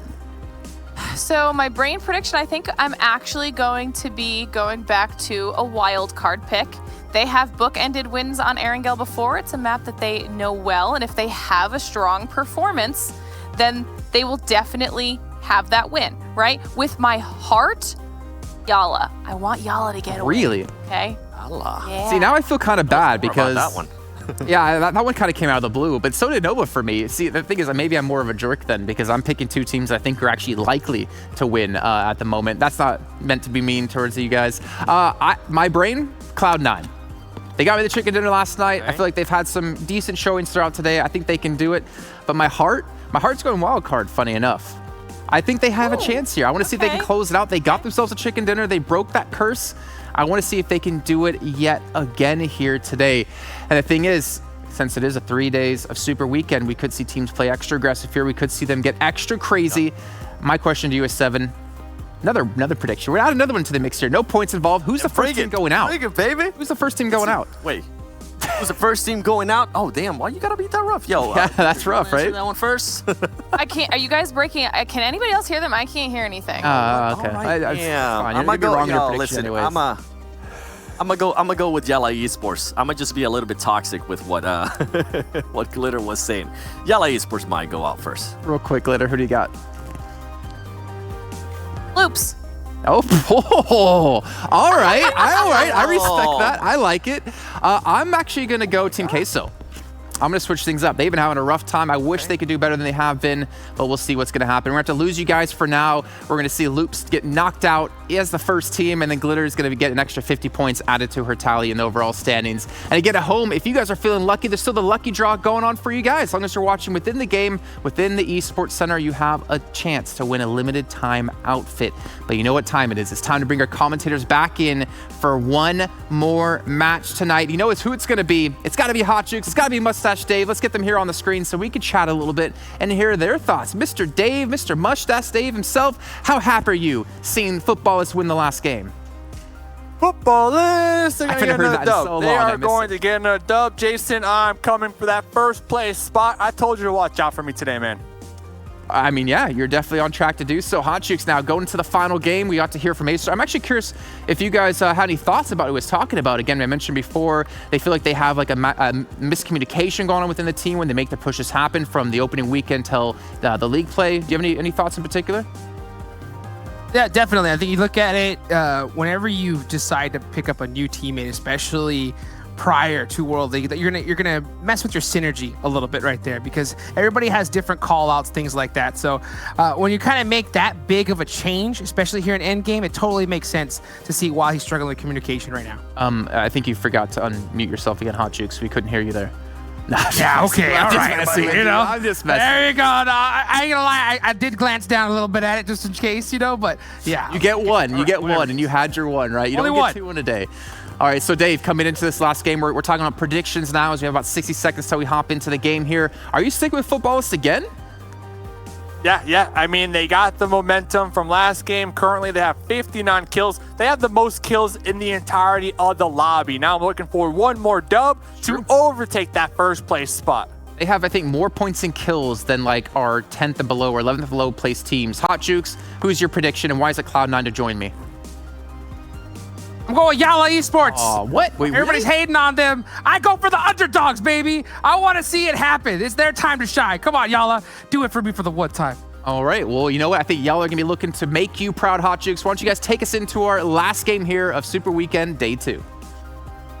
All right, here we go. The final final match here of day 2 of the Super Weekend, Erangel. Now, this is the map, at least in my opinion, that this is where we find out where the best squads are, because it's an even playing field right here. They all know this map. This is the one. They're all veterans when it comes to Erangel, so there's no excuses if you happen to take an L on this one in particular. But we're gonna go ahead. We're dropping into it. You can see the playing path going right from the south of Military. It looks like it's gonna go towards Milta. Really interested to see where these teams are looking to drop, especially considering all these northern teams, to get to their spot, they have to go ahead and just find a vehicle.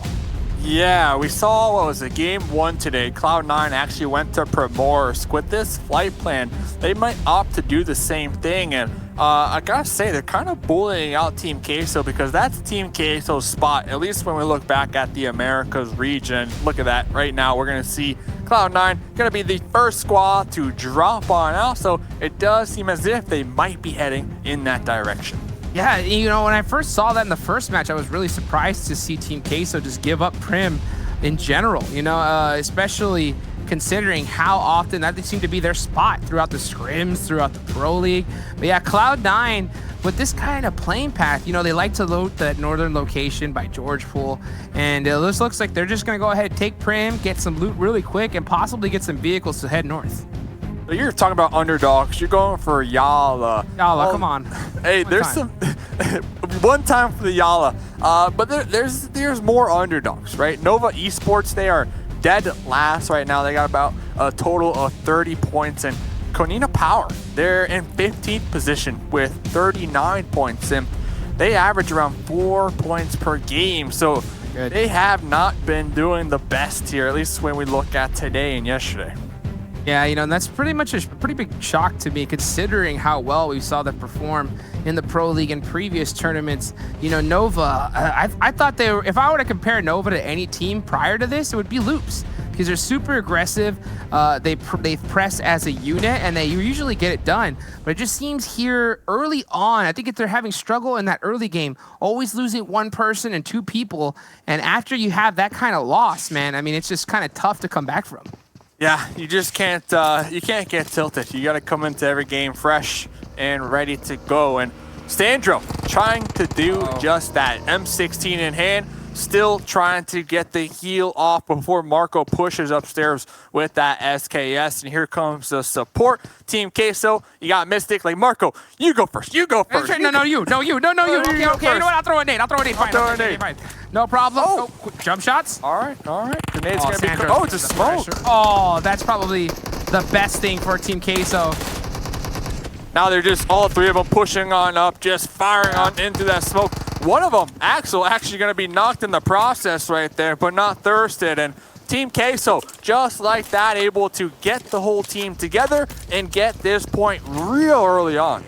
Yep, add it to the scoreboard just like that. And I really like, I like to see this, you know, because this just shows patience, and rather playing it safe rather than take any risks on losing somebody. Because if you just had somebody run up in a 1v1, if they get knocked, they're going to get insta-thirsted, and you do not want to get stuck with 3 members up there at the end. So I love to see that type of tactical gameplay coming out of Team Queso. And it's funny, too. Axel, the 3rd member to pull up, he's like, fine, I'll go first. And when first up there was knocked, but like you said, they had the numbers to their advantage, so they were able to kind of cycle them out and not allow Axel to be thirsted. So very good demonstration of communication for sure.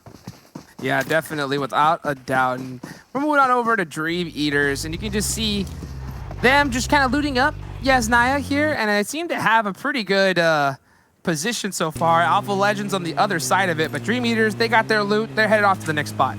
This is Jason's team, right? He said Dream Eaters. Oh, I believe so. I believe he did. It's on the dock. It's on the dock. What's said here is official. And they're going to be just driving on around Matic, kind of swapping through their weapons, reloading, you know, organizing the inventory. You know what it is, just getting things ready for the battle. Yeah, and this, you know, with this kind of first circle, it's just dead center. This is I think this is by far like the most common circle for these pro players. Like, they're gonna know this circle so well. So like I said, this is the map I think you really find out where the big players are. You're gonna find out the most consistent teams without a doubt. And then, you know, Sanhok, I think that's just that's a coin toss. You know, whoever wins Sanhok wins Sanhok. And then, of course, I think you definitely had some team shine in both Vikendi and Miramar. There's definitely some different aspects when it comes to playing to those. But Erangel, man, all these guys know what to do here. I'm surprised they passed up that buggy right there. Normally, we see teams early on, they just grab anything, any type of vehicle, because that's going to be more resources for your squad to use. And, you know, in theory, you're going to be denying resources for your enemies. But we'll see. Looks like they're going to be in somewhat of a centralized position for the time being. Loops coming up, pulling on up to Potato Hill. This is a spot that they are very comfortable playing from. Oh, yeah. They know that, like I said, we've seen them play this particular area many times, and they can definitely do it really well. And this is really good considering that it's dead center of zone. So no matter where it goes, they're going to be able to rotate really quickly. But I think they left that buggy purely due to superstition, you know? Superstition. Sometimes you feel like, you know what, this is not a lucky buggy. You know, like these guys have been playing for a long time. They got that kind of that sixth sense going on, you know? And they see that buggy, they're like, something's off about it. So they just decided to leave it right there. You know, great plays from Loops. So we'll see. Yeah, superstition. Totally, I agree. Looking around. So Loops. Like a car show right here with the boots, with them buggies the way they're parked. Look at that. Fashion show. You know, the gold dresses going on right now. Nova Esports. They're in 16th position. They're going to be pulling on up to his compound. Unfortunate for them, Loops are going to be overwatching this. Oh, man. Yeah, Loops, I mean, this is why they picked the spot, right? They're able to kind of get a really good intel on all the rest of the teams. Now, Nova, we saw them at those houses. We've seen them do a lot of work, though, at those houses in particular. So I can definitely see why they have a certain bias towards there. And, Yala versus Umbra. Yala for the one time. The knock. Yep. The thirst. Oh! The back. No. From behind, Prez. So Prez allowed the thirst on the halls to occur. Got there just 2 seconds too late. We'll be able to get the return fire and the return knock and at least make it a 3v3. J7 out here will be spotting out. Oh, J7 spotted out 2 members of Tempo on their rotate right there. Oh, this is good. This is good for the Knights. They needed this. They need this. Definitely, you know, especially knocking out 2 huge members from Tempo Storm. And if you're a team that's kind of like in that, you know, 11th, 12th kind of area, those are the main teams that you want to get. You want to get every single other squad that's at least in your particular kind of play point range, so that way you can be able to rocket launch yourself up to the top 3.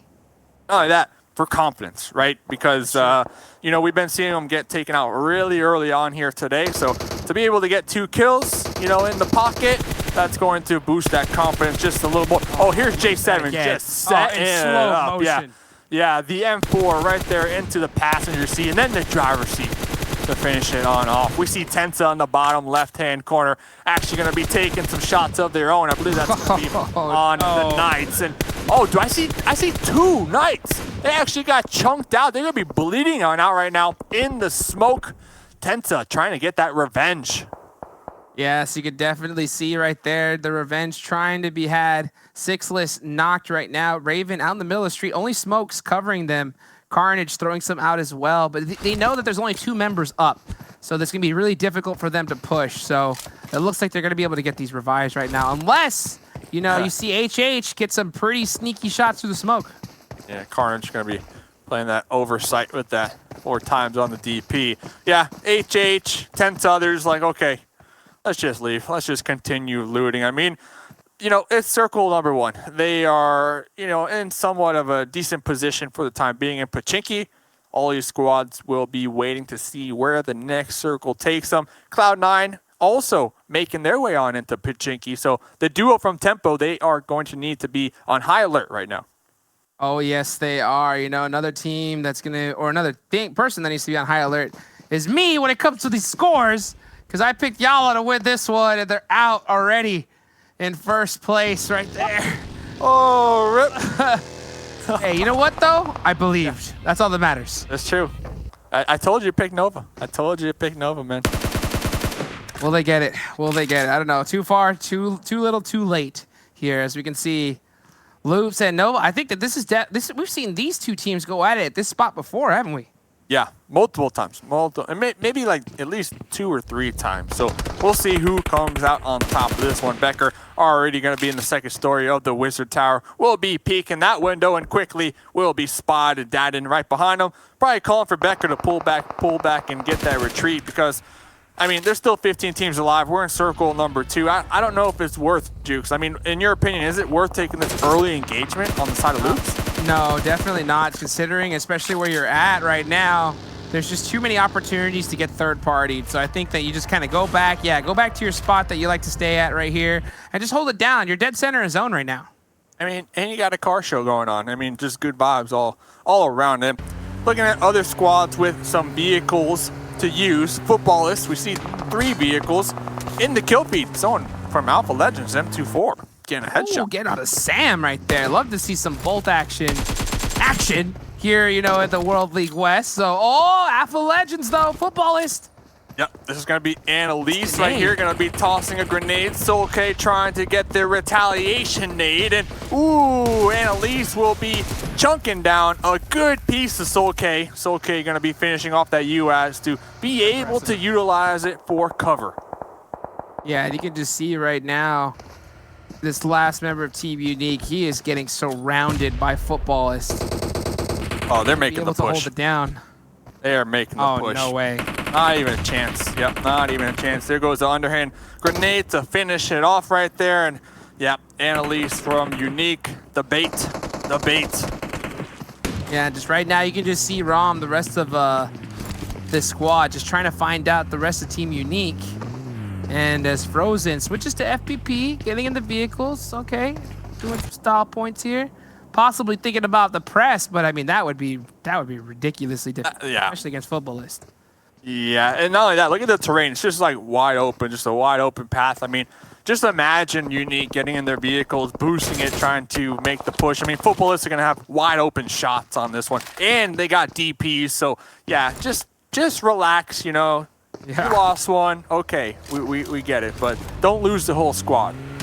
Definitely right now, because if they were driving towards them, you know that they'd be screaming at the top of their lungs right there, because they're going to need nothing but adrenaline if they're looking to win that kind of fight. But yeah, right now, still early in the game, you know, zone number 2 about to close right now. Circle's about to pop. And every team right now is pretty centered out, so I'm interested to see, you know, where this next zone goes. Will it be nice to all these teams, or will it be rough? Oh, and it's a rough one. Hard shift onto Shelter right here. Tensa, PK, C9, all these squads got to hit that rotation. Memphis. I mean, Unique, they know loops are in this area at least, and looks like they're going to be trying to bait out some shots or at least find a safe rotate on into this hard shift like we said, but Memphis is going to be finding out firsthand there's nowhere to go, and right on the other side of the hill, couple members from Team Queso, a couple members from Nova, right in the area. Yeah, it looks like Footballist is looking to press the issue right now against Team Unique, as all they're trying to do is drive away. But yeah, you can see the entire squad right now is just separating, getting all the angles they can, trying to finish out Team Unique right here. Oh, Lutz! Oh, look, that was so close. It was a close one. It was a close one. You got 2 members from Unique currently stuck in this building right here. Frozen and Lightning both receiving some decent damage from these grenades. Lutz going to be attempting to get another one on into that tiny little window. Lutz, this is like the 3rd grenade. Lutz is trying to connect right here on these 2 members from Unique. Frozen tossing out some smokes, and there's the 4th grenade. How many grenades does Lutz have? Man, he's been picking them all up, and here comes the rest of the squad looking to just try to get this done, but they need to get done quickly right here, especially considering that this is a new zone. They're going to have plenty of teams driving by. Frozen. Party opportunities will so thirsted. The thirst onto Solke. Oh, how things are falling apart right now on the side of Footballists. They need to hurry up and get these kills, get these confirms, because like you said, 3rd party is immediate in the distance, and Lutz going to be making the push. Frozen, the trades. Raoul versus Lightning right now. Both of them trying to get the resets, but Lightning spotted through the window. Footballist winning that one. Wow. What an angle right there. That 3rd member just came perfectly and was able to just kind of thread the needle through the window and get that finish. Really clutch considering that right now with this next zone, a lot of teams are rotating. Glad to see them finish out that fight pretty quickly. Yeah, they needed it. They needed to clean that one up because B4 and Farm are actually starting to take some shots onto them. So looking on over here, you know, the Knights, we saw them earlier on versus Tempo. They got 2 kills onto Tempo. They were able to get the revives and get the resets going on right now. Ulysses from Udar Killers, 3 up for the squad, looking to make the push, looking to get aggressive. Let's check in with this replay. Oh yeah, and you can see right now, we didn't get to catch this right here. Between Loops and Nova, Easy fell, did some ball damage right there. Not sure exactly what happened, but Frozen, that was the nade that pretty much opened up this fight, was able to get two nades right there that were really clutch. But yeah, last member of Team Unique just getting caught right in the ear from the window. Yeah, it happens. It happens. And Alpha Legends currently residing in this compound. Faker repositioning the Dacia.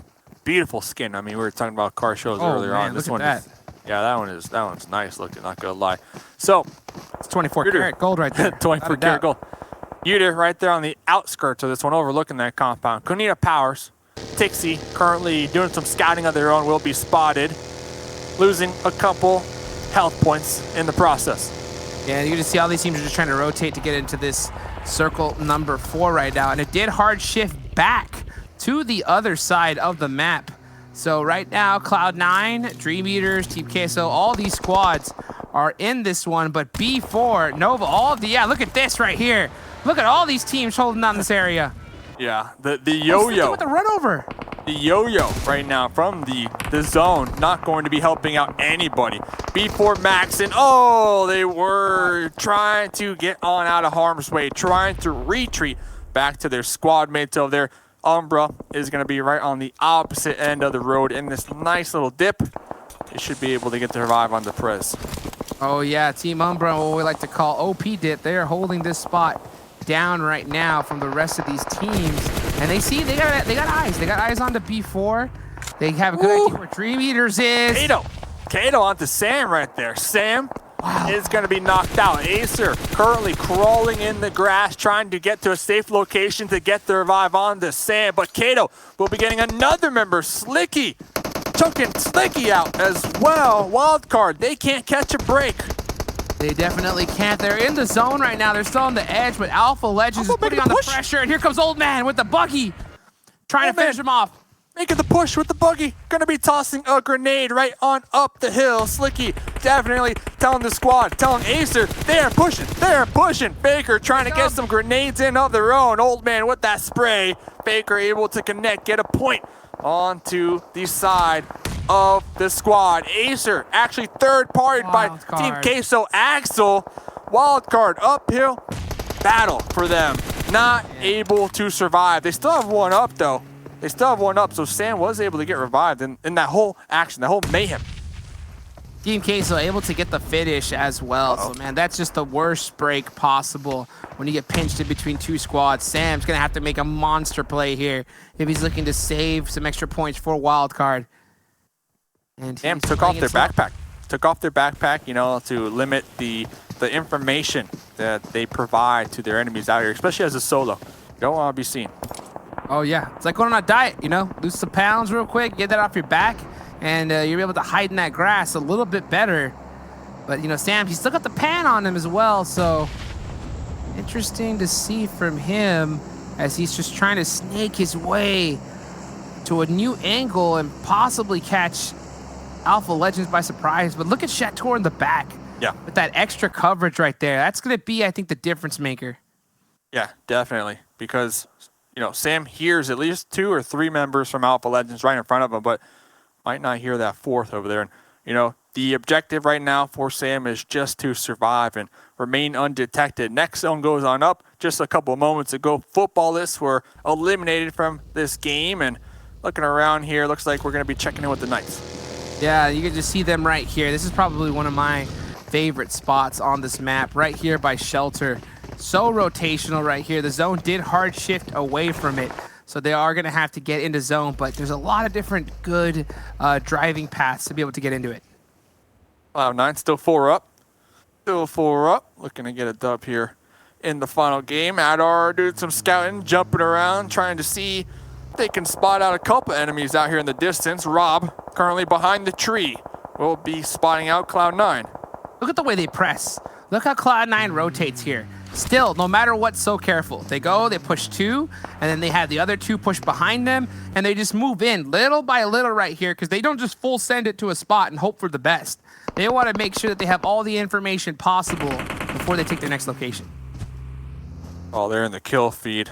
Old Man was taken down by Sam, but Sam quickly flicked on and thirsted. Pyro out here, trying to separate from the squad, gonna be going for some information. Rob gonna be unloading some bullets on the Pyro and connecting with the M4. That's going to alert Cloud9. Okay, we got some enemies right here on the edge of the zone. Looked like just a couple of moments ago, Cloud9 were starting to get into an engagement with tempo out there, but quickly forced to pull back. They are holding this edges circle, so they're already in here. That's all they're trying to do right now is just hold down the fort the best they can. Hopefully pick up Pyra, but you can't.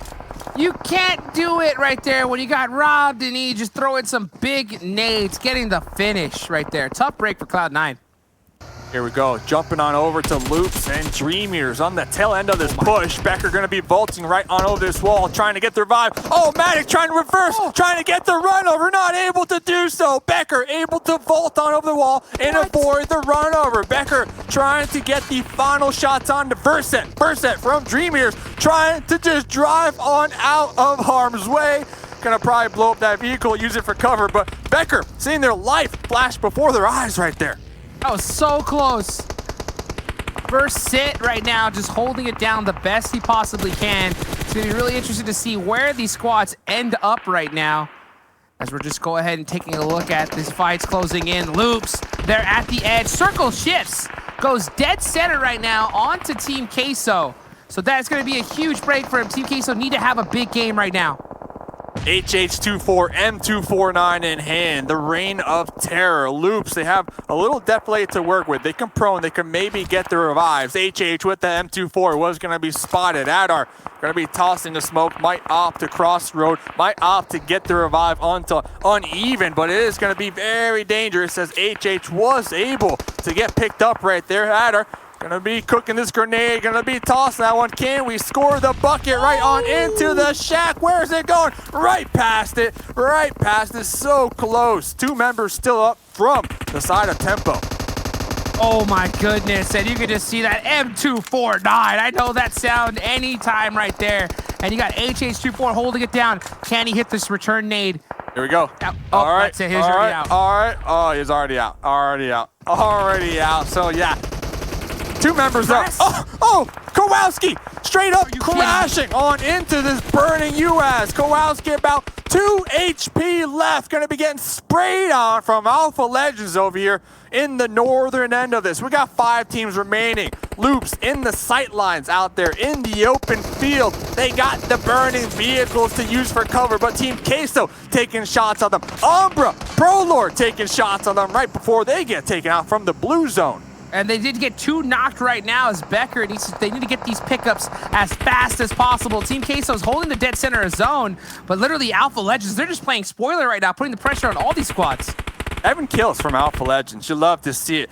7 kills. Loops, they are just sitting ducks out there. I think we saw they have like 10 kills so far. Team Queso right on top of them as well. Here comes the push across the road from Alpha Legends. We got 3 teams remaining, and all 3 of these teams got a bunch of kills to go with it. Kowalski just trying to heal on up, but they are going to be spotted from underneath that UAS. Ran over? Oh no, Dadden, what is going on? What's going on? Devastating right now, and Mystic's throwing some huge grenades onto this Loop squad. That could be good. Oh, that was a Molotov. Damn it, that's a Molotov. Mystic with the molly, the combustion from the fire. It's going to be inflicting a bunch of damage on the Loops right now. Team Queso doing everything in their power to gatekeep Loops, and Loops done. The run over, the stealth run over from Dadden could have been the deciding factor for the squad. Goodness. Alpha Legends getting aggressive right now. They got 11 kills. They got 4 up. They're trying to wrap around Team Queso in the dip. Smoke's going to be all around the playing field right now. Team Queso currently hiding within those smokes, just trying to survive. Kato, 3 kills. Old Man going for the explosion onto Ayala. Here comes the revive attempt. But will it be enough? Kato with the backstab play.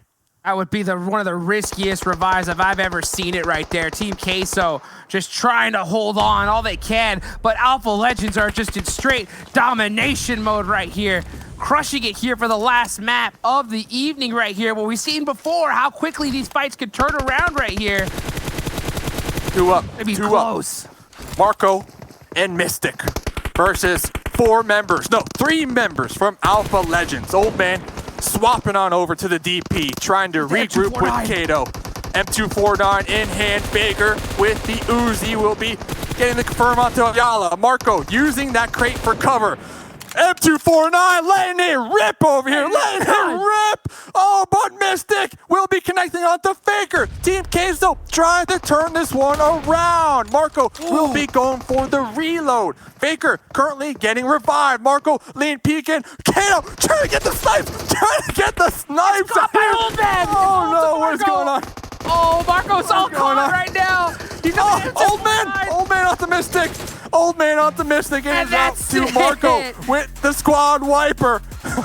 Oh my goodness. I mean, talk about action-packed right there. We were just straight losing it. What a crazy fight right there. I mean, Alpha Legends able to just get a win that they needed so bad right there. And be able to do that with 14 kills. That's going to put 34 points to their total score right now. They needed to get it done, and what a time to do it here at the final match here of day number 2. Who is it? Marco with the M249 at the end. I cannot believe that somehow Marco managed to get to that crate, get the level 3 gear, get the M249, and give Team Queso the fighting chance, because it was a 2v4 pretty much at the end right there. Definitely, and you saw with the iron sight on it right there. He had that iron sight just hitting the leads, just letting it rip right there, trying to put all the pressure fire he could for his squad. But man, what a way to finish today's games. Can't wait to see what the scoreboards looks like, as well as, you know, hearing the thoughts coming from the desk as well. So that's going to be it for myself and Mustache Dave for today. Thank you guys for watching, and can't wait to see again what the desk has to say. Break.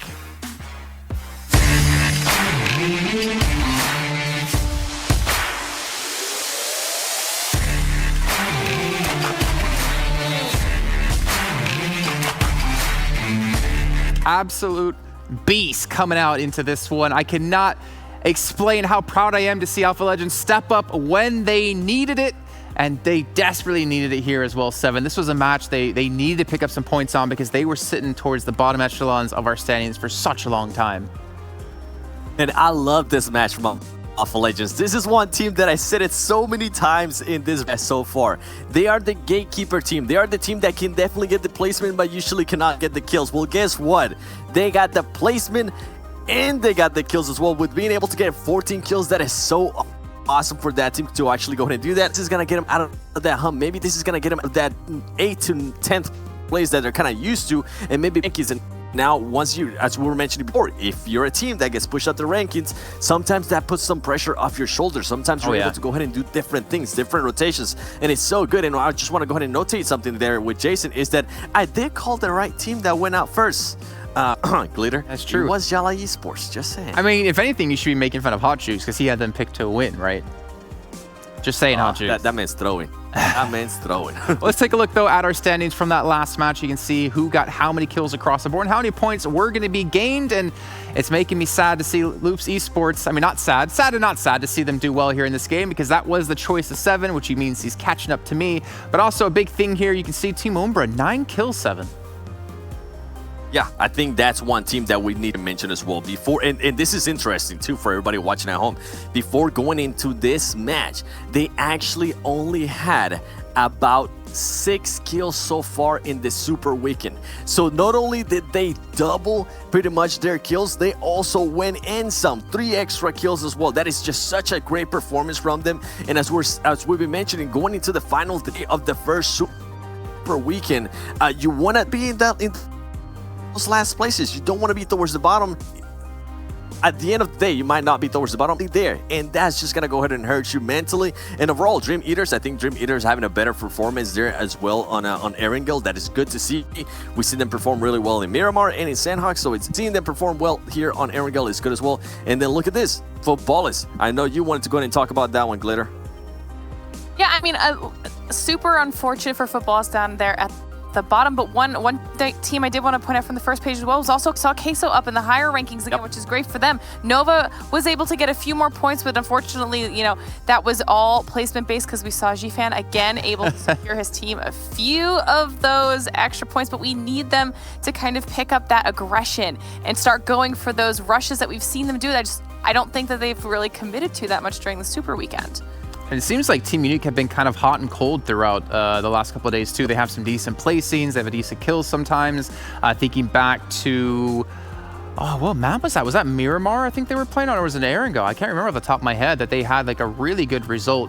Let's take a look though at our stats actually from our victors. And you can see 2,200 damage done for them, 14 kills, 13 knockouts. Not a bad day of work here for them, Glitter. No, that's for Alpha Legends. This is exactly what they needed. They were kind of right at the cusp of doing, like Seven said a couple times, they've been able to gatekeep teams and put out a lot of damage in the process.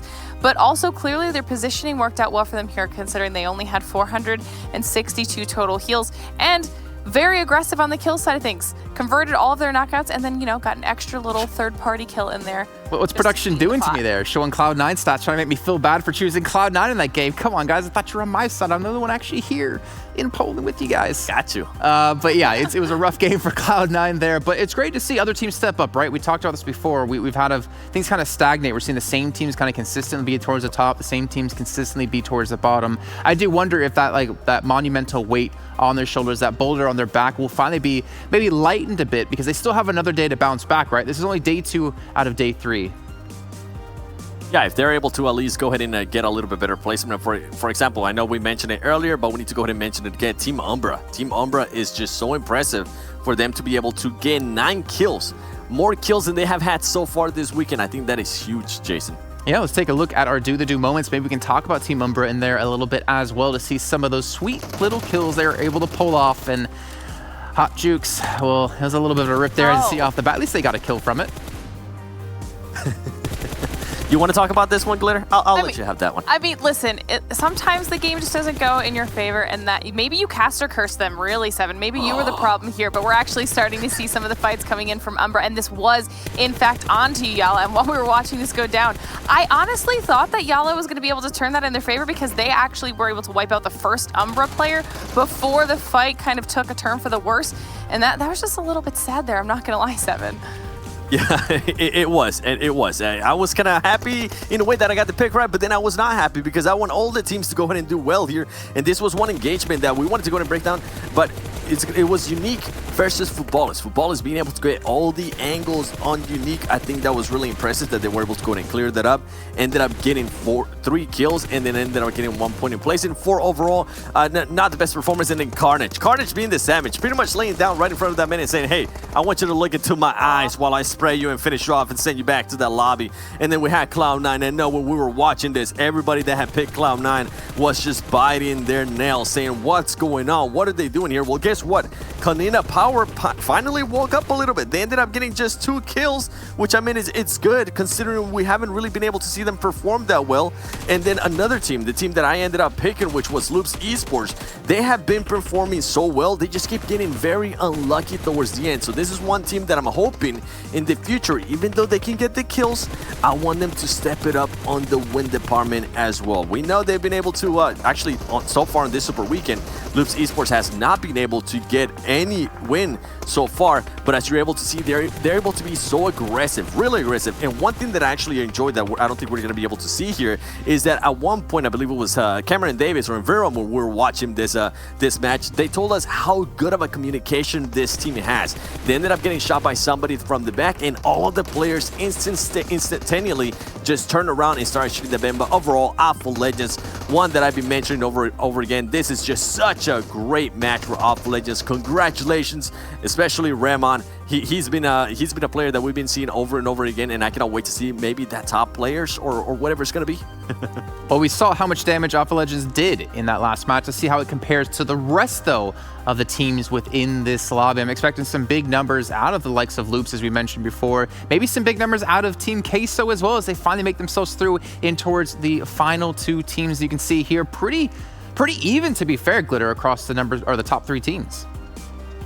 And I love seeing games like this where I mean, even down to Umbra as top 5, Tempo managed to sneak in there, but the damage across the board for the top teams of this match makes me happy because it shows that they're doing that aggressive play style towards the end. I mean, you've got 2K on Alpha Legend. Obviously, they were killing it, but almost 1700 coming out of Queso, over 1700 coming out of Loops with 6 and 10 kills respectively. And Umbra, I think they might be the most impressive one for me in this game with that 9 kill, over 1500 damage game. And one that kind of keeps surprising me here is Nova Esports. Nova Esports, this is the second match so far that I see them get anywhere from 500 to 600 damage, and they only end up getting just maybe 1 kill or no kills at all. Not sure what's going on there with Nova. Before this match started, they ended up with just 16th place. Not what you want to see from that team, and they really haven't, so far this Super Weekend, they really haven't been able to put up a performance where they're at least able to put 5 kills on a match, so hopefully they can step it up. I think for me, one of the most important statistics we can see when looking at a team is basically the damage they're doing, right? You see Loops Esports, you know that maybe they don't sometimes get the great placings, but they always seem to have that really consistent high damage and really consistent kills. And that makes them always a threat because as long as they, I guess, put themselves in a better position, they'll be able to get through later on and really get those placement points. And I said, damage is one of the key markers when it comes to seeing who the best teams are. Well, kills is also a key marker when it comes to seeing who the best players are. Let's take a look at our top 10 players so far, and you can already see off the bat here, Glitter, 2 players out of Loops making the top 3. Yes. And we knew that maybe I knew that we would expect to see Carrillo up there, but look, this is an impressive list. We've got the Dean also in the 40s. The fact that the top 4 players, period, are in the 40s with their kills so far is incredibly impressive. We talked about Matic today. Tensa always has strong. These are pretty much all players that we have touched on, but one thing that's very impressive is 3 footballist players out of the top 10 right now. And one that I'm enjoying, and I'm glad you pointed out, Raum is second place right now. 43 kills, 24 assists, 39 knocks, and for that 4 nade kills. That is so impressive. And another one that I wanted to go ahead and mention is Axel. Remember, Team Queso has not had the best Super Weekend so far, but guess what? Axel has been able to maintain that form. He's been able to go ahead and put out kills. He has gone down a little bit on the leaderboard just because of all the other great matches some of the other teams are having, and the players are just pretty much taking full advantage of that. But seeing Axel there still being consistent and performing for that team is very impressive. I think we need to give a Joe Theismann award here to some player. For Adder in particular, he's got 6 nade kills. He's got the most compared to the entire lobby going on, and that shows when he takes fights in a situation where he can always nade you, and he's got the really strong arm coming through. We're gonna take a look now at our overall standings as well to see how things have wrapped up and shaped up here at the end of day 2. And Cloud9 maintain that first place position. Footballist is number 2. But we are seeing, it looks like Glitter Loops make their way up a bit here. And also Alpha Legends number 7. We got to talk about them. Love seeing Alpha Legends continuously bump their placements up throughout the day. But one thing that's super important is if you look at the top 5, both Loops and B4 are in the top 5 with 0 wins, 0 chicken dinners under their belt. This is just due to consistent placing and aggressive kills across the board and still managing to break that top 5 threshold. That's pretty impressive. That's scary. And I think 7 for Loops. If they can take chicken dinners, look, how far ahead would they be from everyone else? They'll be miles ahead, honestly. So it's kind of good for us in a way, the viewers, that they're not getting that many chicken dinners, because it's forcing them to go ahead and just grind it out more against those teams like Dream Eaters, Footballers, Cloud9. And I think Footballers has one that just kind of snuck up on us. Remember, this is one team that was very consistent in league play, and guess what? They were able to carry that consistency that they had in league play, and they've been able to outperform anything that I was even thinking about in regards to Footballers. So it's so great to see. And then with that said, we do have teams that are doing very, very well. And guess what? We do have teams that are just quite not there yet. Team Umbra, though, being able to go ahead and jump some spots, being able to add some extra points. And as I was mentioning, that was just such a huge game for them. They ended up in doubling their kills even more. And that, remember, for anybody that's currently watching that might not remember, every kill equals 1 point. Hopefully tomorrow, the final day of the first super weekend, I'm going to be able to see a little bit more from Karina Power. This is just the performance I was not expecting from them. And not sure if they're going to go ahead and switch it up. Because something I want to go ahead and mention as well is we've been talking about Karina Power always doing bad on the first days. Well, guess what? It's been already 1 day. It's been already 2 days. And everything is still not going your way. Are you still going to go ahead and stick to your game plan? Or now that you're going into the last day of the first super weekend, it's a time to maybe go ahead and mix it up. Maybe use it as a day to try out new things, because why not? Or just go with the same thing and see and hope that it works. Well, Seven, we talked about first days, but what about second first days? Thank you, Glitter. At least Glitter knew exactly where that was from. One team I do want to mention before we do head out from the show is, again, Team Umbra, because we're seeing glimpses of them that we saw in league play, right? Because they were a team who were out of the bottom 16. They had no chance of getting through into the Super Weekend, and then they started to pick up some games, some decent placings when it came through the final day of play, and we see them finally have a good game for themselves as well. So for me, Glitter, I'm curious, can they keep that going into day 3? I'm definitely curious to see the same as well. I'm hoping that they can, if only even just to like shake up some of those more consistent teams towards the middle, moving into that top 10 position, because we want to see a little switch up every now and again. We don't want to have to keep calling the same teams, and Umbra is more than capable of doing that. As you said, we saw that in league play. So maybe they're just one of those slower start teams, and day 3 will go very, very well for them. There's a couple other teams we're going to be looking at for that, like Konina Power.